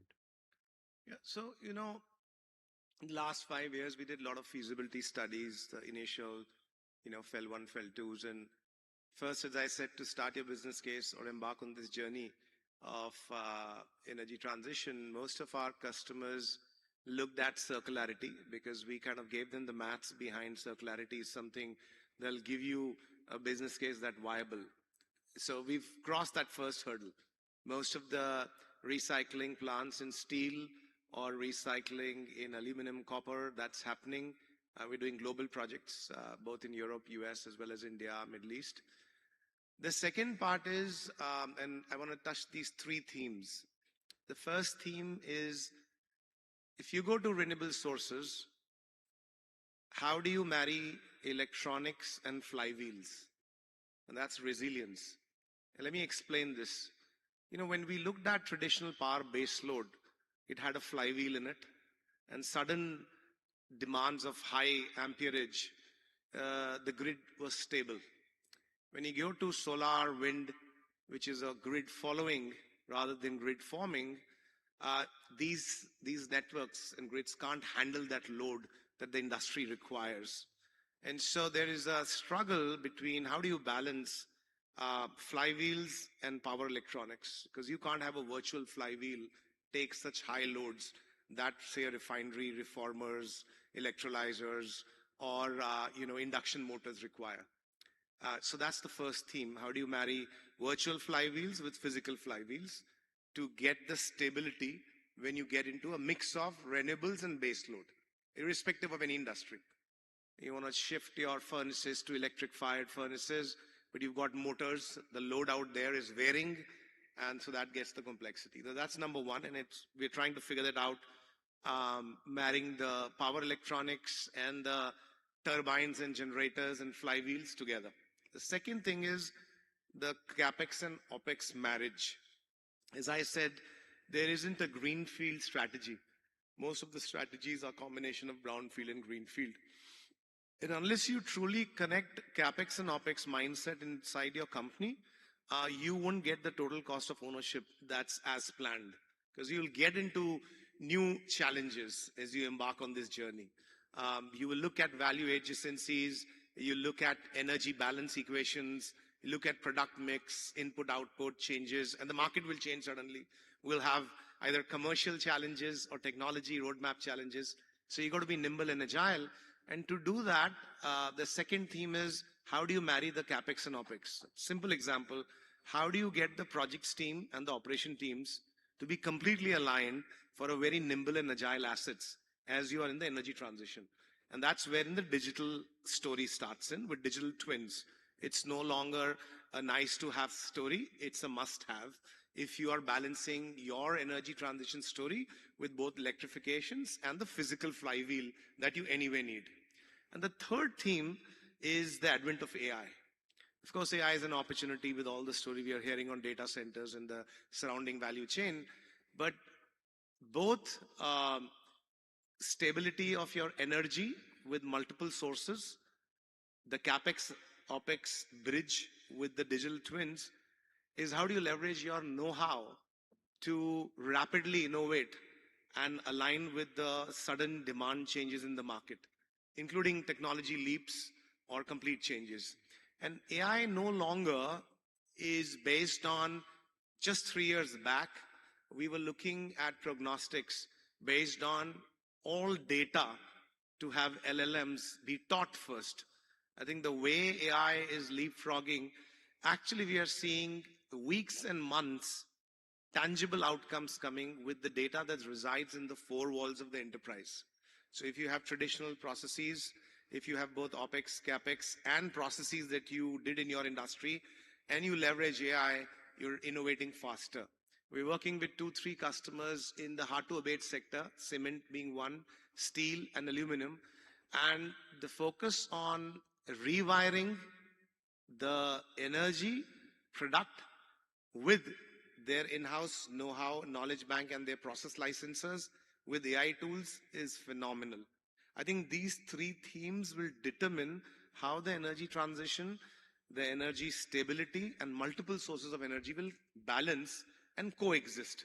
And last but not the least, as I said, unlike some of the other economies, India is going to quadruple its energy requirement for 8,000 terawatt hours to almost 27,000 terawatt hours.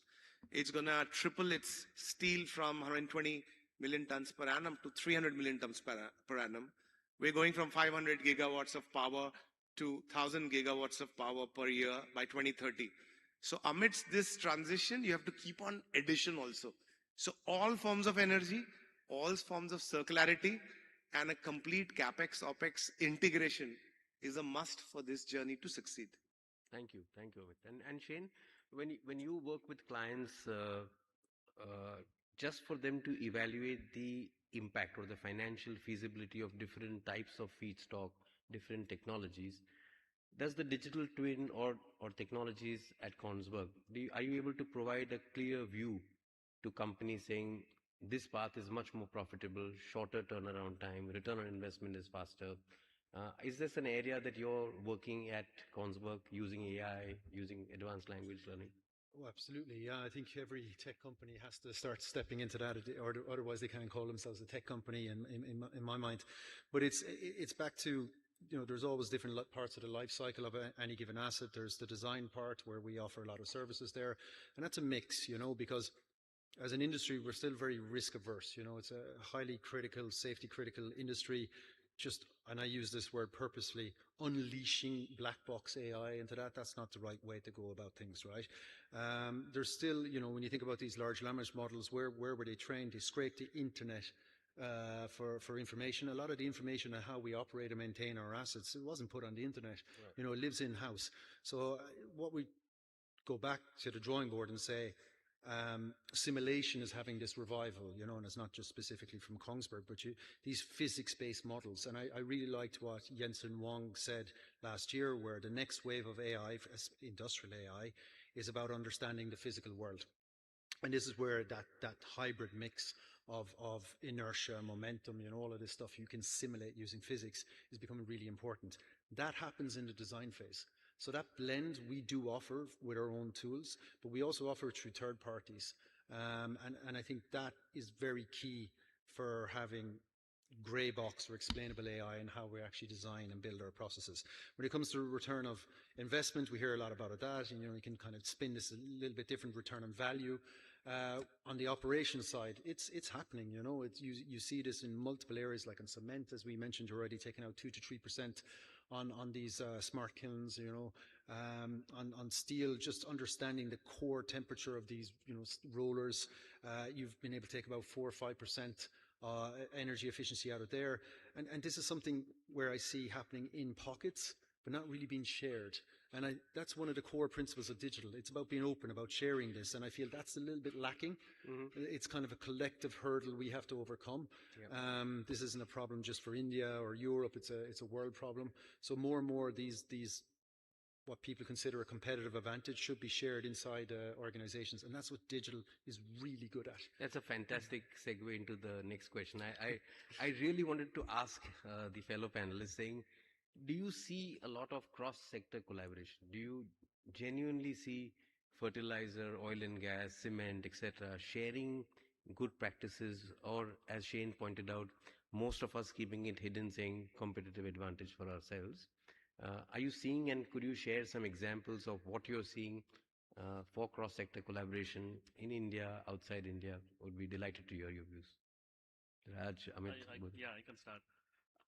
I think the cross-sector collaboration has to happen, especially on the digital side. I'll give an example in this space. We, as Honeywell technology licensor, we provide licensing to multiple different technologies, whether it's a refining sector or petrochemical sector or other areas. And connecting those process units that are operating at any different part of the world is important. And the reason for that is once you connect those units, you get a lot of data, and we talked about how data is important there. But then using that data to help our customers operate the plants much more efficiently, because we are the ones who develop the technology, we are the ones who actually have the inherent process models assigned with it. But now you're not only connecting one process unit, but if you think about entire refinery, that includes not just one asset in terms of one particular refining, but you have petrochemicals, but then you have utilities, but then you have other parts of the network there. Connecting all of that stuff and getting the data and then harmonizing the entire plant is what the name of the game is right now. And within the last 5 years back, when we actually talked to our customers about connecting the units and getting the data and helping them operate efficiently, there was a lot of pushback. Today, I don't really have to do that. Okay. Customers are actually asking us to be able to get this connected and get this data to us so that they can help us. We can help them. And we have seen a lot of improvement in that space. And that's where I think a lot more cross collaboration can happen in making it much better. Within the last 2 years, we have connected about 1,000 process units. Wow. By December last year, we did our 1,000th process unit connection. Well, connection is not only connection, getting the data and helping the customers in operating it efficiently. That's where we talk about a lot of decarbonization using new technologies, but decarbonization using AI, because you can operate it much more efficiently, is where I think cross collaboration can help significantly. Thank you, Rajesh. Amit, anything from your side? Yeah, I think all the industries that are looking at electrification benefit in already that synergies we try to do through our own networks, especially when you get to electrification. As I said, how do you marry the base load with the intermittent renewable load, a renewable generation? And so that is definitely required for chemical, steel, refineries. So that's the electrification and the stable grid strategy. And people are collaborating on that, number one. That's electrons, right? The next is hydrogen. If you want to decarbonize, you have so much of theory on with hydrogen, whether it's steel, whether it's refineries, whether it's chemical, low energy physics. But how do you get the hydrogen at a point that it makes it viable? At $6, $7 a kg, it's not viable. Everybody wants to break the threshold of $1 a kg. I think that's where, I would do injustice if I don't talk about the Shanti Bill, where nuclear can be a great strategy world over with the renaissance of nuclear to really get you hydrogen at $1. It provides you steam at high energy, high temperature, but also base load. And to use that, I mean, the best way to produce hydrogen is to crack water, because with electrolysis, the percentage efficiencies are very low. But having said that, the small modular reactors and the large reactors, and what India is embarking on the 100 gigawatt nuclear mission, which adds to the gas economy, the oil economy, the coal, everything else, right? It's not competing. It's all additive. So everybody's looking at how to leverage nuclear in a strategy with private sector now allowed to operate, especially in India after the Shanti Bill. And the third part of collaboration is, at the end of the day, whether you do electrification or hydrogen, at the end of the day, you got to marry the brownfield and greenfield. And that's where the asset life cycle and smart plant strategies work. So we're finding people experiment. Initially people thought this is an IT project. And then they realized IT cannot do justice to this. This is deep process domain, which is integral to way you work. And so it became a completely engineering-led project. And that's also not true. So it's a Venn diagram. And then we invented the word IT, OT. And I think that's the third part where industry must collaborate. It must not look at this is not invented here syndrome. I'm different and they are different. The IT-OT collaboration is a true area where adjacencies, best practices can go and leapfrog cross industry sectors. And if you get the IT-OT right, your electrification and the hydrogen strategies will really yield results on your energy transition and be viable and with tangible outcomes. You don't have to look at subsidies and policies, but you're reinventing your business, rewiring your business. And I think that's where we are trying to facilitate through our own channels of communication and policy levels to get the IT-OT right. Gentlemen, I would just say thank you very much for your detailed insights, all of you. Really appreciate it. I did notice Cassie walking across. I'm assuming a slipper will come flying our way if you don't evict this stage quickly. But once again, delight, wonderful meeting all of you. Thank you so much, and catch you for the rest of the day. Thank you.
Great.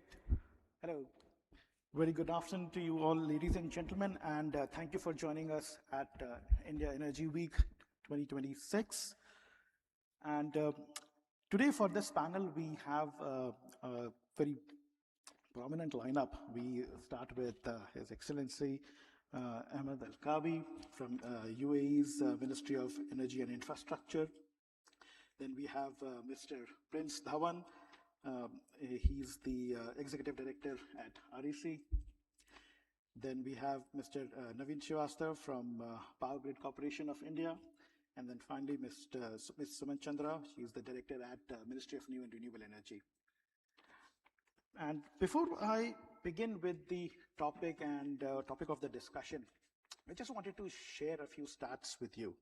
So at Bloomberg NEF, what we do every year is we try to understand and calculate how many dollars are going into energy transition industries every year. And energy transition industries includes power, electric vehicles, grids, and emerging and mature renewable energy technologies. Overall, what we found is that in 2025, $2.3 trillion were invested in the energy transition business. A bulk of it went to the electric vehicle industry, but on the power side, a lot of investments went into the grids as well as renewable energy generation. So out of that $2.3 trillion, which is roughly 8% up from last year, about $500 million was spent on the grid investments as well. So around $500 billion was spent in building grids. It is up slightly because many governments are trying to raise and build more grids, and then the equipment prices have also increased a little bit in the past. So that is leading to some increase in investments overall. But India at this moment is at an inflection point. We already have grid, which is getting 15% intermittent energy from renewables. This year we are expected to cross 300 gigawatts of non-fossil fuel energy capacity, and the target is to take it up to 500 gigawatts by 2030. So it is clear that there is a big push towards having more renewables and more energy transition businesses play a bigger role in meeting India's energy needs, but the grid part is still where there needs to be some more development to take place. And that is what we are going to talk about over here on this panel. So to kick it off, I'll first ask Ms. Suman a question on the on the grid side. So let's start with the big picture, overall big picture over here. So with the rise of this intermittent renewable energy, which I said is already meeting 15% of our energy needs, how will India manage the high renewable penetration as we go further? Because 5%, 10% were fine, 15%, this is where we are starting to see some level of involvement of other technologies. And then as we go deeper, we will need to innovate. So what is happening? What do we plan to do? So congratulations to India. We have renewable energy. It is variable, and by that very definition, it provides you an opportunity to look at the ailment of the power sector de novo, right? Otherwise, we would not have looked at our grid is old, it is not amenable to, the penetration of different fuels. We have issues to ramp up our game in digitalization, modernization of this infrastructure. We cannot forever sit on the legacy infrastructure. So therefore, I feel this is an opportunity, a huge opportunity and a huge lesson that India sits on, was 50% non-fossil. And we have already started to feel the heat of how, when certain energy, which is economically making sense today and is easily deployable, is out there, but the grid is not able to keep the pace, the transmission is not able to keep the pace, and therefore we are suffering curtailments, right? You have majority of the generation center of the renewable energy in the west and the southern side, and you have the load centers on the eastern side and the northern side. So therefore, what is the solution? What is the big picture? The big picture which is emerging for India is this, that our energy demand continues to grow at a very impressive pace of 5% as our GDP continues to grow at an impressive 7 to 8%. And we sit on a huge potential of using all the energy sources that we are endowed with. Luckily, we have coal, of course, led with emissions. We'll have to drive down those emissions. Luckily, sitting on a huge solar capacity that can be harnessed for, amplifying our economic growth. And then we have now battery storage, which has cost parity. And that will solve, as, of course, our transmission ramps up, the energy issues for India, and the big picture is promising. Okay. And there's also a lot of discussion about nuclear energy. Could you throw some light on that, its role in... Yeah. So there's perpetually this worry about meeting the base load. Currently, coal continues to meet our base load, but we have global pressures of driving down our emissions, and therefore the base load has to shift to a more cleaner, fuel source. So I think the panel which was before us, the gentleman very articulately explained the Shanti Bill. We are moving towards 100 gigawatt of nuclear deployment that is lined up in the 2047 Viksit Bharat scenario, and there are policy ramp up for facilitating the SMRs. So nuclear is going to play an important supporting baseload role as we go forward. Thank you. So with that brief introduction, I think let's straight away call upon Mr. Naveen Srivastava. And sir, from the PGCIL's perspective, there is a plan to invest about $110 billion to enable more renewables on the grid. So could you tell us a little bit about how is Power Grid operationalizing these advanced technologies to meet the power demand, flexibility, and load flows in the future? Thank you. Thank you, Shantanu. Thank you, IEW, for inviting me for this discussion. See, India is moving in a very fast growth. You can see that, peak demand in the 10 years, it has almost become doubled. And similarly, you see that at present where we are working, that not only the demand is increasing in a very high phase, what Madam is also telling 5%, 10%. And similarly, there is a renewable penetration. Both has to come together. We have to see how we are doing it. As per National Electricity Plan, around 1.07 billion, we are going to invest in transmission sector for taking the renewable resources to the consumers. So how to do it? Because renewable is basically in the different parts, maybe in Rajasthan, maybe in Gujarat, maybe in Telangana, but the load is whole for it. So transmission plays a very major role, and that transmission initially we used to be in 2005, it is for the growth. Now it is bidirectional. Now we have to see that even the transmission is having less inertia. So we have to see that the grid which is coming it is robust, it's resilient.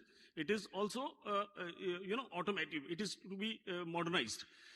So these things which has coming up, not only transmission line which is coming up, we have to see that how to control the voltage. So another additional part like synchronous condensers, SVCs, then these are, because STATCOMs, they becomes the important part of the transmission line for making it that. As far as Power Grid is concerned, we have both the parts, new plants, which is almost $1.5 lakhs rupees works in progress. And we have a legacy of almost 287 substation having almost 1,81,000 circuit kilometers, which we have to maintain also.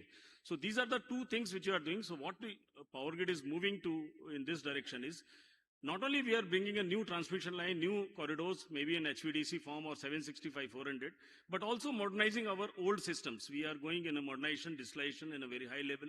We are going with the, see that the grid, our grid becomes totally automative, not only for, health indexing, but also for decision making also. So whatever the best available in the world, like in substations, world first, process-based substation in 765 kV level. India has brought it. It is in Navsari in Gujarat. Similarly, as far as transmission line is concerned, the first transmission line pilot project for the dynamic line loading, which is very important to use the same corridors to take the power, that also we have done it. We are going in the modernization way in the, operation and maintenance AM, that we are going for vegetation management, that through that transmission line.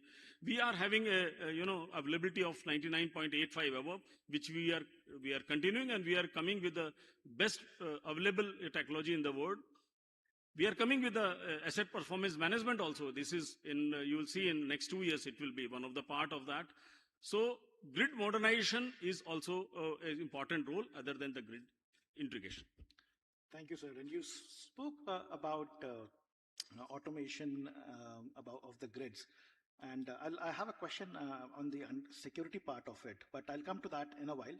But meanwhile, I would like to bring you, Your Excellency, into the discussion, and especially from UAE's perspective, like during the COP in Dubai, there was a big target of tripling the renewable energy capacity of UAE.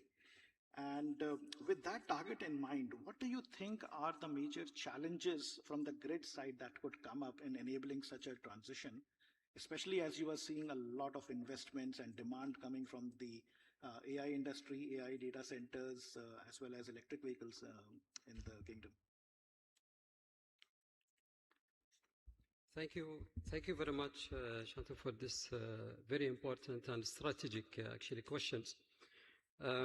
But before I go more for the feedback, I would like to give just very high-level brief about the UAE system related to the energy. Energy transition in UAE is not new. It has started long time ago. But what is new with UAE, how we can be more creative and innovative for facing any challenges to be solved. So we started in 60s with the oil, then we moved with the gas in 70s.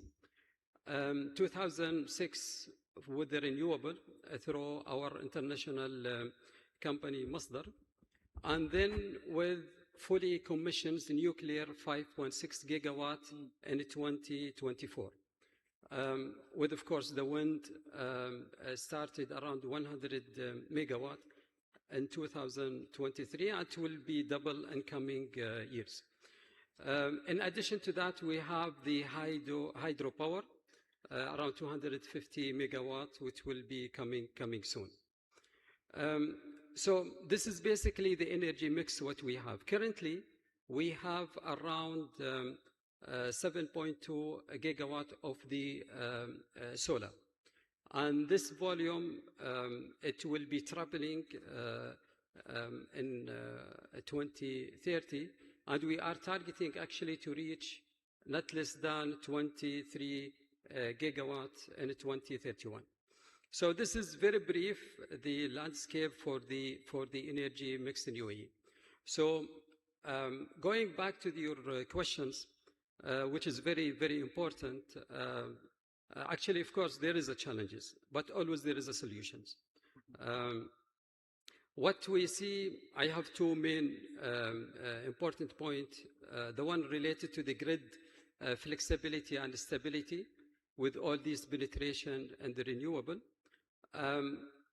As all you know that the renewable, especially solar and wind, it is variable and non-dispatchable.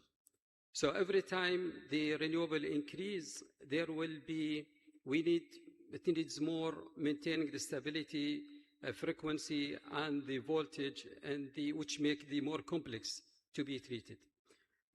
What we did in UAE as the key actions, we are now advancing the grid code in UAE, and also we deploy heavily the AI for all related AI demand forecasting and load management.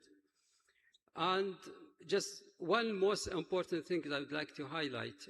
Last year in January, we tender a very strategic project, and actually it is a very unique one globally, where we are going to produce 5.2 gigawatt of the solar and around 19 gigawatt hours related to the batteries, and only 1 gigawatt for the transmission. So we will be able to produce the power from the renewable, the solar, 24 hours, which can enhance the stability of the grid itself. Another important point also for what we see the challenges, but of course there is action already taken, is dispatchable capacity balancing. So with all this massive deployment of renewable, there will be, of course, time, morning, evening, seasonable, variable, that the outcome of the renewable, it will not match the demand.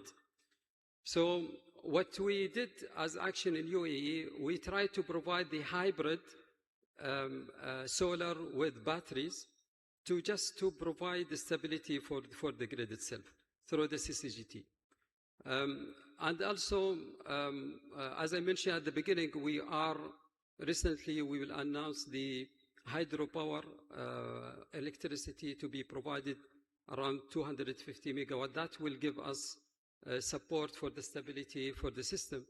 In addition to the network grid with the cross-border countries through the GCC IA or the potential project with India. In addition, we have also UAE national demand side management. So there is a challenges, as I mentioned, but also there is always a solution to manage the stability and the flexibility of the grid.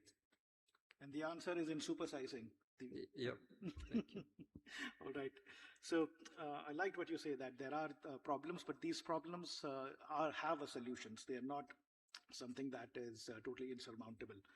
So one of the challenges that we often see in big infrastructure projects is financing. So I think maybe let's touch a little bit about some of the market friction activities and financing aspects of the grid investments. So Ms. Chandra, bringing you into the discussion, so these transmission upgrades, energy storage projects, and digitalization of the grid, these are all very capital intensive projects. And these are generally not visible, like your power generation asset is very clearly visible, but other things, they remain unnoticed. So in such a scenario, what policy or financial innovations do you think are needed to crowd in long-term private capital into these sectors? That is very clear. Sorry, that was a question to Ms. Chandra, but okay. But sir, you are also, okay. please. No, it's okay. So what investors look at once they are making an investment decision is risk and the long-term trajectory and a policy stability. So once you give a signal, and you couldn't have had clearer signals from country like India. Mm-hmm. We've never been a climate denier. Trajectory of our net zero lined up till 2070. We have our short-term goal lined up till 2030. We have Viksit Bharat framework lined up till 2047. That gives a very smooth investment policy signal framework. Now, what kind of finance do we want to funnel in? And we have not been able to. There are different numbers. Bloomberg puts almost like 190 to 200 billions per year that is supposed to be invested in the renewable energy sector alone if we have to meet our 2030 goals. So therefore, like, we need a lot of mezzanine finance, a lot of blended finance. We need a lot of patient capital that has to come into India. But as we go forward, we shouldn't be giving confused signal to the market about any segment of the power sector, be it our traditional thermal, oil and gas, be it renewable energy, or the upcoming, nuclear. There has to be space for all these fuels to grow, and that policy environment and financial stability and risk hedging should be made available. Okay. Any particular solutions on the policy front? Like, we have a good, strong structural framework. Yeah, we have strong structural framework, and we have a lot of supply side and demand creation that is being taken care by the government in terms of big schemes being announced and offtake being ensured. I know, like, the elephant in the room for renewable energy sector, probably which you might want me to address, would be 42 gigawatt of PPAs not signed. But let me tell you, that's not a renewable energy de-acceleration story. If at all it talks about is that we are pivoting to a phase now where we are not looking at very vanilla kind of installments. We are maturing. We are maturing in a way that we look at things from a more tariff rationalization point of view. We look at things from a more infrastructure systems approach in the power sector as a whole. And that's a good signal to the market for investment-friendly infrastructures to come up. Got it. Mr. Srivastav, did you want to comment on that part, on how do we bring in more capital to the grids industry? That is okay. I was also telling that whenever we want to bring a private sector into, we see that it is bankable, and it is clearly they see that there is some profit is coming out of that. That is a point which is, and tariff-based competitive in transmission sector is one of the great achievements there. That I'm seeing that in whatever the biddings are coming up, almost in one of the biddings and 10 or 11 parties are quoting. So they are coming up within that. You can see the BSS, quote has come out. It is, 1.7 paisa. This is where we can see that private owners wants to come in this area in transmission sector. Got it. Well, Mr. Dhawan, thank you for being patient with me, but I would like to bring you into the discussion now as well. We heard some of the challenges, but from your perspective, what are the primary bankability hurdles that you see in renewable projects currently? And then, REC is also the nodal agency for PM Surya Ghar Yojana. So how is REC simplifying credit for residential rooftop projects? So if you could comment both on the utilities part, what are the main hurdles, and then how are you simplifying the rooftop projects as well? Well, thank you, Shantanu, and thank you for inviting me and having me here. From the perspective of a financer like REC or our sister organization, parent organization rather, PFC, I would probably remark bankability is a question, as Madam had rightly said, of risk and return. So let's first talk about the risks. How do we look at some of the risks that have recently started to emerge?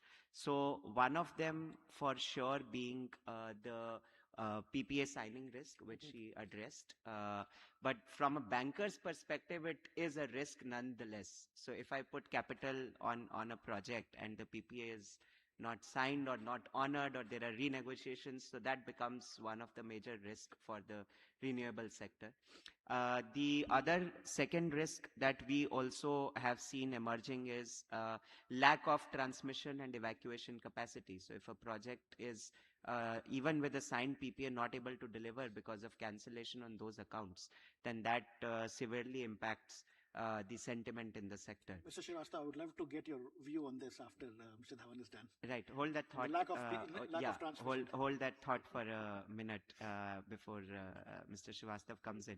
The third important risk factor is also in terms of the kind of provisioning norms that are mandated in the ecosystem here today. And for instance, you need to have some amount of 75% of land or 50% depending on what kind of model you are adopting for a particular project. You need to increase your provisioning in case the COD gets delayed, even if the delay is within the acceptable timelines. So these are three very, very key compartments of big risks that we see in the renewable sector today. And the fourth one is also uncertainty still around generation capacity because of the vagaries of so many other factors that may not be in your control. And there could be curtailment risk by the grid. The grid curtails you down, the weather curtails you down. So there could be many things. And as Chandra Madam rightly said, so time is up for vanilla projects now. You need to come up with FDRE, fixed and dispatchable. You need to come up with new innovations to address this risk profile. On maximizing the return part, so because there are two aspects to everything. So about viability is about risk and return. So on maximizing the return part, as we were just hearing, the bids have become more and more competitive.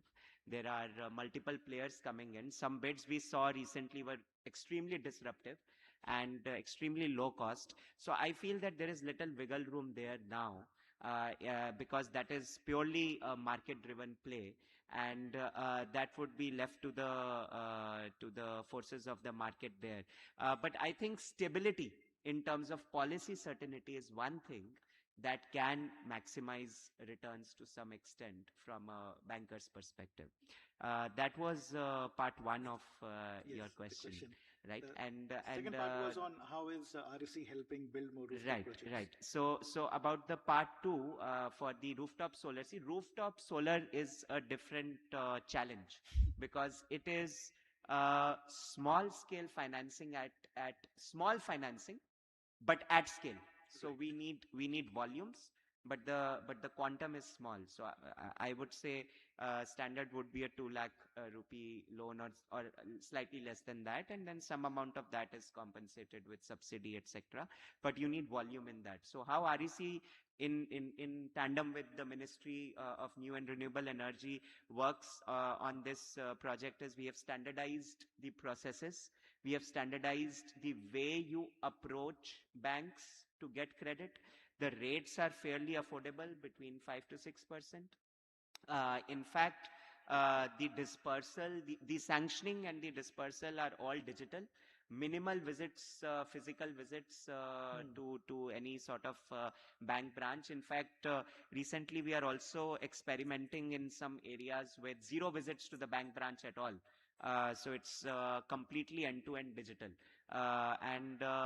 So you standardize the process, you immediately disperse the subsidy, so that hits the loan account and increases the viability of the loan. So those are some ways in which REC and MNRE are working together to address the issues. I would say to just expedite the progress of the installation of the scheme from the financing perspective. Got it. Well, Mr. Srivastav, there was a comment about projects getting delayed because transmission capacity is not available. One thing I could tell you, when the projects are coming, there is always, when the projects come, they come with the challenges. One is the factor is, there are 2-3 things. One is the ROW, everybody knows. Whenever we are constructing a transmission line or HVDC lines, from certain areas, it's nobody will give you as a, red carpet, they will not come. There will be problems. But there is, government is coming with a lot number of policy. Now it is streamlined also. They have increased the, compensation rates and all. It is becoming important. And now the timeline also, it is getting reduced because you can see that renewable generations are coming either in Rajasthan and, Gujarat. There is a limited corridor to bring the lines from there also.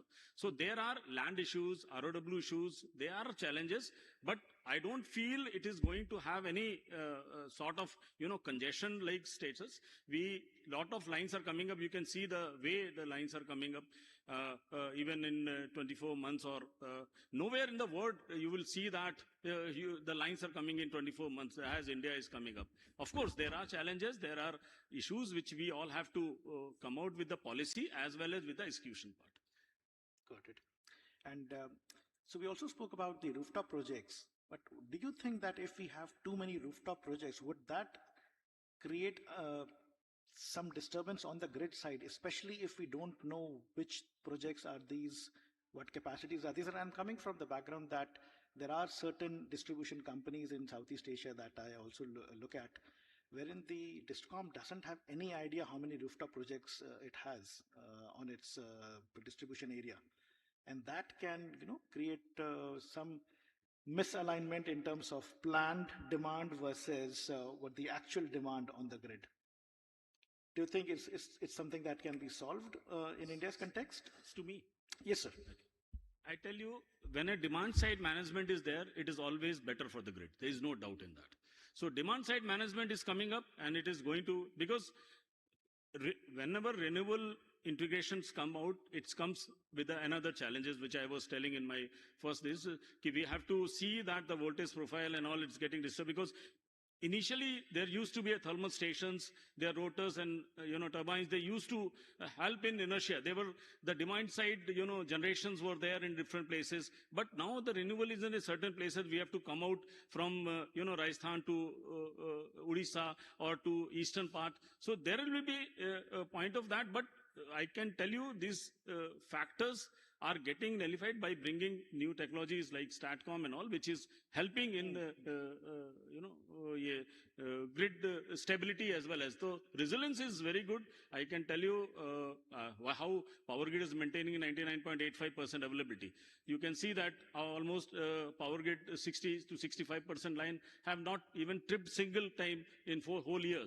So this is the way, and we are having the best availability in the as if you see in the world also. Our outage rate is also 0.27. It is one of the above our international standards. Got it. And talking about the maintaining high levels of reliability, I would want to touch upon the cybersecurity angle as well. Like, given how the risks with cyber threats, and we have had known examples wherein some malicious groups were trying to introduce malwares in various parts of the power system. So in such a scenario, how do we deal with cybersecurity to ensure that we have a secure, reliable, and resilient grid? I tell you that is okay. Whenever distillations comes, it's come with another cybersecurity risk. But I'm telling you, it is a requirement of the day. I can tell about Power Grid. We are maintaining almost 287 substation and 181,000 kilometers of around 5 gigawatt of MVA capacity. This is only possible when we have to digitalize the system. Because at present, I can say that 30 terabyte data is coming up. So once the new substations are by 2030 and all, we are going to touch around 330 substations. So this is expanding and all. So there is no doubt digitalization and modernization, automation is a requirement of the day. We have to do it. And we are doing it also. Of course, cybersecurity is one of the aspects which we have to see it. I can tell how Power Grid is working. Power Grid, I can tell you in a 4 major. First of all, we will go in the design sector also, design part, that how cybersecurity we are doing it. I can tell you, we have a OT system separate, IT system separate. We have our own company, there's a PowerTel, which is operating optical fibers, and they are being used for the OT. So OT and IT are totally not connected. That is in the design part we have done. Secondly, in the operation part, we are having security operation centers also. It is not only for IT, for OT also, which is 24 hours maintained. Even UNMS also there, we are seeing that the data which is in the communication part also being monitored. Any intrusion, it is trying to that. We are totally separated the IT and OT system and operation also. Digitalization, we are telling you that we are doing it in a large manner. It is health indexing as well as for the performance management, we are doing it. So these are the things we have to be best, firewalls we have to see. We are continuously doing the audits also. We are continuing, we are red tapping also doing it. We are trying to intrude ourselves also to see that our system is very strong enough. We are being monitored by, Government of India, CSERT, as well as NCIPCs. Whatever their policies are there, their frameworks are there. We are 100% we are maintaining. We are having advisory boards also. That keep on telling us what is the best available in the cyber security, and we are, infusing money for cyber security in the large scale, which is the best part available in the world. I don't say that cybersecurity is not the challenge. It is continuously. As we move, the hackers also move in the same directions and all. But we see that our system should be totally isolated. They should be free from intrusion. Thank you. And well, Mr. Prince, continuing on the topic of digitalization, so REC is also the nodal agency for the India Energy Stack, which is like a public digital infrastructure. So in simple terms, can you help us understand what this is and how will it enable, let's say, more investment into the power sector? So how does it make transaction easier? How does it enable more smarter financing? Or are there other business models that we can expect to emerge out of this energy stack? Well, Shantanu, let me first give you the very big picture about technology. I'll just make two important perspectives about how technology is going to shape the development of the power sector and set the narrative in the times to come. So this is perspective one would be that you see it says the era of the electrostate. So the electrostate in the times to come, as we electrify more and more, there is not going to be scarcity of electrons. We see so many generation capacity getting added. What is going to be scarce is coordination at scale. What is going to be scarce is trust, interactions, trustworthy interactions, coordination at scale, and inclusion. That is what is going to be scarce, and countries, electrostates that can manage this coordination using technology are what will actually empower the consumer in the end. The second perspective about technology that I would like to give here is that technology in the new, up till now we have been talking about energy affordability for the consumer. But technology actually would now, in the new welfare state, talk about energy agency and energy income. So till now, energy has been a cost for the households, and it was usually either subsidized or cross subsidies are widely prevalent in the tariff structure. But what technology is going to enable is inclusion and participation and making the households to be able to earn through these rooftop assets that they have. A farmer would be able to earn by shifting his or her storage pump usage on the field at a particular time of point. An MSME will be able to earn by shifting their demand to a particular point of time. So that is what technology will enable. And the India energy stack is exactly doing this. It's essentially standardizing the way and grid entities access each other's data and interact and contract with each other. So let me give you an example. If today I have a solar rooftop on my house, can I and my neighbor is willing to buy it from this energy from me, can I sell it to him? And is that even possible? Can we think of a time where I can actually, sitting in Bangalore, or I have come to Goa and my solar rooftop in my house in Delhi is still generating electricity, can I just sell that electricity to someone in Bangalore? Or maybe can I just gift it to my parents? Can I just give it as a Diwali gift? Here's free electricity for you, mom and dad. That is what the India energy stack is going to enable. This is one use case. There are so many use cases. You spoke about DER integration. How do DISCOMs get visibility into the distributed energy resources? One of them is the solar rooftop, but there are other DER resources. There is EV charging vehicles. They are completely an unmanaged load as of date. How do they interact with the grid? Are there standardized protocols? That is what the India Energy Stack defines. So India Energy Stack is essentially giving the digital rails that will put the consumer at the center of everything.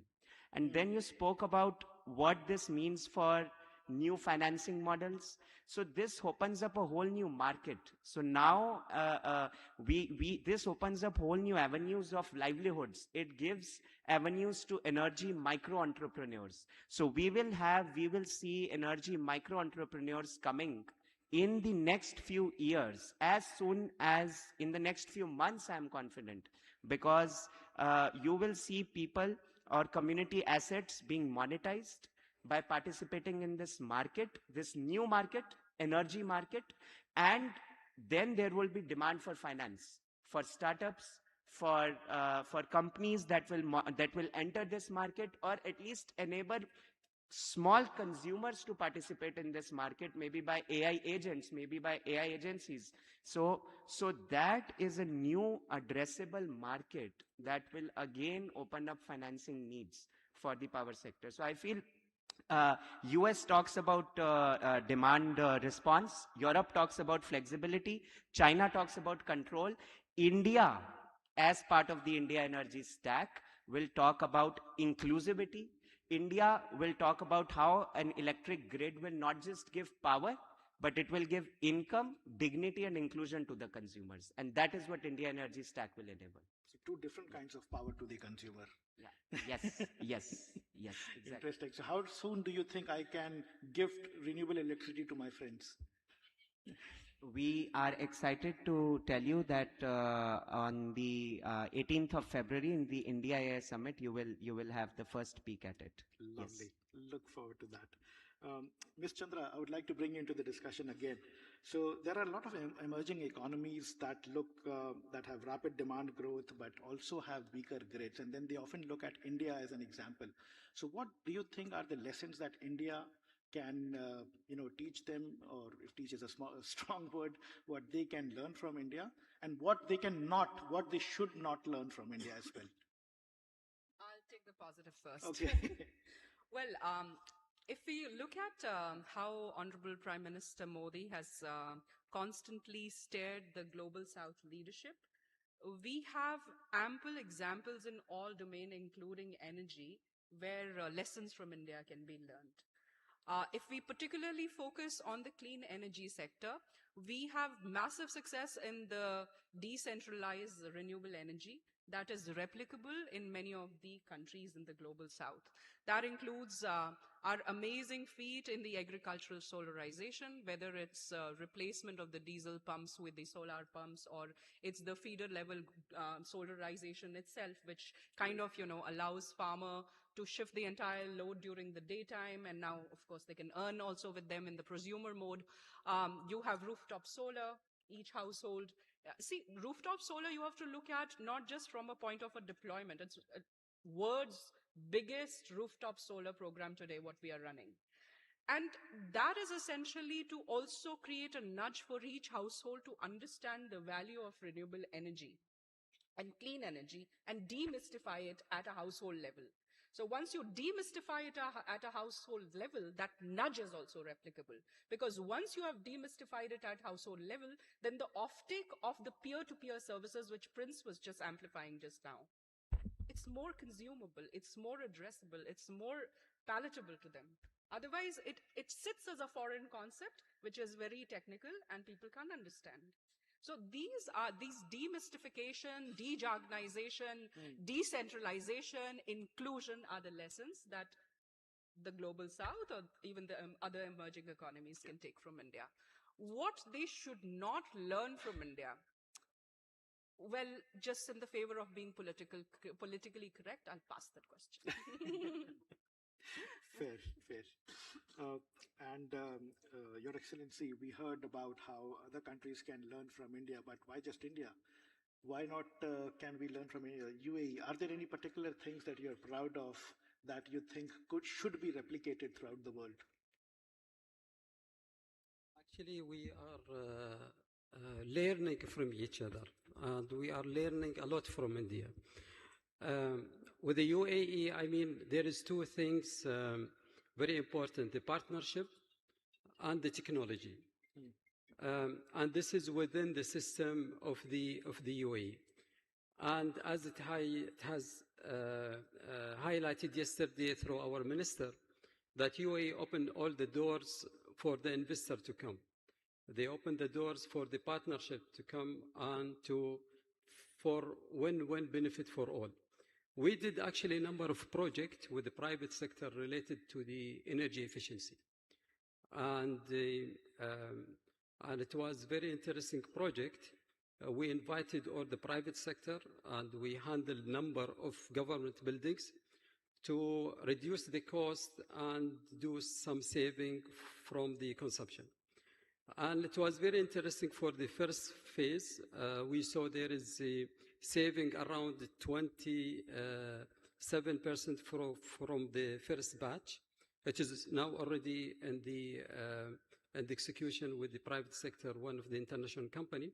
Now we are going to double that amount to go for the second phase to open the scale of the government building to do more enhancing in terms of the efficiency of the building. Other things, I mean, related to the hydrogen, we are also trying our best to reduce the cost with our partnership, to bring more innovation and creativity, to make it more affordable and available in the market. But since there is creative idea from our friend, and this is excellent things, if you ask me about my opinion, what do you think something to be delivered? I'm thinking about the enhancing the wireless power transfer, more friendly, more efficiently. I don't know if that technology can be delivered, but this is very interesting. I mean, I am sure with the fast development of the technology, globally, it will become one day to the market. So you can transfer by wireless rather than the cables. Are there any other such sectors where you would like to see more innovation or more, investment and R&D and funding go into? I think the desalination sector is very important everywhere, not only in the UAE, because this has touched the security of the supply for the people. Especially in our region, we are having the challenges for providing the water.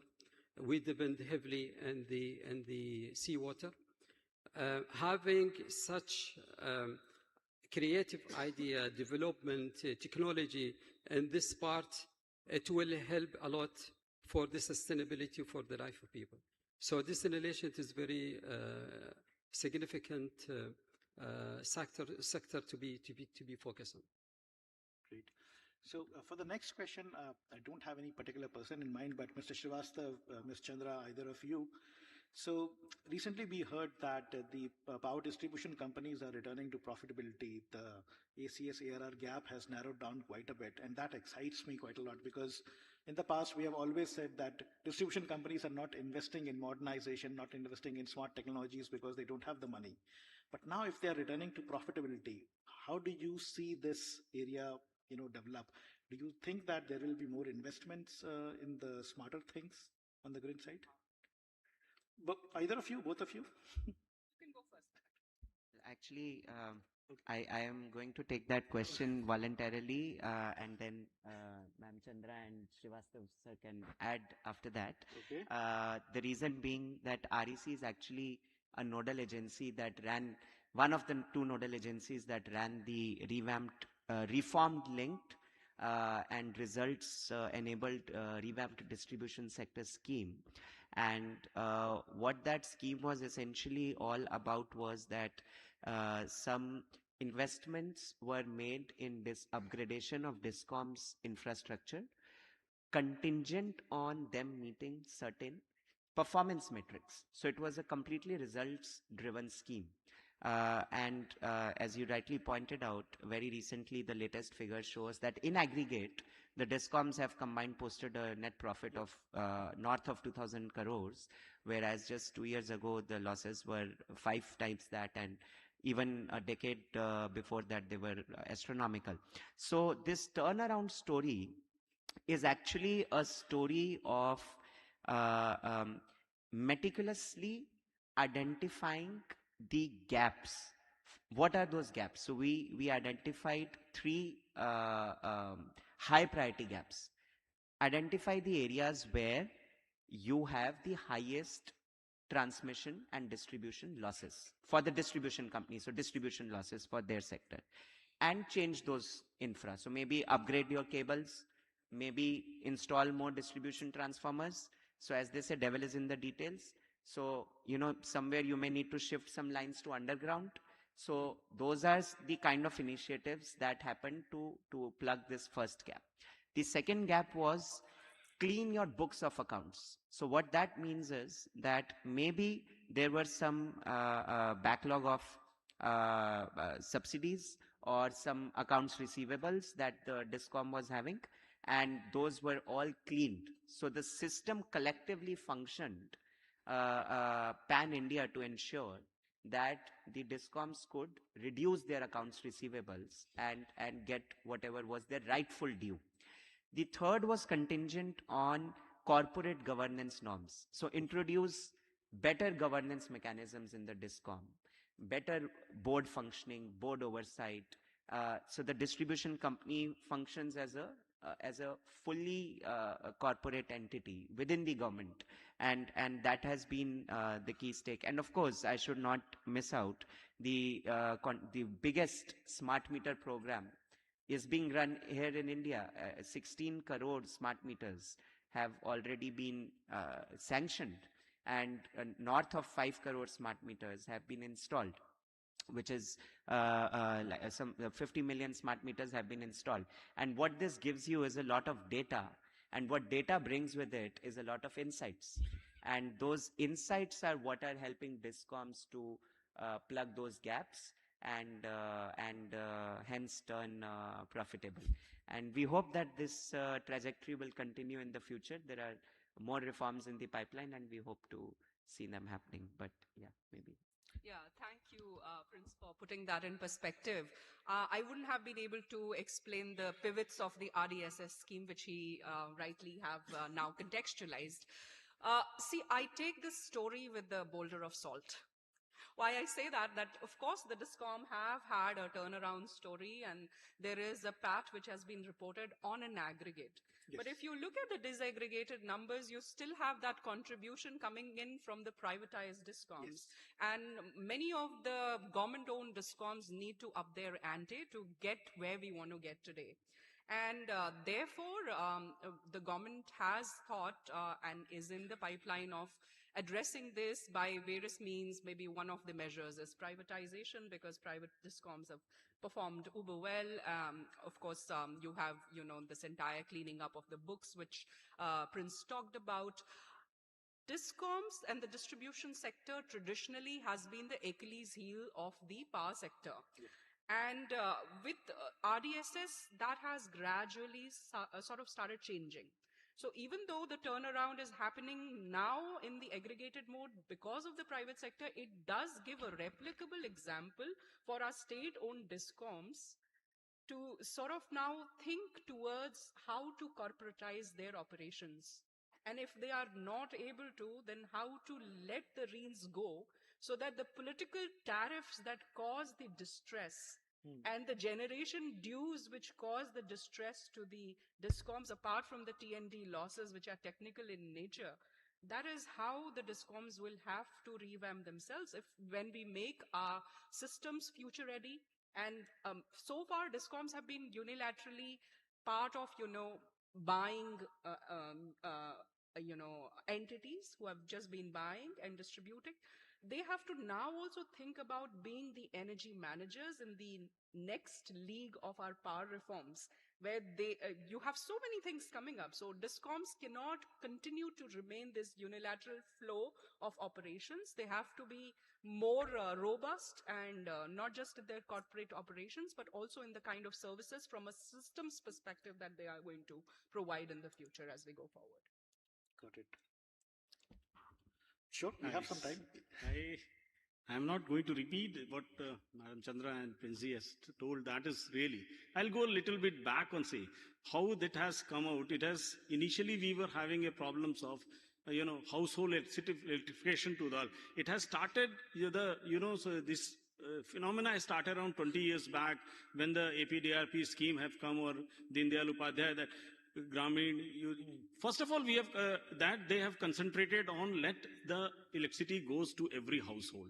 That was completed. After that, then the RDSS schemes and all come. So the way it was monitored, all DISCOMs was monitored, their performance was seen in all the angles, maybe in the monetary angle, maybe in the performance angle. That was when it has started seeing in that direction. And of course, central government has, helped them in reducing their debt also continuously. That has also helped them. Yes, we will come out. Otherwise, their mind was totally on, managing the debt. But once it has come and they come out, of course, the latest, I can give an example when PowerGrid is doing certain RDSS schemes also. When we done an underground cabling work in, Varanasi, it was in that area, I was knowing that it was having a, losses of around 27-28%. Once that cable was laid out, it has come down in that area. I'm not telling whole Purvanchal, but in that area, it has come down below 10%. It has come down 9%. So that has given a lookout that yes, we can come out with the, technically as well as financially, we can be more profitable. The system is the best part. So of course, these schemes, which is load reduction schemes and smart metering, which is coming up in a large way, it is really helping them, DISCOMs, to be not only a profitable, but also technically a very strong companies. Thank you. I just want to come in here briefly because we have always looked at DISCOM's operation from an efficiency point of view. But I would put it out at the open that efficiency is not the only element that DISCOMs contribute to. There's a huge equity addressing that the DISCOMs do to provide low-cost, affordable electricity to service our low-income households. So please do not look at only from a unidirectional point of efficiency. Do consider the equity point whenever you look at the profits or losses of the DISCOMs. Got it. So we still have some time just to maybe do a one rapid-fire question for everybody. So if I may just ask all of you, starting from you, Ms. Chandra, in just one word, if you could describe what is that you are looking forward to by 2030? Like we discussed so many different things that we are anticipating to see by 2030 or are wanting to see, wishing to see. If there is one thing that you would like to see happen, what would that be? Maybe we start from His Excellency and then we take it. What I want to see that we will start to export electricity and export and import electricity rather than the normal traditional. We want to see electricity as a commodity. Right. So globally connected together, as it highlighted, one sun, one world, one grid. Right. So I think this is very important, and this is what hopefully to be, and we will start with India. We have a jointly project. Hopefully it will come through. Thank you, Excellency. Mr. Prince?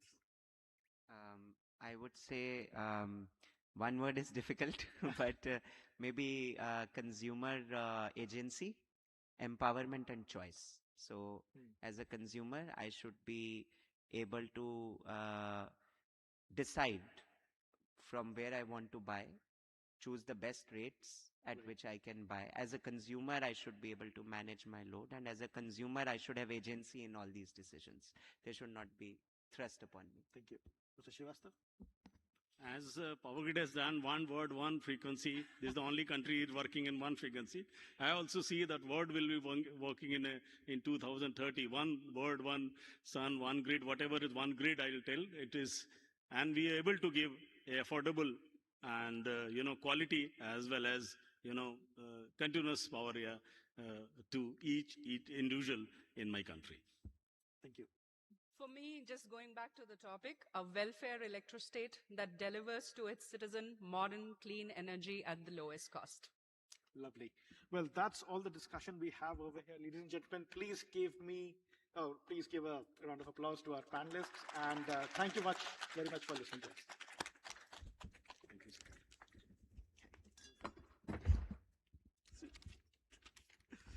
Thank you very much, sir.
according to what has been communicated to me, it should be 7 years.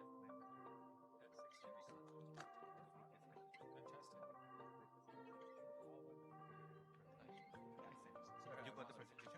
Yeah. All good. So who's... It's in your face. Oh, yeah. That's all I care about. So I've got one presentation. Is it you that's going to be presenting? I'll be moderating. Okay. Do you have the presenter? Okay, excellent. And so I'll give you these. Thank you so much. The mics. Perfect. I'll give you those. And then you've also got the microphones next to the seats. So when you sit down, you'll just speak into this mic here. Wonderful. Yeah. So actually what I might do is if I can just show you on these. So this green light's on. That's it off.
Is this on? Okay.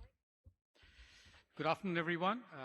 Thank you for joining this session, the third in this CBG conference of this IEW 2026. Thank you for coming to this, and for those of you who made it to the morning, know the sequencing of this conference. For those who missed it, we have had a couple of sessions on discussing policies, as well as what we need to be doing to have larger adoption of FOM. This third session now tackles the third leg of this part, which has got to do with technology and innovation, which we believe will be fundamental in making sure that the broader business case associated with CBG becomes positive. The end goal of these three sessions put together is to actually help the government think through whatever is the next version of the CBG policy. And so in some ways, as Mr. Kanuja mentioned this morning, this is about listening. This is actually taking inputs more than just looking at it as presentations. And since we look at inputs and this as a consultation, I would strongly encourage all of you who are sort of sitting, I guess, the traditional backbencher to sort of move forward. We'll be passing around the mic for anyone who wishes to intervene and make comments or give inputs on that. So all of you who have the desire and wish to be speaking, I strongly encourage you to come forward. This is a massive room, and I think this merits a much more intimate conversation around this topic. So whoever is there, please come up. The second is, let me quickly invite all, the people who are on the panel and who will be more of the discussants today onto the stage. Mr. Anil Kumar, Rajneesh Trivedi. First of all, let me invite Additional Secretary Mr. Kanuja to come onto the stage. And then if we could have Anil Kumar, Rajneesh Trivedi, Professor Amit Kumar, Mr. Harshit Agarwal, and Vijay Nirani.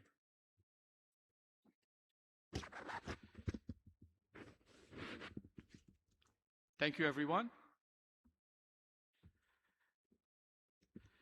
And while we have the panelists who have, I'm positive, a very strong point of view on the different matters, and we'll throw it open to them, we really strongly look at you to contribute and intervene as well. I don't want to take up too much time. As we all know, there's a huge impetus and push to make CBG a very, very integral part of our energy fuel and mix, and not just the energy fuel and mix, as we discussed. There's byproducts that can become a part of the larger economic landscape of India as well. But we're obviously, there's a policy out, but there's things that can be done better. And this is a way of us trying to take inputs on that matter. This is focused on innovation and technology. Having said that, there's some of you who didn't get the opportunity to speak this morning. If you feel strongly about it, please do give your inputs on certain other matters as well. We were completely comfortable with that. Before we get on to the panel discussion, we have two presentations that we are going to be doing. I request the presenters to be as brief as possible on around the topics of technology and innovation. We are available to you post this session to collect any other additional inputs. So just so that we can get the thematic out and let people know exactly what we're talking about. May I call upon Dr. Dubash to make the first presentation? Sorry, Dr. Subhash. My apologies. Thank you.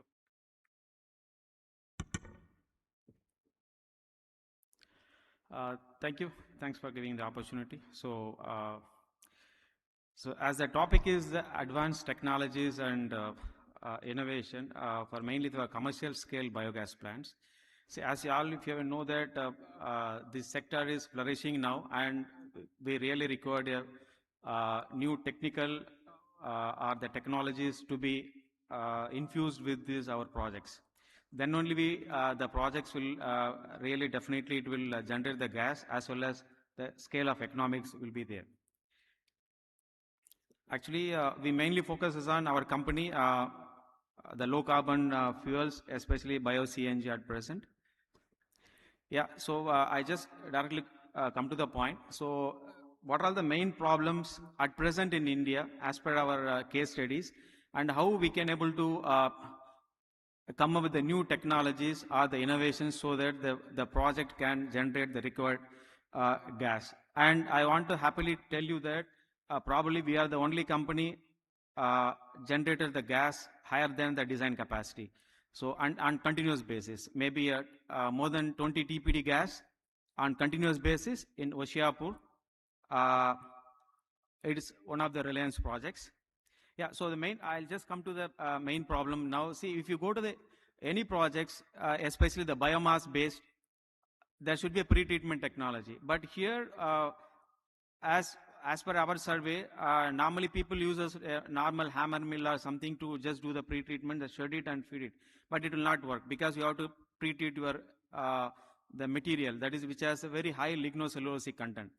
And then if you go to even the another way, that is the MSW. The MSW should not be handled like how it has been handling now.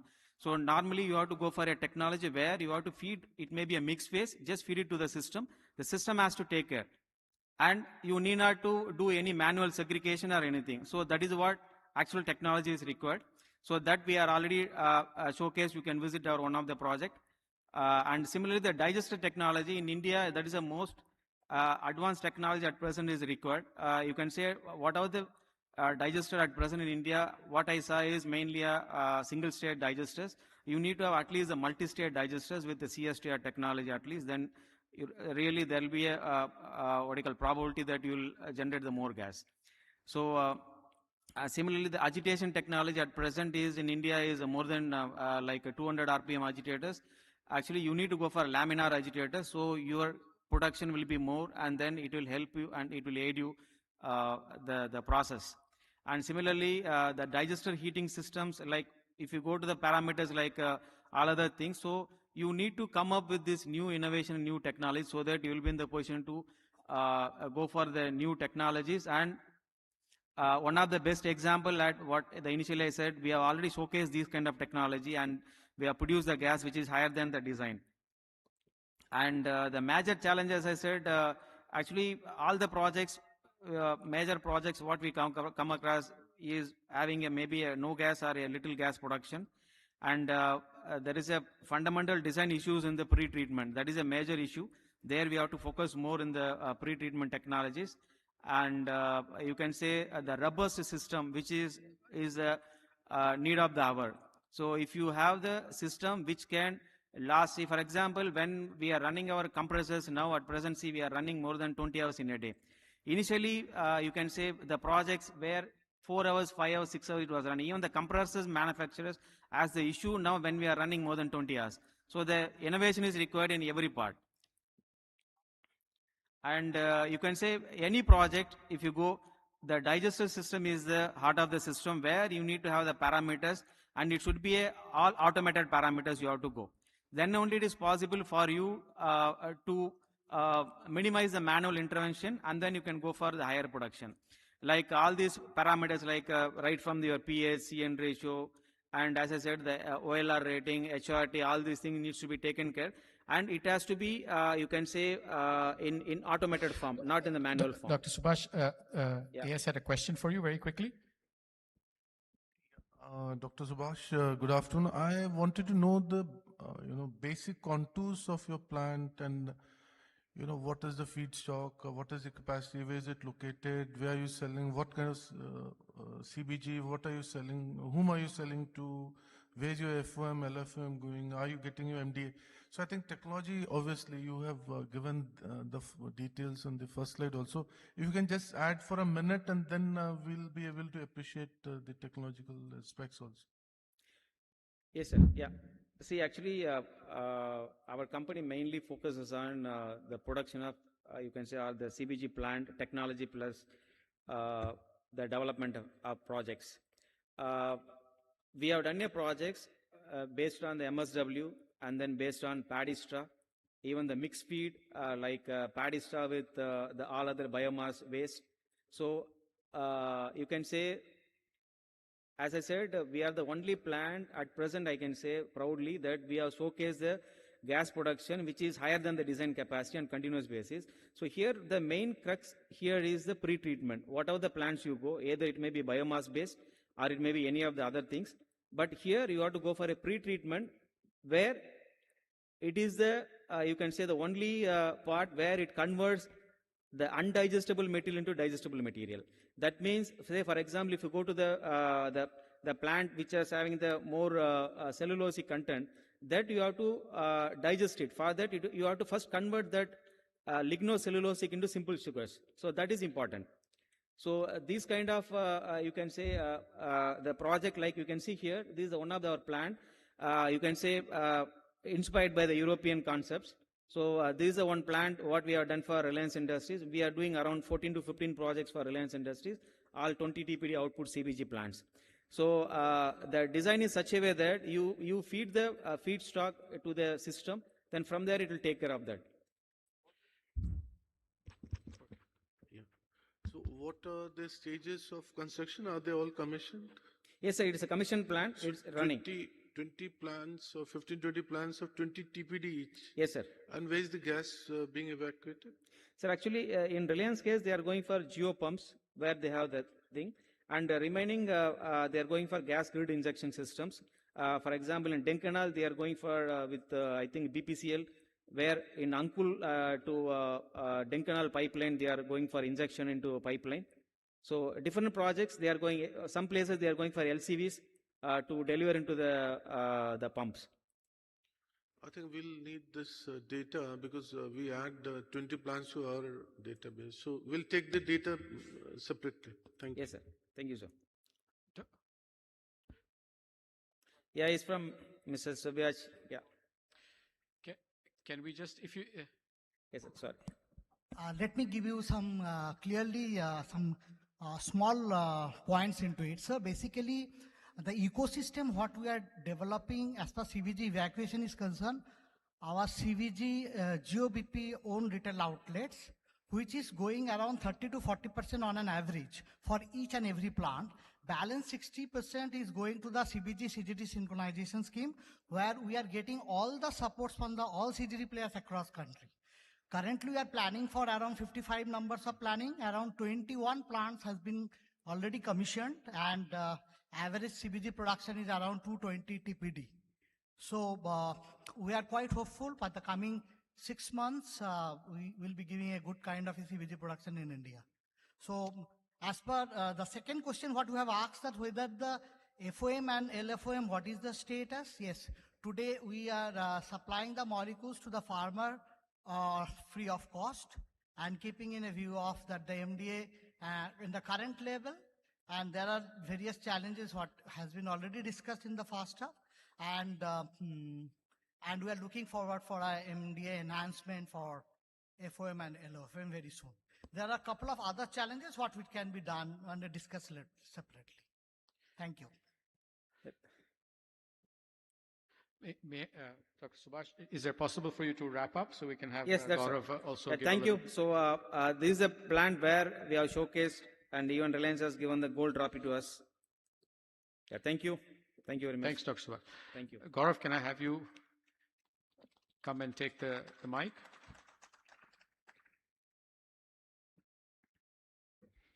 Hi, good afternoon, everyone. So I will take exactly 3 minutes and 3 messages I want to give. So can I have the presentation, please? So before the presentation is up, so normally in biogas field, especially from the technology perspective, we talk a lot about the German biogas plant. And there is a success story. Indian Biogas Association has got a tie-up with German Biogas Association. So normally when you talk about innovation, by default we think about the technical innovation, but all the time we should consider technical, financial and social. So when you talk about German plant again, so many times we have said this, again I am repeating, that technically fine. So whatever we can do, we should do. We'll come to the slide and perhaps I will talk about it. But in Germany, if you see, most of these plants are owned by the farmers, and these farmers, they stay over there. The plant owner, in other words, they are there at the plant and taking care of the plant.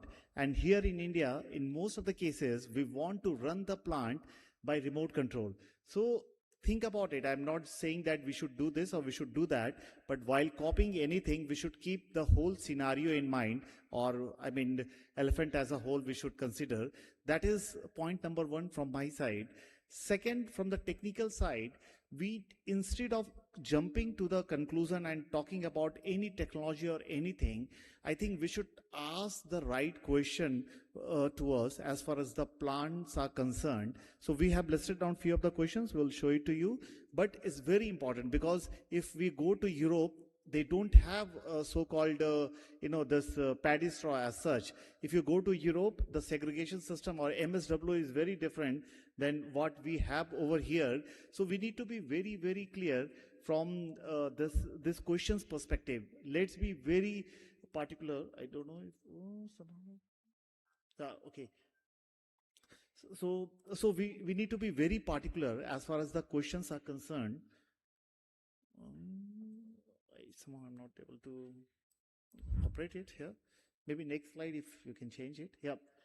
So right from the pre-treatment to the digestion part to the upgradation part, and then further on when you talk about the downstream side, it's very important that we understand the intricacies and ask the right question. And again, I'm not giving you the solution over here. I'm just trying to throw light on the right question. For example, we all talk about the fermented organic manure. Of course, we can keep supplying, but it's a demand-driven thing. I repeat, it's a demand-driven thing as far as the fermented organic manure is concerned. If in market there is a demand of PROM, I would like to go for the PROM in that very local market. I come to the next slide. I think a lot has been talked in the previous as well.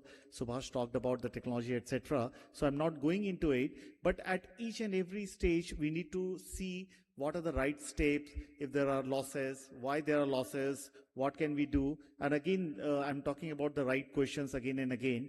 Fertilizer is very interesting, and Dr. Shukla, our president, when he was in MNRE, he coined the word biogas fertilizer plant, and this is what we also believe in. I think this is where we need to come together and try to make sure that biogas plant as a whole becomes profitable. Well, I will skip this. Now third minute is running. So one of the third message, in fact, is that still we need more push as far as the biogas sector is concerned. In management, you talk about this push-pull concept. I personally teach in IIM Ahmedabad as well. So we need a lot of push. So here is one of the analysis where we try to study the cost factor. This is almost on the maximum side. Depending on feedstock, depending on lot of things, still interest, etc. have not been, they have not been considered in this. But even at high level, if we see, we say that between 40 to 70 rupees, anything can happen. So let's talk about the 70 rupees right now. Still, we need this viability gap funding, especially to streamline the sector so that the pull factor, which will come ultimately from the market side, that we can see. So to conclude, of course, biogas is a local phenomena. I would rather say hyper-local phenomena, especially from the feedstock perspective and from fermented organic manure perspective. Keep that in mind. And the social part, you have to really consider that whenever you talk about this sector. Last but not the least, this viability gap, which we need to look into. With this, thanks a lot. I think my 3 minutes are over. Let me quickly throw this open to the panel. Thanks for actually setting the stage, both Dr. Subhash and Gaurav. This session is a little bit about innovation and technology. And so there's one part about technology, but the other part is also about innovation. I want to throw it open to the panelists, and maybe Anilji will start with you. First of all, for BPCL, why is this relevant, important, and what is it that you're doing in terms of technology and innovation that can help? Yeah, a bit of echo. So BPCL, CBG, it's obvious. We are into CGD segment. We have 52 CGD CGDs. So which is almost, we are the second largest CGD company. So a lot of blending obligation, which is something like 30 plants which we need to do. But what is not so obvious is that BPCL's largest net zero mitigation measure is CBG. Almost 30% of our mitigation has to come from CBG plants, which means around 300, 400. Strategically, what we are doing is that a 50-50% approach, 50% own investment and 50% through JV companies. That is what we are adopting. And to the specific question, what is that we are doing on innovation and what we are looking at? See, as Subhash said, it's a complicated process. See, actually CBG is nothing but a living biological ecosystem. It's not a plant. It's more of a biochemistry thing. So it has got 4 processes. To be very short, hydrolysis, you need pH 5 to 6. And at the end, methanogenesis, you need pH 7 to 8. So which means that, I mean, these are the places where the organic material actually grows well. So you're seeing that you're in a different, the requirements are different for different processes, which is happening in one kettle. We are right now working with one startup where it is actually split. The 4 processes are split into 2. The first, hydrolysis and acidogenesis in one vessel, and the balance 3 in 3 separate vessels. At lab scale, we are seeing good results. We are working with them. If that technology can, in fact, do wonders. Apart from that, also the other factor what we've started talking to is to try to, like, even though we have pipeline connection schemes coming up, but there are still plants which are coming up very, very remote to pipelines where connectivity is not an issue, not very feasible. So there, liquefaction is an option. So liquefaction is very, very energy intensive. Minus 162 is very, very energy intensive. So we're looking at, from the biogas, liquefaction, can we separate the H2S, CO2, as well as liquefy this so that there is a relative better economy. These are few areas which we really find challenging. There are many things I think, has been spoken about. This is a focus of BPG. We are very serious on CBG. Thank you. Thank you so much. Rajneesh, anything that you see in terms of the innovations and technology development in digesters that is going to help the industry? No, sure. So, look, one of my message here is that, we've been already operating 2 MSW plants in the country. We are already treating around about 425 tons of municipal solid waste across 2 plants in Goa. One of the plants has been running successfully for the last 9 years. Now, I think while there has been a lot of discussion about technology, where is the technology, we need to adopt technology, I certain times ask myself that are we really looking for technology? Or technology is a myopia or a mirage we are chasing? If you ask me, technology already exists in India. Technology is already there in India. I think if you ask me personally, my view would be, it's not about finding technology. It's the question is that are we willing to adopt technology? Honestly, that's what my assessment is, that after handling one plant for 9 years, where it has worked continuously 365 days, even during COVID, if a plant like this can be run, why not other plants can do the same thing? And now when I'm talking about my plant, it's not about me. It's about replicating similar plants across the country. Look, we are at a juncture where this sector can go miles. We are already looking at around about, 50 BCM of global biogas and biomethane production. Unfortunately, 80% of that, or majority of that, can be done in economies like India and China. We are at a cusp where we can translate this industry into a mega powerhouse. In India alone, if you see the biomethanization potential or the biogas potential which is there is equivalent to 160% of my natural gas requirements, which basically means that today, if this entire house is put in order with respect to, CBG, we can meet all our, natural gas requirements out of the country. I think that's, if I may just interrupt, I think that's the objective of the government as well. The potential is well understood. There's a lot of points that are being made that, there's a lot of support that the government can give. This was a little bit about saying, okay, is there some technology levers that need to come in the picture as well? And do we need support from the government on that as well? We'll come back to you. Maybe Professor Amit Kumar, anything that you've seen globally that's different, innovative, where technology is playing a key role, and then what can the Indian government do as well? Yeah. For me, I think the key aspect is that we talk about the conversion and the technology is here. But I agree with the previous speaker in terms of the technology is there. It will improve and continuously improve. The way we should look at this is in terms of, any biogas production or, compressed biogas production. The key component of what is the cost of producing it, the front end in terms of the collection, then you have the conversion, and then you have the utilization. the whole chain needs to be looked into perspective. We talk about conversion technologies here. What about the collection technology itself? I mean, this is a typically water-based technology that we do. Can we do these feedstock transportation through a long-scale pipeline in form of slurries, which will reduce dollar per ton per kilometer cost? Some kind of innovation in terms of the front end. It is also in terms of the end, I would say. So technology conversion, we talked about it, but also at the end, when you are producing CO2, can we take out that CO2? Can that be a CDR technology, which will give you some incentives in terms of carbon dioxide removal? So the whole chain perspective is critical in terms of making this go forward. So, I really hear you. So I think what you're pointing out is let's not focus just on the conversion. See, at the end of the day, I want to lay the stage a little bit, let's be tighter. At the end of the day, we're saying there's a viability gap funding required. Really, the way to incentivize industry from the government side as well is to make sure that there's going to be continuous improvement, because money is not unlimited. And the question here is, what role does industry see in terms of what role can technology play, and what innovation can you do eventually to bring the gap down as well? Because otherwise, there's really no incentive. Vijay, you have more on-the-ground experience. Any thoughts on that? Thank you so much, and thank you for having us here. We run one CBG plant in Karnataka, and we're setting up 4 more. It's in advanced stage, which will be commissioned maybe in the next 3 months. We'll have 90 tons of gas being generated. I think my whole effort in the next 1 minute is to convince the oil marketing companies, also the government, that what you have done is phenomenal.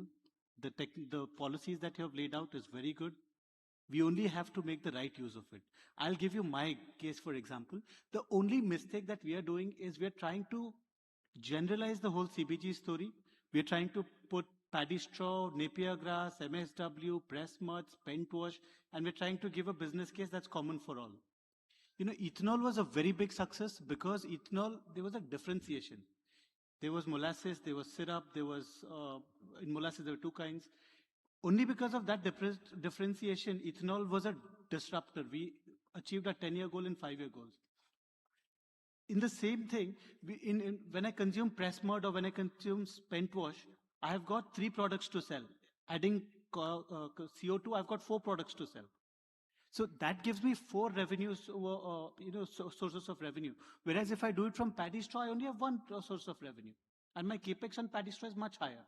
So if we understand the unit economics of the business, it is very, very simple. So I echo with what everybody said. There is no technology involved in this. This is basic 10th standard science, if you ask me. It's digestion, it's purification.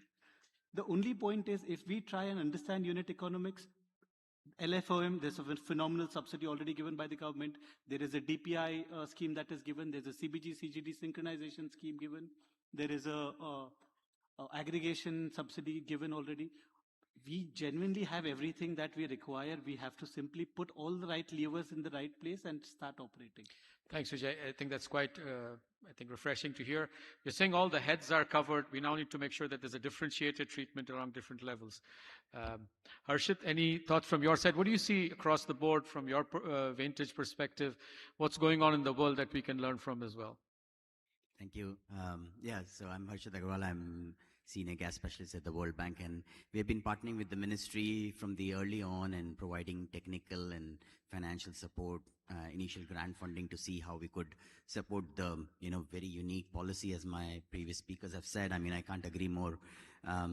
This is CBG's story, in terms of potential, everybody has known. But in terms of it's also India for the world, I can see that, right? Because it's a very unique opportunity which India has. It's a sustainable gas story, taking India from 6% to 15% of gas. So it'll add on to that. Without adding a lot more, I do see globally it's like, we are always asked, even when we are working in India, what are the lessons from the world to see in India? And there could be many, but I would say that probably the CBG story would be the India for the world. So people say, okay, what was done in India? I could talk more about financial innovations, which other colleagues have talked about. I agree with the panelists before, very well said. We have all the key levers on technology around us. It's about this implementation. It's about these unlocking, these policy behaviors which have been very good, and how do we kind of leverage those to unlock those. And I have some thoughts on financial aspects which I can share, because I do see that there are unlocking to be done on that end. But otherwise, technology, implementation, the partners from OMCs, all of that is really a good story for the world, really. Fantastic. I'm just going to take a couple of minutes to get the audience involved very quickly, and I'll make it quick. So is there any thoughts, questions, comments from anyone in the audience? And I'm getting nasty signals, if I would call them that, but let's get it. Yeah, I'm having the data from the portal, and out of 113 plant running, having capacity of 784 ton, production is only 195 ton. I found the region. What is the region? I got the region of 79 regions of the 79 plant. 18 plant because of the feedstock issue, 23 plant because of maintenance and technology issue, and then ramp up is 24. So I'm combining this under ramp up and technology almost 50%. And every day I'm listening prime entrepreneur brothers, they are coming to me and they're asking that which technology I should adopt. So I want to ask the panelists, can they are able to recommend some entrepreneur that if you want to go for the PET straw, please copy this technology. If you want to go for the press mud, please copy this. If you want to go for the MSW, please copy this. It's a good point, a good provocative point where we really need to find out all that. Any other thoughts, comments? Thank you. During the afternoon session, we were discussing, and I was raising the same point, sir, that in this industry, we don't have technological standards or monitoring that whatsoever plant is running and operational as on date, what was the design capacity, what is the operational status as on date, and what all were the challenges during the ramping up of the capacity. So whatever learning, my dear friends sitting here, Vijay has shared something, Rajneesh has shared about MSW, those learnings we all need to adopt, and to see that we don't repeat all those troubles or rediscover the wheel. Thank you. I'm going to take one more comment. We had a hand up earlier, so. No, I'm just extending that point, what my friend has said there. We should have some certification of these digester or the equipments, that this kind of capacity require this kind of digester, and there has to be a certificate that this much yield has to be there. Then only we will be able to have economically viable plants. Thank you, Mr. We'll just close it with the last comments from. Few comments. I think the afternoon sessions, I would say there was some kind of pessimism. But this session, I'm very optimistic, and everyone said that all the panelists, that the technology exists. But then the benchmarking is not there, standards are not there. I think ministry with these stakeholders will get into this also. Secondly, someone mentioned about ethanol ecosystem, which actually we have now reached 20%, that is ethanol, but blending in petrol. But that is actually 1G, with lots of energy density for that 1G. 2G ethanol and CBG, I think the pre-treatment, and one goes into fermentation towards ethanol, the other is digestion towards the gas. In some of the plants which we are supported through PMG1, the pre-treatment is an issue, but I was amazed to see that in case of CBG, we have already succeeded in doing that. So maybe there has to be an interface between the 2G plants or the operators of these 2G plants and the entrepreneurs and the CBG entrepreneurs, because I think they've already got over those problems of pre-treatment. Then I think we go ahead with this. The technology benchmarking is the only thing I got from this. And the things are optimistic. Technology does exist, and we'll be the leaders across the world once we have these standards and benchmark. Thank you. Thank you, Mr. Kanuja. So on that note, with the optimism that the technology does exist, but as a former technologist, I always want to leave a message that says we can always do better. So I leave that to all the private entrepreneurs. Thank you, Mr. Kanuja, and thank you to the panelists for your opinions. I know we've run over time, but if there's any other thoughts and comments, happy to stay over after this outside and collect your inputs. Thank you so much.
Good afternoon, everyone. Thanks for hanging on after such a long day. It's a pleasure to welcome you to the transition stage here at the India Energy Week 2026. Our session today, Supercharging Climate Tech Innovation, Expanding the Frontiers and Defining the Next Breakout Winners, comes at a pivotal moment for the global and clean energy technology landscape. We see that clean energy technologies are scaling rapidly. with growth not only in established sectors such as solar, wind, EVs, and batteries, but also in breakthrough emerging sectors. While renewable energy leads the energy transition, there is an emerging set of technologies which we are going to be talking about in today's session, which can take us to the next stage of energy transition. This panel brings together leaders who are shaping this transformation, from industrial decarbonization and deep tech innovation to climate finance, circular economy, and large-scale renewable deployment. So I'm excited to explore with them what the next wave of climate tech winners will look like and what it would take to get there. So with a quick round of introduction for our panelists, I have with me Michael Train, SVP and Chief Sustainability Officer at Emerson. He leads Emerson's environmental sustainability strategy, focusing on advanced technologies and partnerships that accelerate industrial decarbonization. Next, we have Mohammed Al-Zoeb, CTO at Aramco Ventures. He directs investments in digital transformation and cybersecurity for Aramco Ventures, supporting breakthrough solutions in low-carbon fuels, advanced materials, and emerging climate tech ventures. We have Saravan Penubarthi, CTO at AIQ. Saravan brings deep expertise in digital transformation, technology strategies, and his work focuses on unlocking efficiency and next-generation operational capabilities across multiple industries. Lastly, we have Nishant Arya, Vice Chairman and MD at JBM Group. He leads the investments in EVs, renewable energy, EV charging, infrastructure, and advanced manufacturing across the globe. So, to kick off our discussion, I would first start with Michael. We have seen that clean energy transition has been accelerating, but only around the already commercial technologies like solar and wind. And to further deepen the energy transition to move towards a more mature phase, we need new and emerging technologies for decarbonization in hard-to-abate sectors. So what, according to you, is that next phase of energy transition that looks like, where we can achieve these goals of net zero or fully decarbonizing our economies in the next few years? Yeah, great. Well, thank you. Thanks for having me join you today. This will be the best panel of the day for those that are staying with us. We will make this fun, we promise. Just for background, Emerson is an automation company, a global automation leader, I would suggest. Serve a lot of critical industries, traditional power, chemicals, life sciences, metals, those types of industries. Of course, we now have emerging industries around energy transition and new materials and circularity and those types of activities. When I talk about the automation, we do the sensing, the kind of the data creation actually in the processes. We have the valves and actuators that make the movements, control systems where our customers really run their operations and insert their logic and really, make their products happen. And then a lot of software that's in designs and simulations and optimization. So we play all the way across all those stacks and everything. What's been interesting, so let's call it the last 5 years, has been our hard-to-abate industries, for example, steel making, chemicals, some other things. I think these companies have been committed to trying to support the goal of getting the world to net zero. They have been focused on their emissions. They are measuring things. They are using tools to be more efficient. They're building out their roadmaps, looking at marginal costs to abate. And we're in many of those conversations, and we're fortunate that we get to participate through it, some bolt-on technology capabilities that they get to leverage in those things. We're seeing a lot more interest in carbon capture. We've seen real projects in the world. They've been implemented. I think there's a body of knowledge being built around that and what that means. We've seen, of course, the renewables that you referenced earlier. There's also some new designs for nuclear and some other things that are coming in that space that we think is quite interesting. Battery storage is an item. I know pumped hydro is another scenario that's very active here in India. I've seen some projects in the meeting this week already that talk to those types of things. And again, trying to enable that, enabling the hydrogen, where we still need a molecule to deliver an energy source. And steel making, for example, is looking very closely at hydrogen as one of the things we can do. And then, of course, using all of this automation to do circularity and those types of things. So I think the companies have learned a lot. We've seen pilot scale projects. We now have seen larger scale projects. There's still a lot of projects in execution. But I think the world's starting to get a sense of what it takes to do those projects, what the costs of those are. The trick in all of this is getting economics at some point to work out and the policy shaped that can help sort of motivate the demand and prompt all of us to kind of make our next steps. Great. It sounds very promising. Same question for you, Mohammed. Yes. Maybe could not hear what he was saying. You can speak into the speaker, then only I can hear it. Can you bring it closer? Sure. Go ahead and continue that. All right. Thanks for that feedback.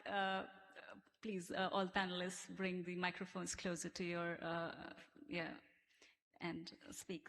Similar question, but from a venture capital perspective, that what are the technologies that Aramco Ventures is looking at, which will drive the innovation towards the next phase of energy transition? Thank you. Can you hear me? Is it switched on? Can you hear me now? Okay, I'll speak louder. Thank you, Nikita.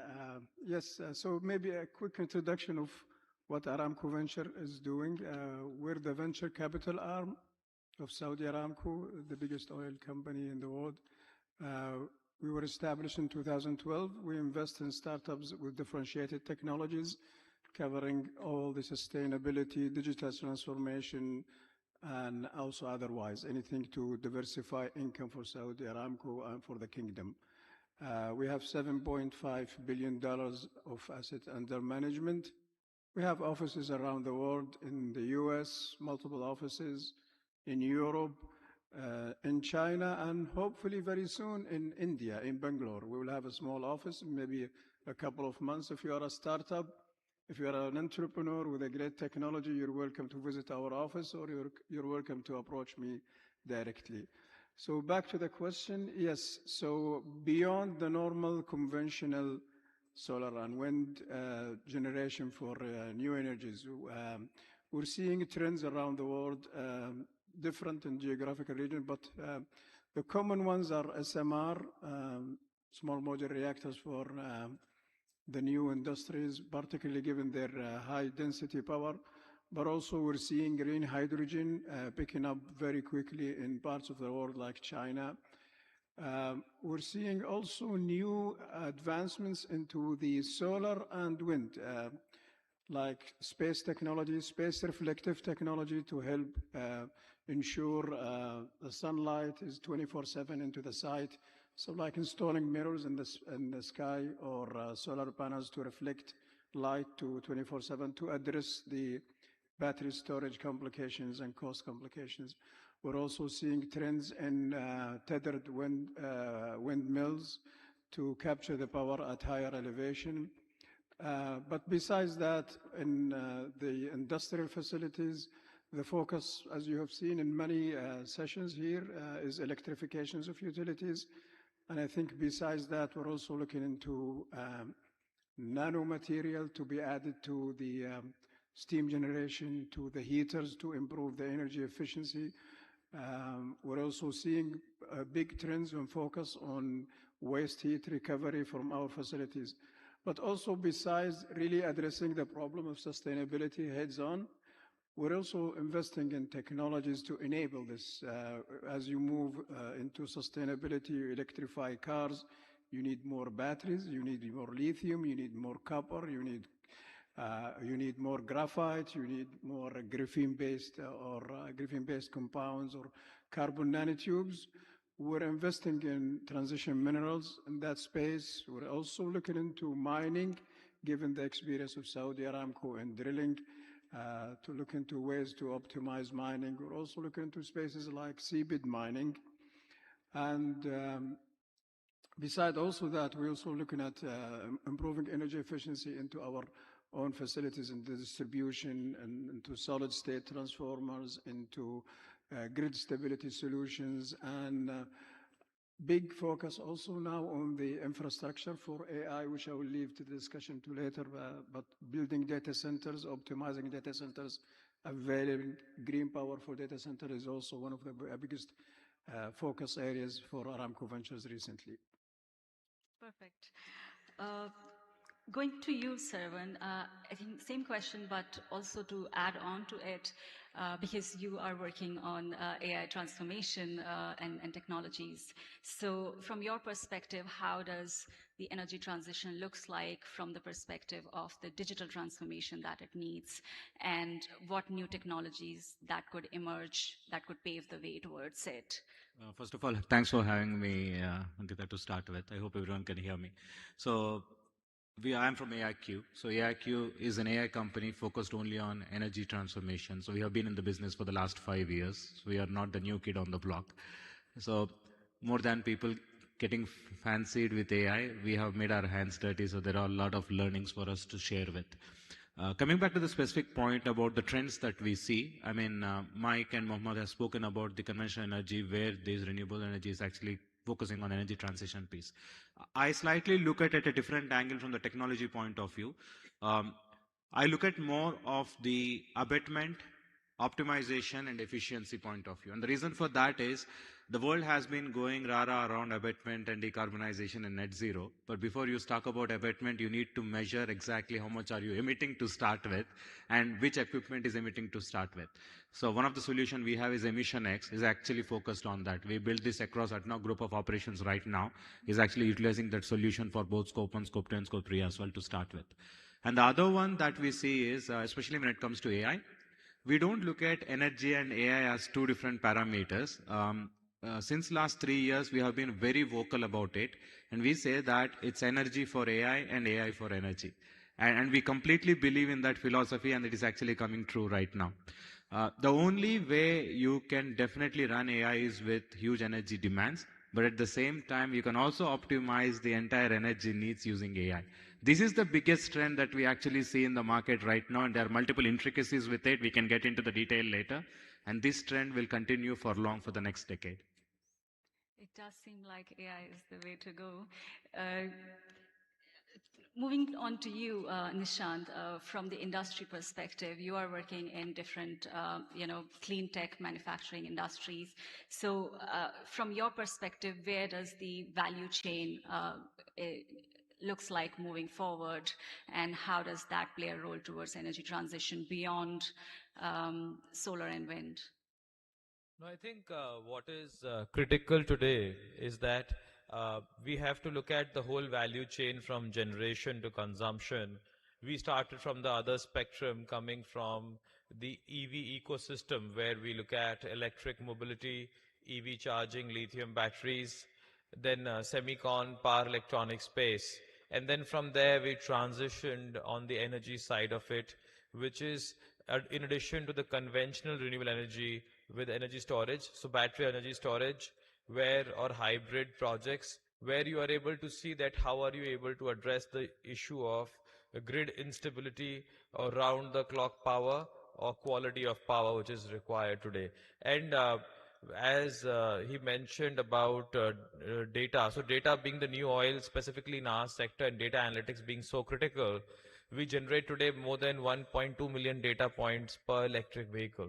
So it is extremely essential that how at an ecosystem level the whole planning is taken care of. And when you're setting up data centers, you are seeing what kind of energy security does a city or a state need, and you're setting up those facilities accordingly. And there, I think it makes a lot of sense to see that today when you are using electric vehicles, and in many cities this is happening, which we are seeing that the electric vehicles are used in the vehicles, and the night it's used as a power backup, especially in California and few other places across Europe and many other parts of the world, where they are looking at having a 360-degree repurposed battery structure which can cater to multiple life cycles and multiple use cases. At the same time, what is essential is that how are you able to address the problem that you generate green, consume green, and then, as I mentioned about the life cycles, so a product is used for static energy, which is for storage, for dynamic energy in electric vehicles, and is also used as a power backup at times. So I think a holistic view makes things viable, and that's where today when the countries and cities which are setting up even EV charging stations, they're trying to see that with such kind of solutions, how can they consume green energy, and how today the responsible end consumer has been able to understand that they do have to propel and look at using green energy, which is their accountability, and especially after COVID, people have become a lot more responsible towards that. And that's where we talk about green capital as well, because the carbon footprint which is getting generated through this, so like with every electric vehicle in its lifetime, and I'm referring to buses, you could save about 1,000 to 1,200 tons of CO2 and about 500,000 liters of diesel as a basic requirement. So I think that is the level of carbon footprint. So impact becomes very important. So everything has to be understood tangibly. So no intangible impact is calculated by a common man. So I think when people understand that, they're able to embrace the same. Definitely. So yes, there is a whole array of technologies which are available to us, which are at the cusp of commercialization or adoption at scale. I want to touch back upon the question around AI, and we know that the energy demand for data centers is expected to grow multifold in the years to come. As of 2025, we saw that about 700 terawatt hours of energy demand came from data centers particularly, and by 2050, it's expected to grow 5-folds. So how does this aspect of data centers and AI transformation balance with the goals of energy transition?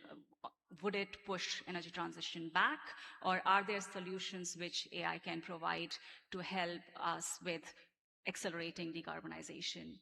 So probably I can start with Saravan first and then go around the panel. It was coincidentally, I was in a small town called, or a city called Ashburn recently in Virginia in US. And Ashburn incidentally is called the data center capital of the US. Every street you go to, you see an Equinix data center or a Noble data center around there. One truth and one inevitable truth going forward that we have to live with, and which is happening right now, and Mohammed can vouch for that, is we are slowly moving from a SaaS-based economy to a token-based economy. Especially in GCC, I see this trend. You are not only seeing the energy seeing as an export, you see the tokens now seen as an export coming from the GCC with the data centers coming in. And yes, definitely these data centers need a lot of energy, and conventional, unconventional doesn't matter.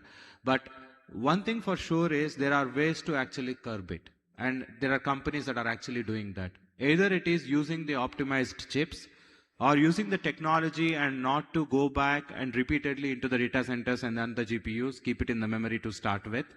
And third, not but not the least, is to build the data centers which are net zero and green. For example, Google has announced a big investment, about $15 billion, if I'm not wrong, in Visakhapatnam in India, which is a net zero data center, which they are building globally here in India. So the new data centers that are going to come in, the idea of net zero, the idea of using the conventional energy is already baked in. And this will continue to grow as we go ahead. And the other thing, using AI technologies to optimize the energy, to make sure that to pump into these data centers, and also using the AI right from the chip level, infrastructure level, and all the way to the software layer and the application layer, to make sure that the energy consumption is low and yet the token needs are taken care, is the new trend and the guidelines in architecture that we will see going forward. Great to hear. Mohammed, do you have anything to add here? Yes, the issue of addressing the AI versus power requirements, I think I would like to start with the main objective is greenhouse emission reduction. For that, we definitely need AI. We cannot optimize our operation beyond the regulatory control without the advent of using AI, particularly physical AI, so that we have reliable models to optimize our operation.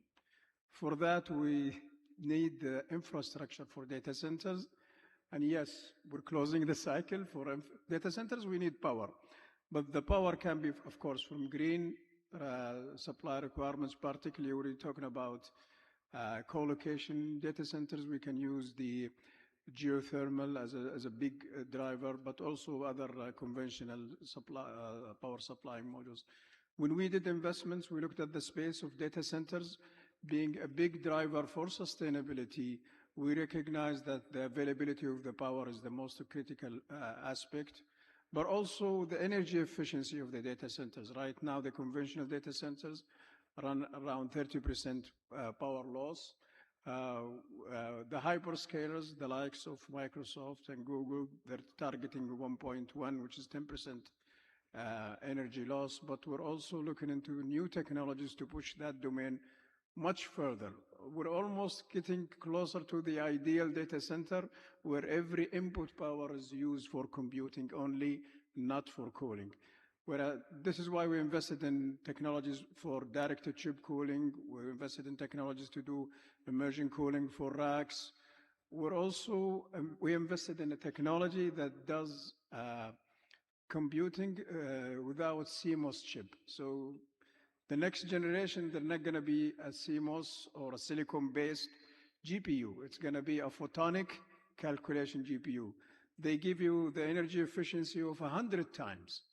And we also looked at a new research in parts of the world where they're doing gabbling with the idea of using graphene to manufacture electronics, which will give you 1,000 times energy efficiency for your data center. So if you can imagine, instead of building a huge gigawatt data center, you probably need 1,000 portion of that. We're also addressing the availability of power through the new modular ready-to-power installations where you have this type of container. It gathers the sunlight just like a normal solar panel, but it has its own energy storage solution. It has its own stability solution, and it provides also the cooling for the data center. Maybe good for smaller enterprise edge kind of computing data centers. But we're also looking into all of these technologies, including, of course, space technologies. As we also hear about the ambition to move the data centers to space to reduce all the energy consumption and the cooling, looking into these opportunities as well. That sounds good. So there's a lot of potential for improvement of efficiency and also transitioning to procurement of clean energy for the power needs of data centers that could drive the next stage. Michael, coming to you, same question, but also from the perspective of that, how these advanced, digital tools can help in accelerating the commercial viability of these new emerging technologies that you talked about, SMRs, CCUS, electrolyzers. Yeah, if we talk about the benefits of AI and what we expect the impacts will be in energy transition and in some of these new technologies, I think what's really interesting is these industries are being born digital to begin with. Our traditional work and our traditional workflows were paper, only way back when. And obviously we've been adding on and morphing through time, and we've added digital things to that. But now as we kind of build a hydrogen ecosystem, the battery storage ecosystem, the carbon capture activities, the biofuels, et cetera, the circularity, these businesses are now kind of being born purely digital. They have digital workflows.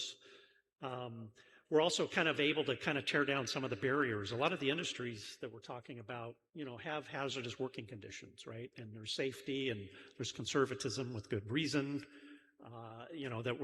So we're careful about how we apply these technologies, and we don't want an AI that just hallucinates something and runs something out of a process that's not safe.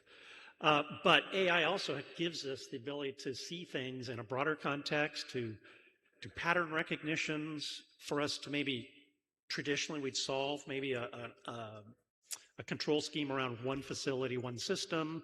Now we have the ability to kind of do fleet-wide kind of assessments and optimizations. We have a lot of work, obviously, to do to get all of our data so organized, so we have that ability to apply those AIs in that way. But I think, I think there's a view that the AI is going to bring us the efficiency opportunities and the optimization opportunities to get some of these new technologies to a place where they become economic and we can kind of get them built at scale as we go forward. Yes, that's great. Coming to you, Nishant, do you have anything to add to it? No, I think what is important is that when you are delivering this at scale, and today when you're looking at data centers, and if I talk about the power conversion systems in power electronics or EMS systems or battery energy storage, starting from 1 to kilowatt hours going up to gigawatt hours. So it's a huge spectrum, and there one has to ensure that you are building in efficiencies, and the real-time decision making is being done, and that is only being done through AI. And how many different models are being run for different kind of use cases become very relevant here, and that's what needs to be ensured and built into the system for it to get really scaled up and become very relevant. And that's where I feel that the usage of AI would get a very fast adoption across different sectors and segments. Great. So now we have talked about the solutions which are available, the technologies which we need to scale.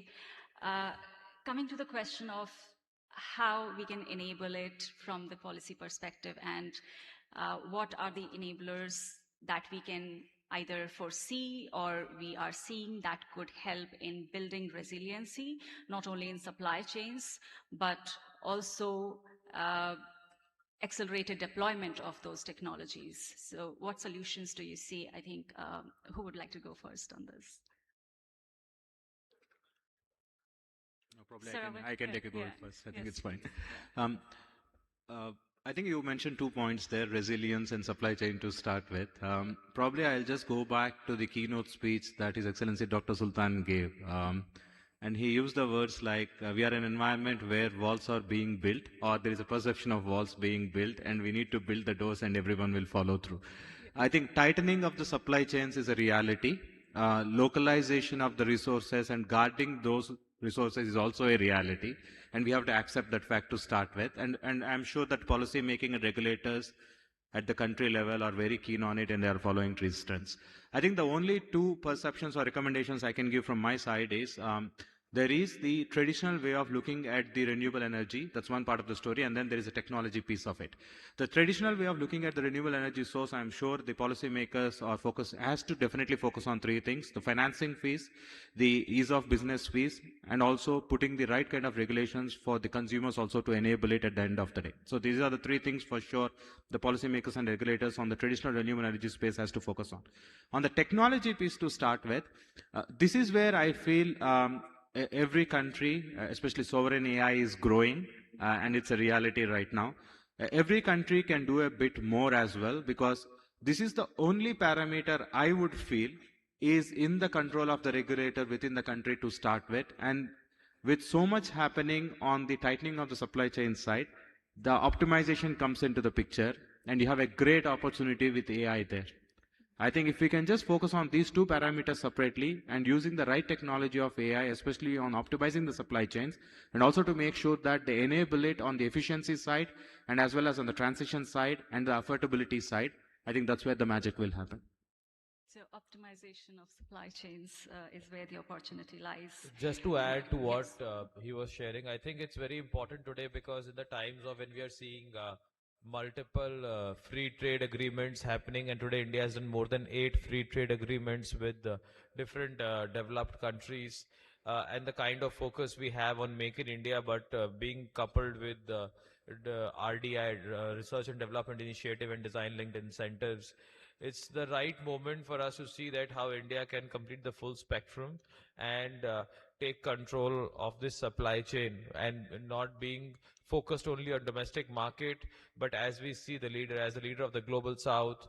And even last year, when I was traveling with the Honorable Prime Minister, we got opportunity to see that how multiple countries in Europe see that India is looked at as a manufacturing base for the whole region, catering to APAC, Middle East, Africa, and the whole place. So I think multiple such opportunities exist, and having the demographic dividend of having a local consumption-driven market adds on. So we can give a substantial local market perspective. And in addition to that, coupled with the right policy framework, where we are seeing multiple policies getting ironed out, and states welcoming and seeing that in specific sectors, whether we talk about semiconductor, we talk about pharma, we talk about automotive, medtech, defense, amongst many others, there is a huge focus, and that's where PLI schemes and other schemes have really come across and have been very successful. So that's where I think huge collaboration opportunities are there between domestic and international companies and local companies to invest in technology, to see that how we are proceeding further with the technology driving value as a primary focus. And that is going to bring in a paradigm shift in the mindset of people, that we just don't need to do something which somebody else has done, but from a frugal, agile, and nimble perspective, we can do that ourselves in our own way. Right. Yes, India has a huge opportunity right now to build clean tech supply chains, which not only localization of supply chains, but also becoming a regional hub for supplying to other demands countries for these technologies. Michael, coming to you, do you see that policy has a role to play, or the industry and the market is ready to take on this opportunity head on? Yeah, absolutely. I'd say a couple of things on the policy front. One is, getting the value of carbon into the mathematics of everything we do in society, right? And again, we've seen most countries express their ambitions for what they want to do from an emission standpoint. But we've seen Europe probably lead the way on that, where they got some of that in place, carbon border adjustment mechanism, the emissions trading schemes. These things at least allow us to start putting a value on the carbon, so that we all understand sort of what the economics of these solutions will be able to be as we go forward. So I think that's been a really important piece. And again, other countries are following suit now. India, of course, has been very active with all forms of the clean tech that we've been talking about, and trying to build those coalitions or those consortiums to make certainly some of those first projects happen, which is great. We still need more sponsorship from our governments, I think, to make sure that maybe we get the first SMR that we talked about, 2 or 3 of those built. We get to learn from those. I think only governments are in a position to provide some of the backing to make those things happen. So we still need that kind of sponsorship piece. I think, again, we need sort of this carbon pricing piece. And then, of course, we need feedstock. And feedstock I think about as our human talent, and driving everything around that process to bring more people into the equation here, and to further drive what we're trying to do broadly in the climate tech transitions. That's excellent. Yes, governments have a huge role to play. They can help putting a price on the carbon, and help bringing the prices at par with other technologies. So coming to you, Mohammed, I think a little bit of a twist on the question with the perspective that what are the barriers and the challenges that you see from an investor's point of view in driving these technologies? Because there are technological, regulatory, and market barriers which exist for adoption or scaling up of these technologies. So what are those barriers, and what are the mitigation strategies that you foresee for this? Okay, maybe to elaborate on the last question, the policy, I'm the last guy to talk about policy. I'm a technologist. I always like the technology that sells itself based on MPV. We've had a lot of success with company or technologies that can easily sell themselves based on energy efficiency. You can get your payback in 3-4 years sometimes. But yeah, policy would help a lot when we talk about putting prices on carbon credits, so that to encourage industrial users to mitigate or to drive their emissions down. Now, as we deal with new technologies and new emerging technologies, we don't deal with the stuff that is already incumbent. The biggest difficulty we face a lot of times is willingness of end users to try new stuff, particularly given the complications, the unforeseen complications of any new technology, the unforeseen logistics. For example, the SMR, you can see how difficult it is to deploy it in many parts of the world. But beyond that, also the difficulties in understanding new systems as we switch from, for example, I'll use the transformer. Everybody likes the transformer. Conventional transformers, although they're having big reliability problems. We have transformers burning every year and then, but we're switching to solid-state transformers, in which they promise all the goodies about the energy efficiency, the delivery time, but people having difficulties to switch to Actually, it's way even more difficult sometimes to switch from a fixed speed drive to a variable speed drive, which is, I would say, maybe a very easy pick when you are dealing with an industrial facility. A lot of people, operation, particularly ground floor operation, they like incumbent technology. It's their area of comfort. They don't want to change something, to switch to something that could give energy efficiency or better yield production. Fear of the complications, fear of the need to consult, to go deeper into technology or acquiring knowledge outside their expertise. So it's the fear of getting into new territories. Like a lot of us, when we have new technologies, I remember my first smartphone was really a scary thing for me, but after some time, we cannot live without new technologies, and it's happening whether we like it or not. So this is something that we hope, inshallah, in the future it's going to go away, but this is the first thing that we really face when we deal with the new startups and new technologies. Yeah, there's kind of a human thing about change, right, that you're kind of touching on. And it's hard. And a lot of our organizations are built to operate. We don't necessarily carry the resource around to do the change part of it. So yeah, there's a lot there to kind of get our arms around. And technology is inevitable. So we have touched upon technology, we have touched upon policy. Now coming back to where's the money coming from? Where do the investments come from?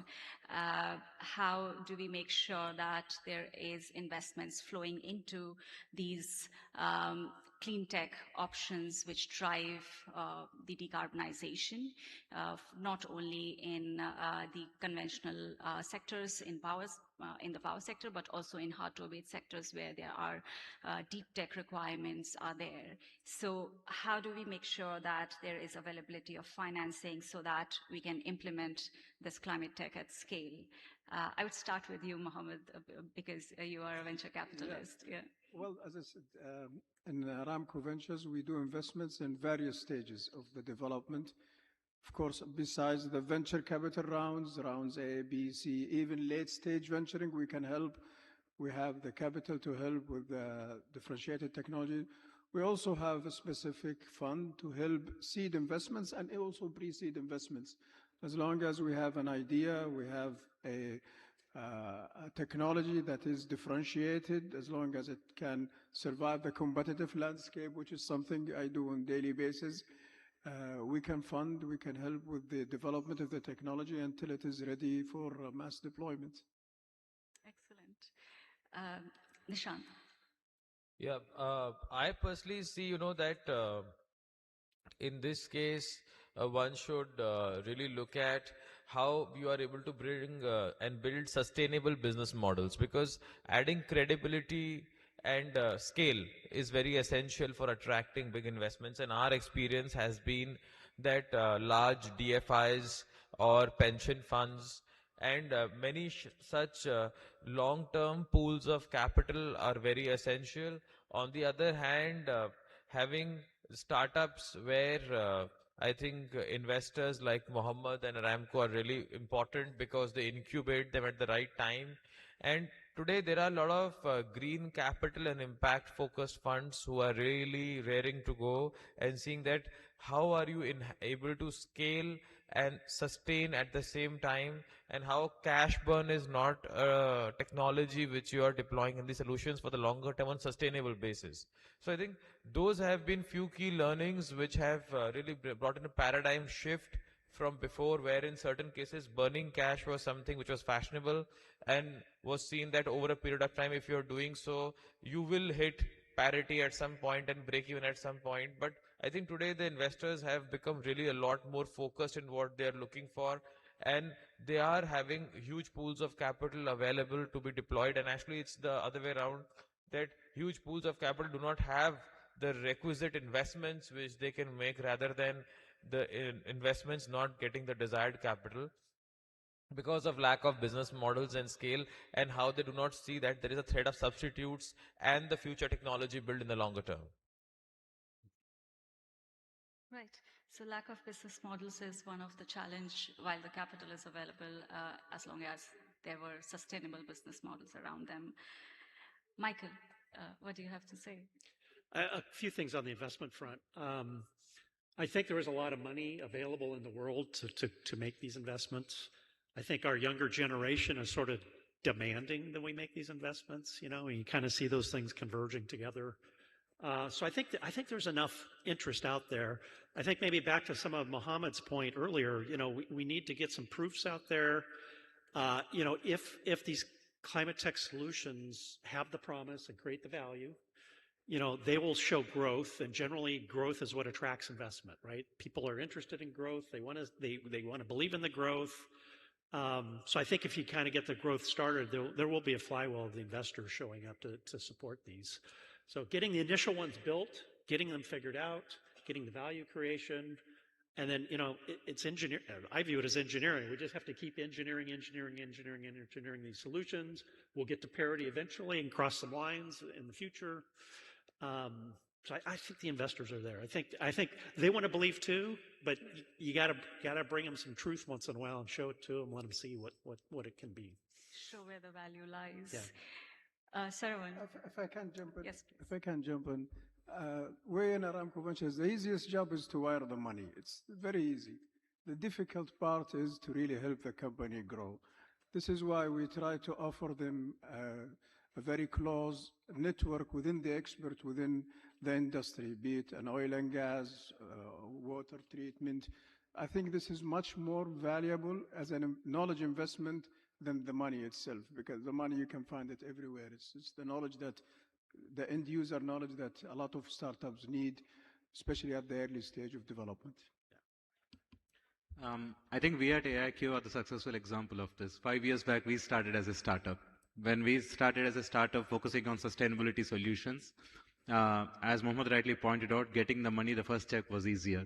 It was growing the company in the last 5 years, and to your point, Michael, creating successful returns not to the company itself, but also to the customer who is betting on you was the difficult job. And we were able to do it in the last 5 years. So we are a living example saying that money is there, the investment is out there, people are there to put the money, but the point is that do you have the right business case? Do you have the right use case? Do you have the right team? If you have the right team and you are at the right time with the right intention, I don't think money alone is the only barrier right now that you need to worry about. As long as you can prove your value to your customer, make sure that the ROI is there to the customer to start with, make sure your technology is making a difference in terms of net zero emissions as well as the sustainability goals, that's all that matters. Perfect. And I think we are very close to our time today. So thank you all the panelists for such insightful perspectives. Today's discussion has highlighted that the clean energy economy is driving at an unprecedented pace, but we need coordination between policy, between industry, and so that there is alignment between the goals so that we can address the energy trilemma, the competing requirements of meeting the need for energy security, energy transition, as well as providing affordable energy to all. So with this, I think I would like to thank all my panelists. It was a very invigorating discussion. We touched upon a lot of different points. If you have any final, 30 seconds comments,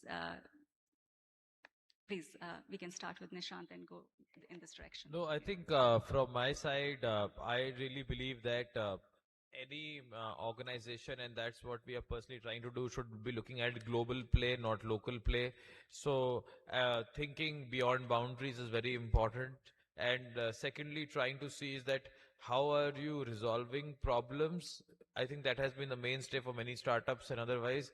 But at the same time, creating opportunities to bring in paradigm shifts in the way people are operating, I think is something very important in today's day and age with clean energy. So we should not be incremental in our approach, but we should be very significantly decisive in what we are doing as we go forward. Yeah. I think 2 or 3 specific points to start with. Measure before you start thinking about abatement to start with, because more people don't do that. We assume that. The second thing is AI is inevitable, so whatever we do, even in the climate technologies and the net zero emissions, have your AI strategy and make sure that is executable and there is ROI. I think my last closing message would probably be to entrepreneur. I want to encourage them to think big, act big. Don't worry about the money. The money is always available. but yeah, have your own business plan ready for scale up and production, and plenty of financing organizations are available there. And as the automation person here, I like to focus on the human talent, right? We got to keep bringing talent to these spaces. Get the talent to come and be the engineers and come to be the data programmers and the business leaders for these activities and keep driving that. Perfect. That's excellent. So we have global play, not local play, and measure the data. Investment is there. We need sustainable business models and rely on our human capital and utilize them to the maximum. With this, I would like to thank my panelists. Please join your hands together with me to thank them.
I see the timer has started, so my time is on, right?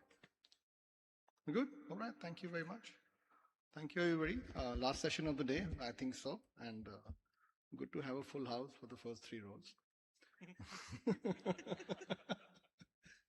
But thank you very much for making it, and really, it's been an honor to be a moderator for this League of Superstars, I think so, where we have pretty much every large company in the world on the stage. But India is, as you would know, India is the largest consumer of energy products. We are about 65% of our population, Indian population, is below 35. So definitely it's a big talent pool. Apart from that, energy has been a very big focus for the Indian government. Obviously, we all see IEW being so successful over the years and going bigger by the year. So it would be a very interesting session while we have only 40 minutes, and I hope we had more time, to listen largely around talent, energy transition, culture, and how GCCs, and we have Ayush also here from a public sector perspective, how is that impacting? And so without taking more time, I'll come to Akshay. And Akshay, I think Engine has been one of the fastest set up GCCs that I have seen, and I have been doing that for about last 10 years.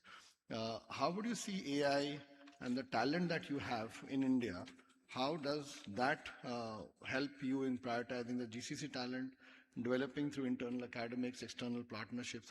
I've seen, I think you've grown the engine center to such a large and doing such critical engineering work. So if you could just talk about how is, one is AI and then maybe talent and then the partnerships around that. Thank you, Manu, for I think. Well, thank you, Manu, for having us here. And thank you all for being here this evening. We are the last panel of the day, and I hope we can do justice to everyone's time here. But let me just talk a little bit about the ENGINE. ENGINE is an acronym that stands for Engineering and Innovation Excellence Center. And it's Chevron's Global Capability Center that we established in September of 2024. So we're about 15 to 16 months old, and we established in Bengaluru. And it's a state-of-the-art technology hub to support Chevron's global operations and projects. And, you know, when we talk about ramp up, you said that we are one of the fastest growing GCCs. Well, thanks for the compliment. I feel that while headcount is somewhat relevant, what is more relevant is in today's day and age of automation and AI, what type of workflows are being performed and how they're changing business outcomes. And I'm delighted that in the short span of 15 to 17 months, we've been able to do work that is meaningful, impactful, and cutting edge, and impacting Chevron's bottom line across multiple functions, multiple geographies. So to me, that is the bigger, bolder story than just headcount. But yes, the engine has all core disciplines represented. We are hiring across all disciplines: mechanical, chemical, civil, structural engineers, petroleum engineers, geology, geophysics majors, underpinned with a strong foundation in AI and automation. And we believe that the talent is very strong. I'm very pleased with the talent that we have hired here in India across these disciplines. And it's not just the experienced hires, the college hires that we have got, you know, they have not just the skills and capabilities that we need, but they bring a lot of energy to the workforce.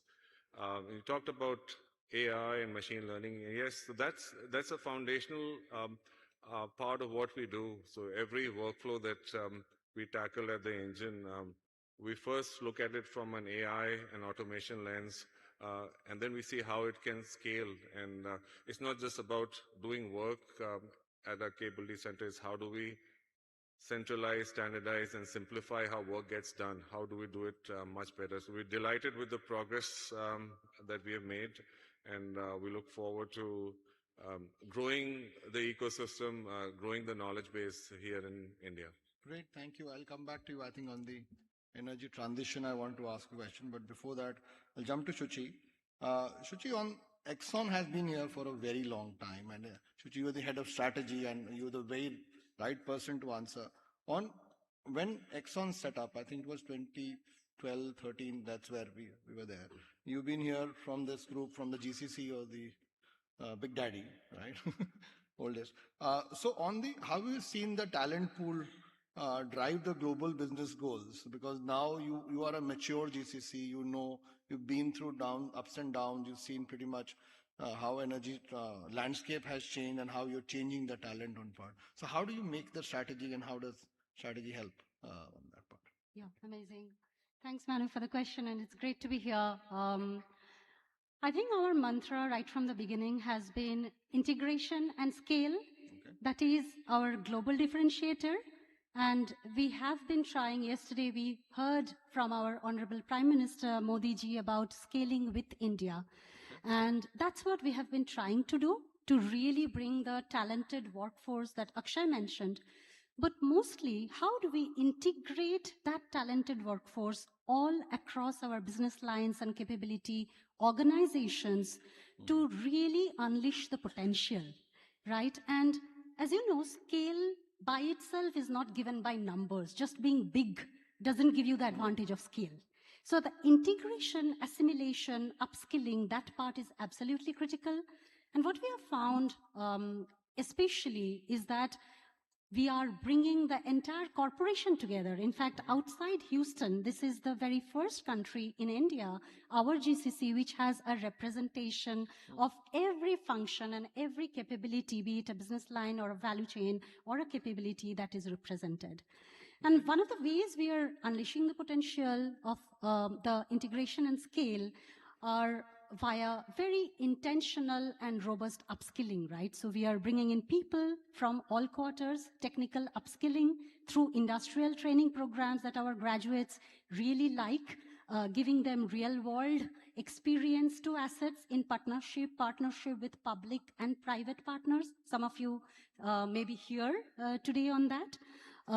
Also growing the next-gen leaders from our GCCs here, giving them global leadership exposure, bringing in a consistent leadership expectation all across. And finally, you touched upon culture. And we do say culture eats strategy for breakfast, etc. But I feel that we have been super intentional in our commitment in creating a culture curriculum.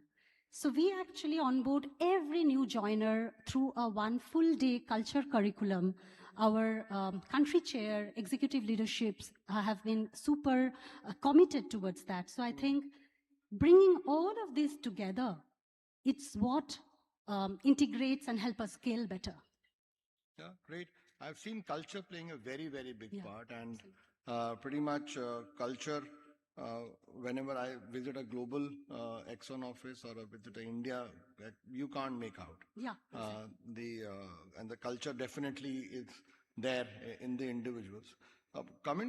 Taking culture, I used to one part, obviously want to, on GAIL, and I've been working with public sectors for the last 20 years, love the culture.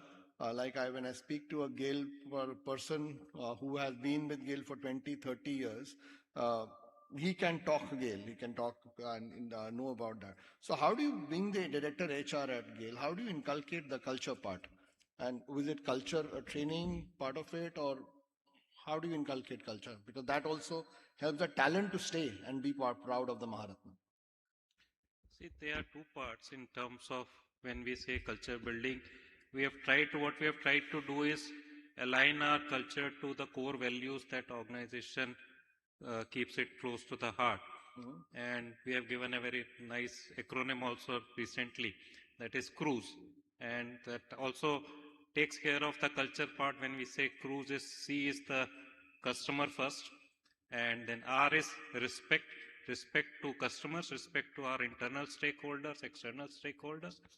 U is uphold the integrity, in terms of integrity and ethics that every employee should imbibe and live it up to it.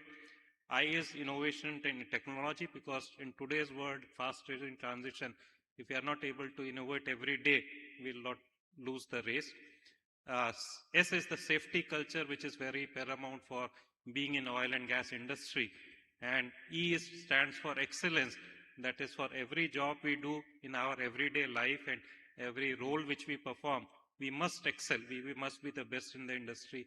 That is the benchmark we have to set. Every employee has to set for themselves. So we try to live these values in our day-to-day life. We try to reinforce these values at every forum, be it the leadership talks or to the first day an employee joins. These values are shared and we try to keep it up too. And the leadership exhibits that by role modeling these values in their day-to-day work. So that is where we drive culture, and that helps the employees to stay along with the company. Right. I think one learning from public sectors I have learned, and I think that goes with the super majors we are sitting here, is the length that an employee spends and the longevity employees have. Right. So you have any ways you can keep the talent motivated? Money is not the answer, I would say. No, definitely. Because that's what I have seen. Maybe money, one can be a motivator. Apart from that, see, being public sector, money is fixed. Everyone knows how much they will make it. So that can't be a motivator for us to keep them strong. But Two things I would like to highlight. There are multiple things, but then two things which we believe very much in, which helps us to keep them motivated is one, apart from employee, if from day one, if you can engage their family members. Okay. Because employee, we do a lot for employees, be it the training, be it the sports, be it the activities, whatever you say, employee engagement. In the name of employee engagement, lot of activities are there. But on the family front, many a times we miss out that family is an important part of the whole organization. They are half the employee. If they are not there, the employee will not be able to work as efficiently as they are. So from day one, when an employee joins in GAIL, one offer letter goes to the employee, another letter goes to their parents, congratulating them for their son or daughter being joining GAIL. So that is one part. And then this journey continues at different forums.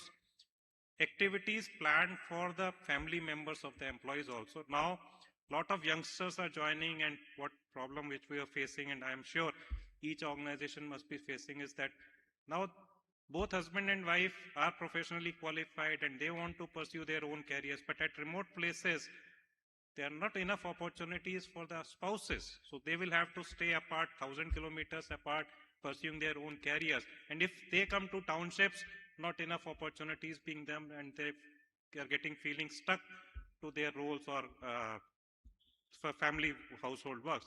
So there, one key initiative that we started 2 years back and which has been proven very successful is that we started an entrepreneurship development program for the spouses of the employees, where we trained the spouses of the employees for 1 long year in terms of setting up their own ventures from the places where they were posted, so that the barrier for the location was taken away, that being in a remote location is a barrier for a spouse not to be able to pursue their own careers. And at the end of the 1 year, first year, we started with an expectation of that 5, even if 5 ventures are started, we'll be happy. I'm happy to share at the end of first year, 45 entrepreneurship ventures could be started from the spouses of the employee.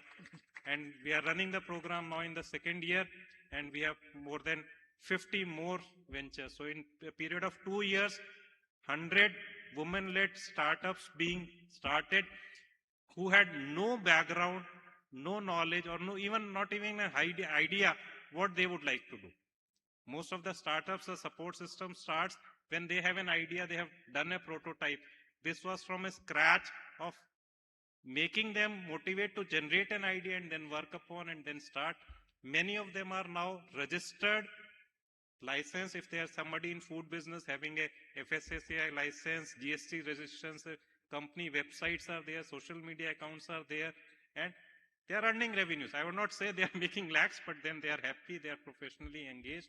So that is something which keeps the employees motivated if you are able to take care of their family part. And second, in terms of, apart from money, giving the employees enough opportunities in terms of, see, one thing which all the youngsters are required or ambitious about is learning new technologies and getting the opportunity to learn and challenges to go at the workplace. So again, another initiative which I would like to highlight is what we started 6 months back is in terms of giving all 5,000 employees of GAIL training on AI, irrespective of their level, whether they are executive, non-executive level, all employees getting the same training at the same level on AI, and bringing an ambition part of it that from 5,000 will select 750, from 750 to 500 to 250 and 50 in a period of a year.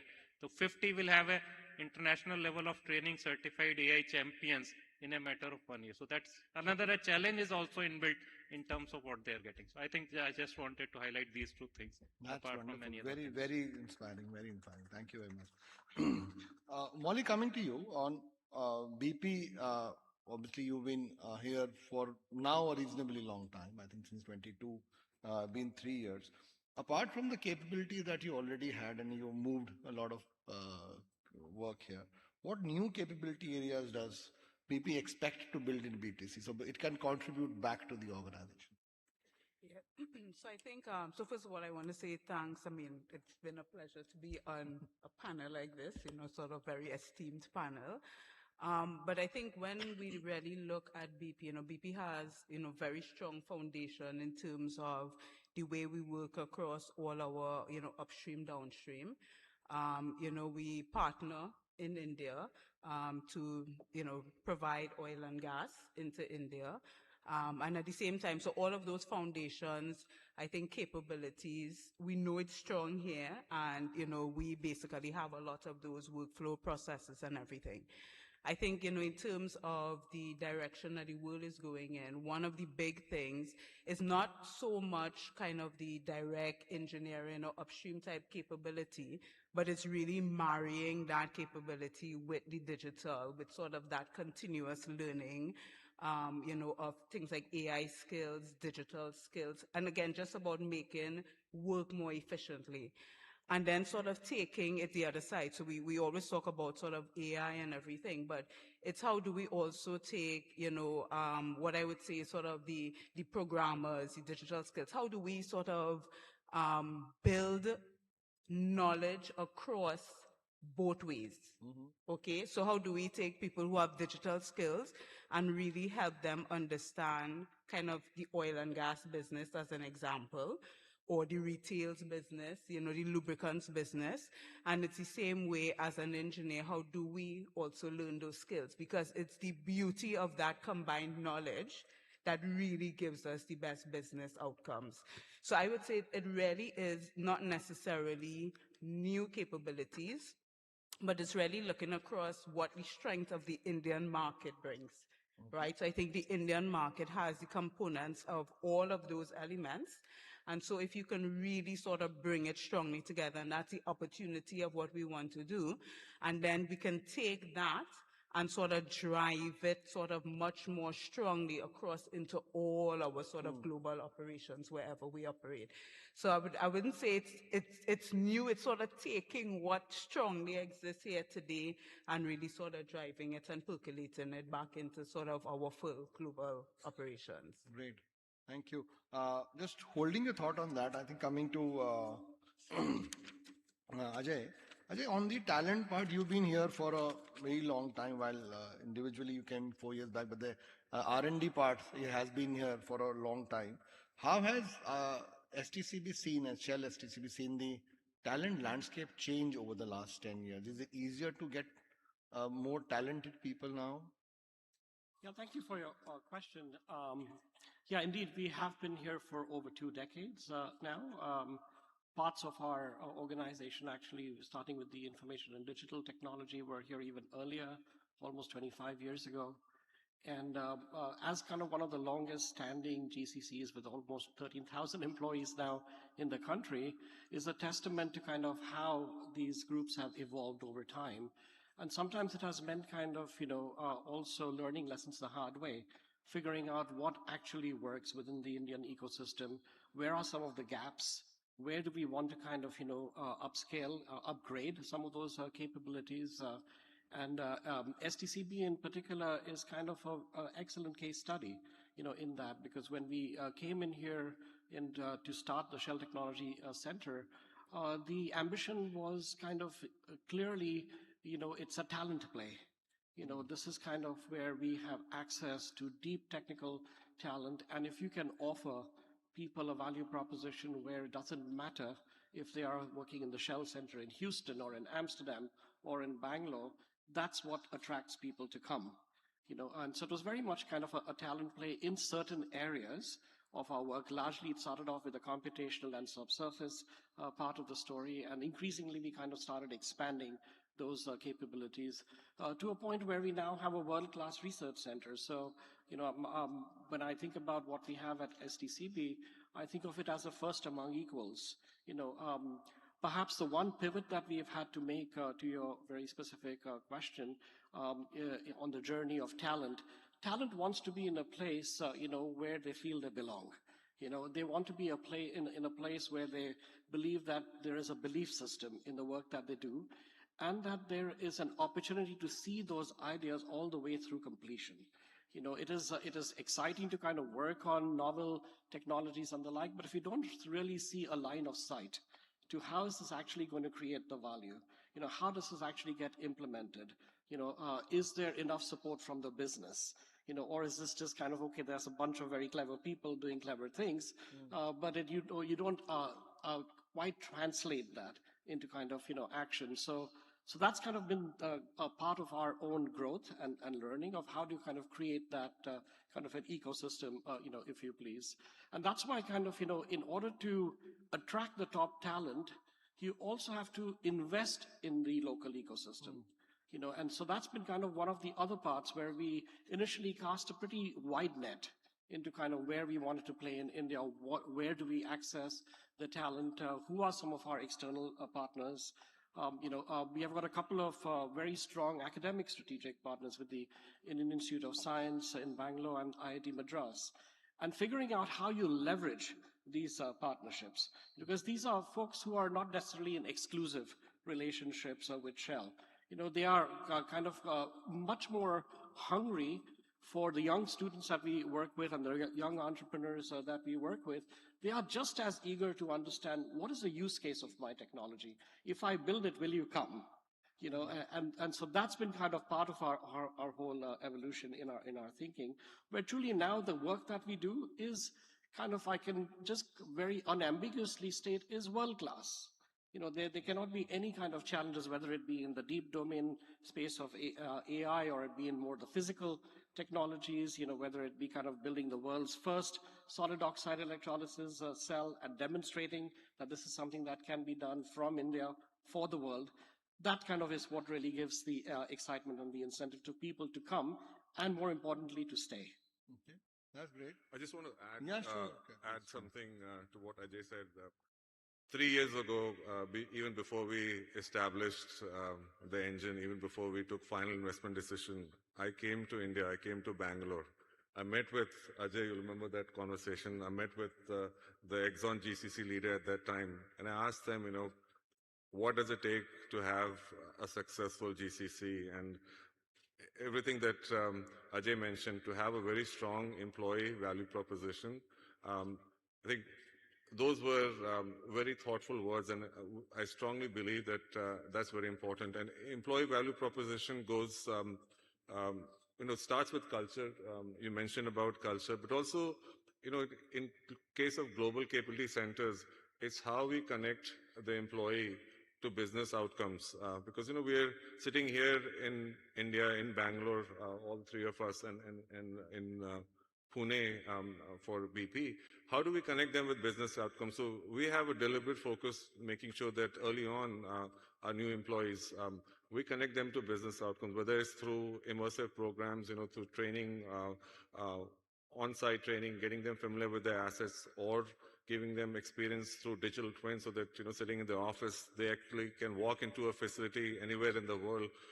So we have to be very deliberate in ensuring that the value proposition remains strong along with the culture. And that's one of the strong reasons why we have strong retention and employees who work very long in companies like ours.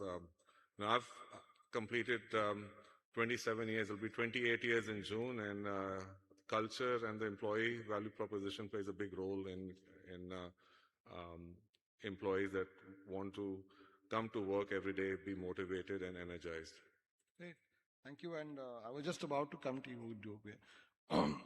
Just extending that point on the energy transition being a very big point, and how is your GCC maybe now or later contributing to the transition for Chevron? Well, if you look at Chevron's enterprise strategy, is very clear what we intend to do. It's been a corporate strategy that has stood the test of time, and it's to leverage our strengths to safely deliver lower carbon energy to a growing world. If you parse that, we want to leverage strengths that we've had. We are a 147-year-old company, and we do certain things well. We differentiate ourselves in a few key areas. And those are the areas where we're building capability, we're building capacity across our conventional business as well as in our new energy and lower carbon business. So fundamentally, we believe the future is lower carbon. We believe that the future will have multiple diverse sources of energy, and for the affordable and reliable energy that is needed today, we do need to focus on reducing the carbon footprint of our current operations, and that's a big focus of the work that we do across the enterprise, including here in India, and how do we make those operations reliable and safer so that we can reduce the carbon footprint. And at the same time, we continue to look at how we can grow new lower carbon energy businesses, whether it's in carbon capture and sequestration. We support some of our assets where we produce natural gas and we separate the natural gas and we inject the CO2 back in the ground. So a lot of that work is pretty complicated. It's complex, and those are the type of tough problems that we tackle across the world, including here in India. So, as I said, we are looking to reduce the carbon footprint of our own operations, and we are building capacity and capability to evaluate the lower carbon energy system of the future. Thank you. Ashwati, for you, one is on the, if you can just very briefly, short of time, briefly touch upon, are you training your people on the energy transition goals? That's one. And secondly, what will help you go further on the value chain? What do you look for in the future on Exxon? How do you? Absolutely. Completely building on Akshay's point of energy security while building a lower carbon footprint. Definitely our Bangalore colleagues and researchers are helping here using advanced technologies like AI to monitor and control GHG emissions from our own operations. In fact, our engineers here look after 60 plus assets, all of our assets all around the world globally, while scouting for techno-economic evaluations for CCS opportunities all around the world. We also have an R&D center here which test and formulate recyclable plastics. For example, the Mobile One buckets, the 20-liter buckets that you see here, that's actually a product of that very center led out of Bangalore, which is based on 50% recyclable plastic. So we are essentially going from lab to market by the GCC or by the ecosystem we are building here, right? Coming to the second point on your value chain, we talked about how we are investing in India. We are also making in India, and we are very proud to have our global projects capability, one that is reputed really globally for its schedule adherence, budget adherence, discipline, and performance. We are having that capability being laid out of Bangalore as well, to really make in India for the entire world, energy equipments manufacturing for the entire world.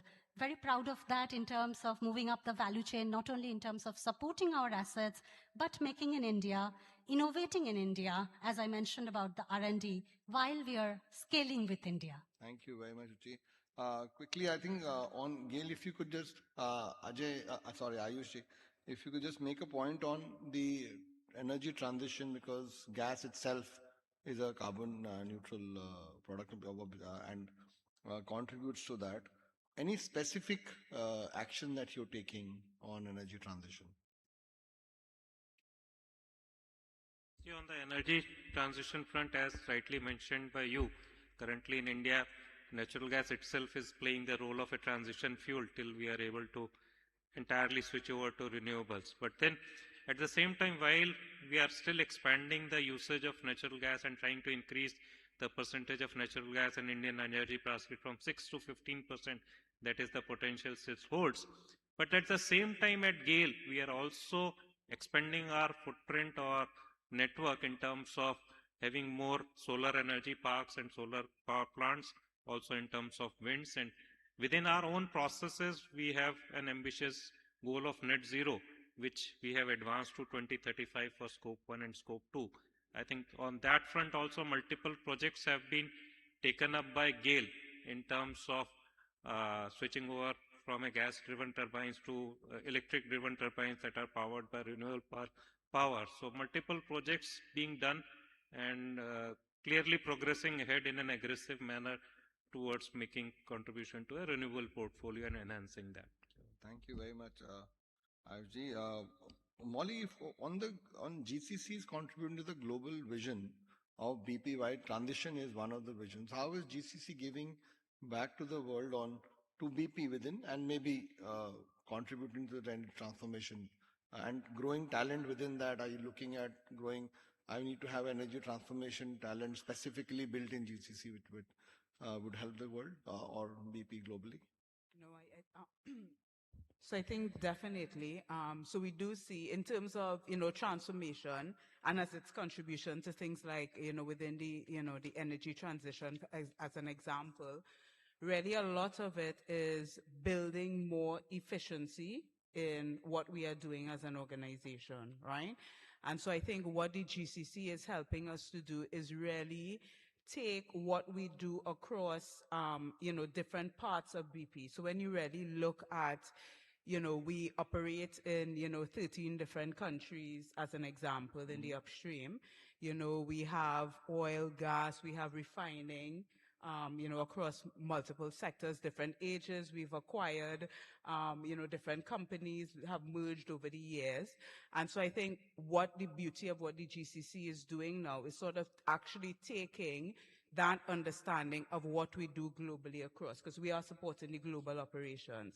And we are able to sort of really then bring together what's the best of each part of it, right? We are able to sort of then combine that with basically our digital organization. So, bringing in things like AI, where do we, actually mention standardizing and sort of really scaling up and bringing in those digital solutions. But it also then means we could identify the right technologies that will help us as a business. So what is that latest seismic technology that's really going to drive efficiency? So, quite often when we always talk about the energy transition, we forget about the efficiency. So it's not just about kind of going into the renewable markets and everything, but it's taking the core oil and gas businesses that we run today and making those cleaner, right? Less carbon intensive, etc. So I think there's a lot of that opportunity that you get within sort of the GCC context.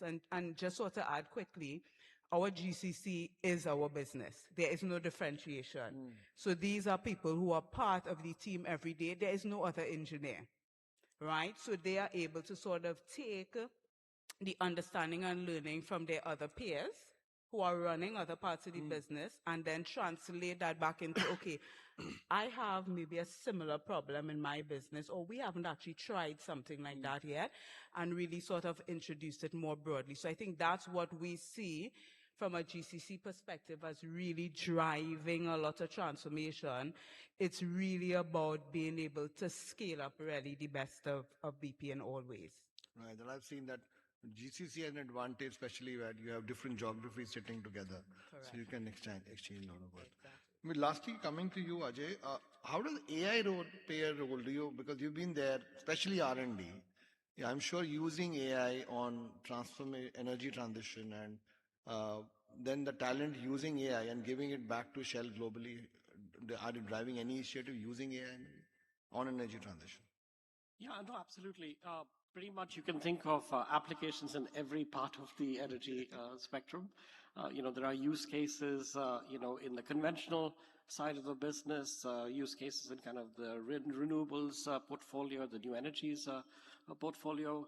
I think I'd answer your question by kind of just saying that one does not need to be afraid of AI. You need to kind of, because oftentimes with staff also you have the inevitable questions around, is AI going to replace staff? Well, the reality is that it is not going to replace staff. It's going to enable you to expand your capabilities to do higher value work. So the people who will be successful in this endeavor are the ones who will equip themselves with the tools, knowledge, and capability to use it with intent and with purpose. So that's kind of the mantra that we've been trying to drive into kind of, staff to kind of think about this as your friend, not as a threat. because that's when you'll really be able to figure out what are those specific use cases and whatever that area might be, whether it be in customer engagement and how are you going to, quickly qualify a number of potential prospects, or it be kind of, some deep domain expertise in materials discovery.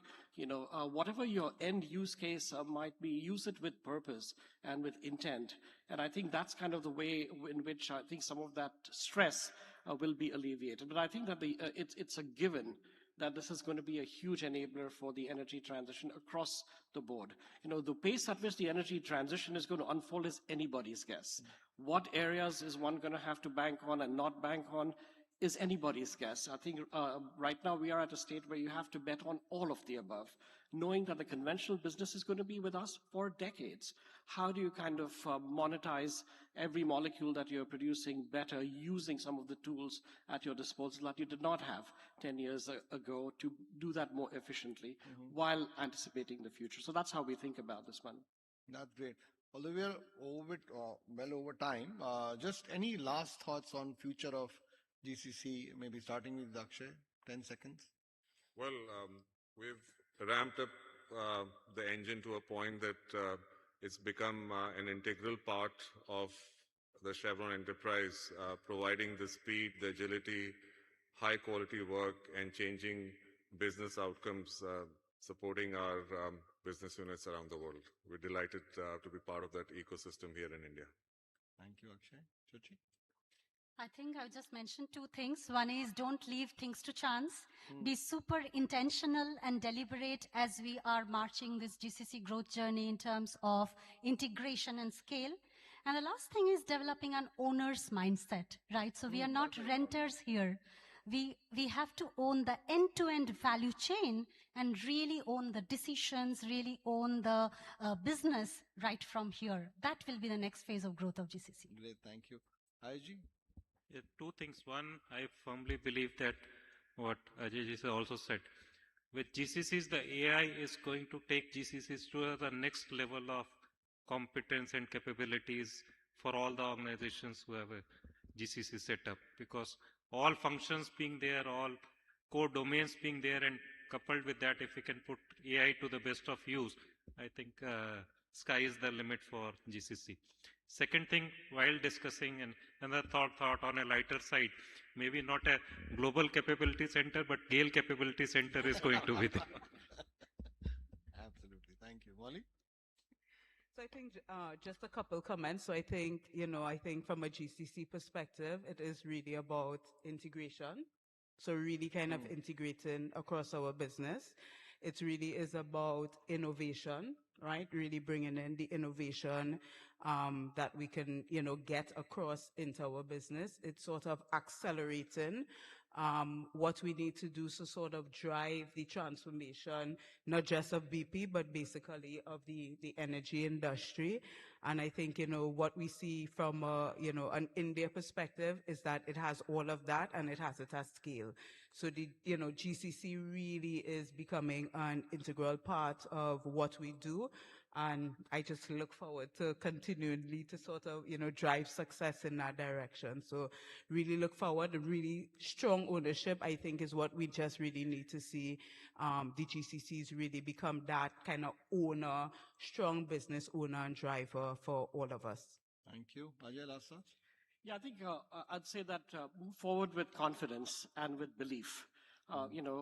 We need to kind of stop thinking about GCCs in terms of global low-cost capability centers, but start thinking in terms of these as global capability creators for India and for the world. Right, thank you. That's all we had time for. I thoroughly enjoyed this session. I'm sure all of you also did. And I would like to thank all the panelists. It was learning for me and hope learning for all of you. Thank you very much. Thank you all. Thank you, Manu.